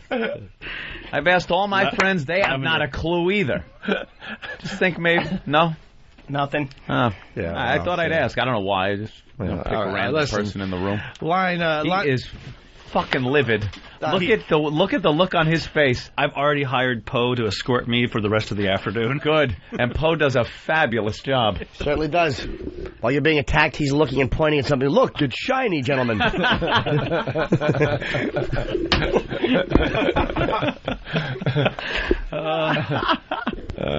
right, here we go. Line of the day. We got 3 runner-ups. Wow. Oh my what God. a day. It was a banner day. Sponsored by BowDogFight.com. Log on and watch American fighters battle for the right to represent the U.S. They're going to do that against the Russians, I guess. It's all on BowDogFight.com. You know, it could just be that you're well-dressed and nice. Yeah, Don's a nice guy. I mean, Anthony, that was nice. Thank you. Fucker. It doesn't have Oh, that's sexual harassment right there. Wow. Holy Jesus, I'm getting the hell out of here right after this show. Absolutely. All right, listen. First runner-up line of the day. I've got my camera. Oh, yeah, baby. Barry Half White.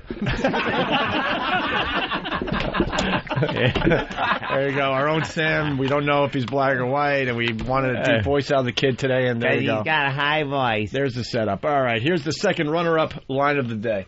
By the way, this would make a great internet video, having him do the top 10 greatest TV quotes and catchphrases. Podcast. In his style. A Clodcast.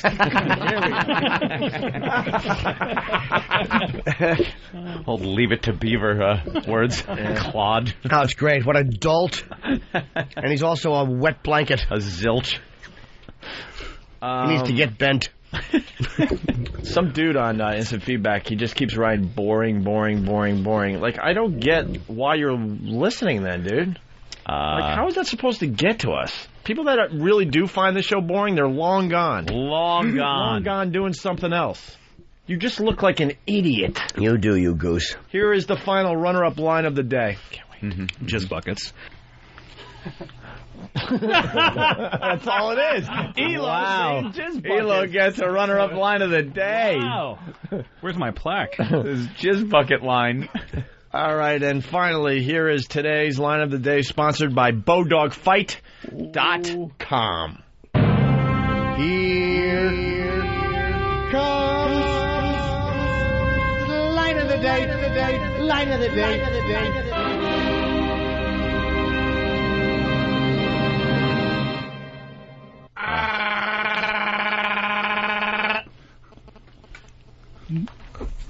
Here's Johnny. That is a great Nicholson impression from The Shining. Unfortunately, he meant Ed McMahon from The Tonight Show. So do it again, Ed McMonster. Wait, no. Ed McMahon.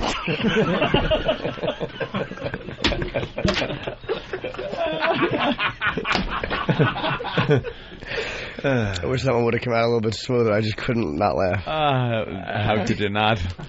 That is very funny. Andrew, a great job today. Yes. All right, with that, we're out of here. And wait. We got to congratulate Don. Seriously, we get married.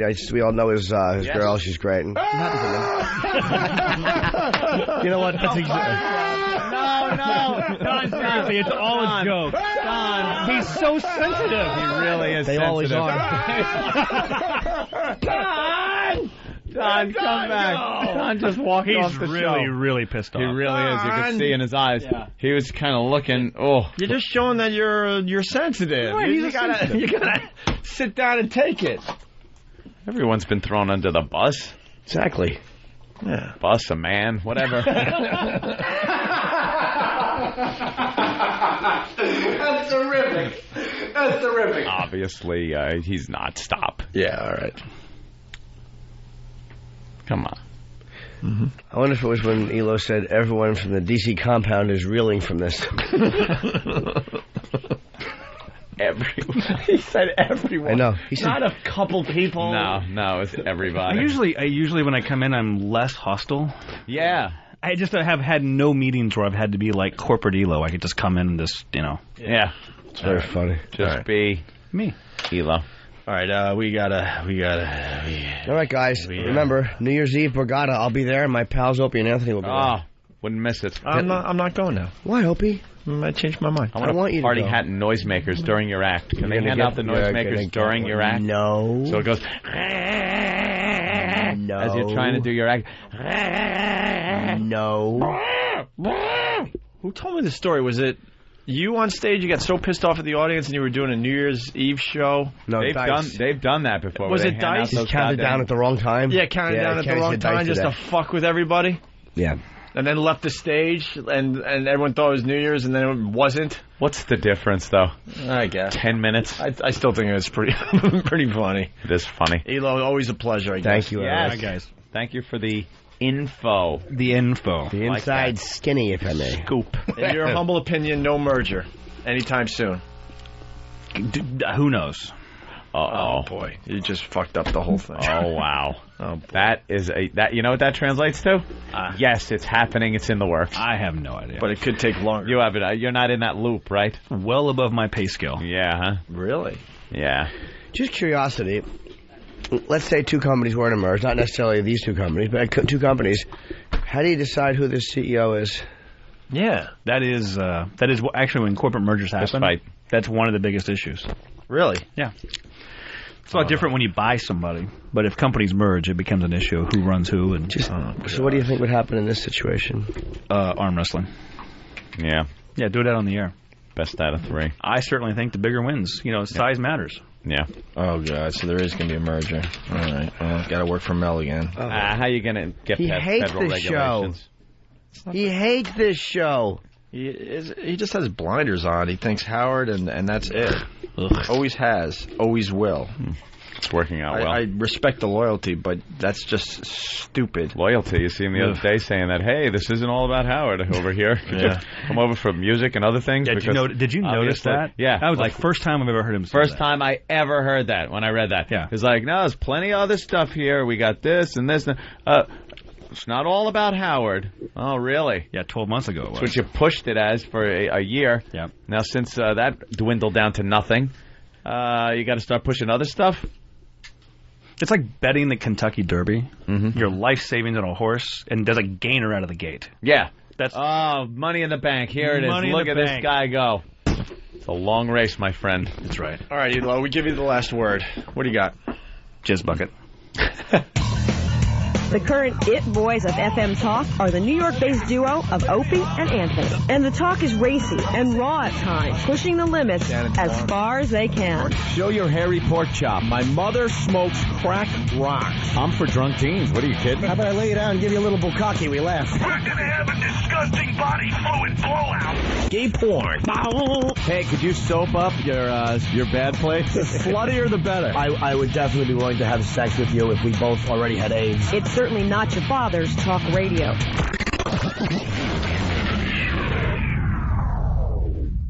Line of the Day is brought to you by Bodog. If you'd like to vote on any of the weekly show polls, go to iliketolisten.com.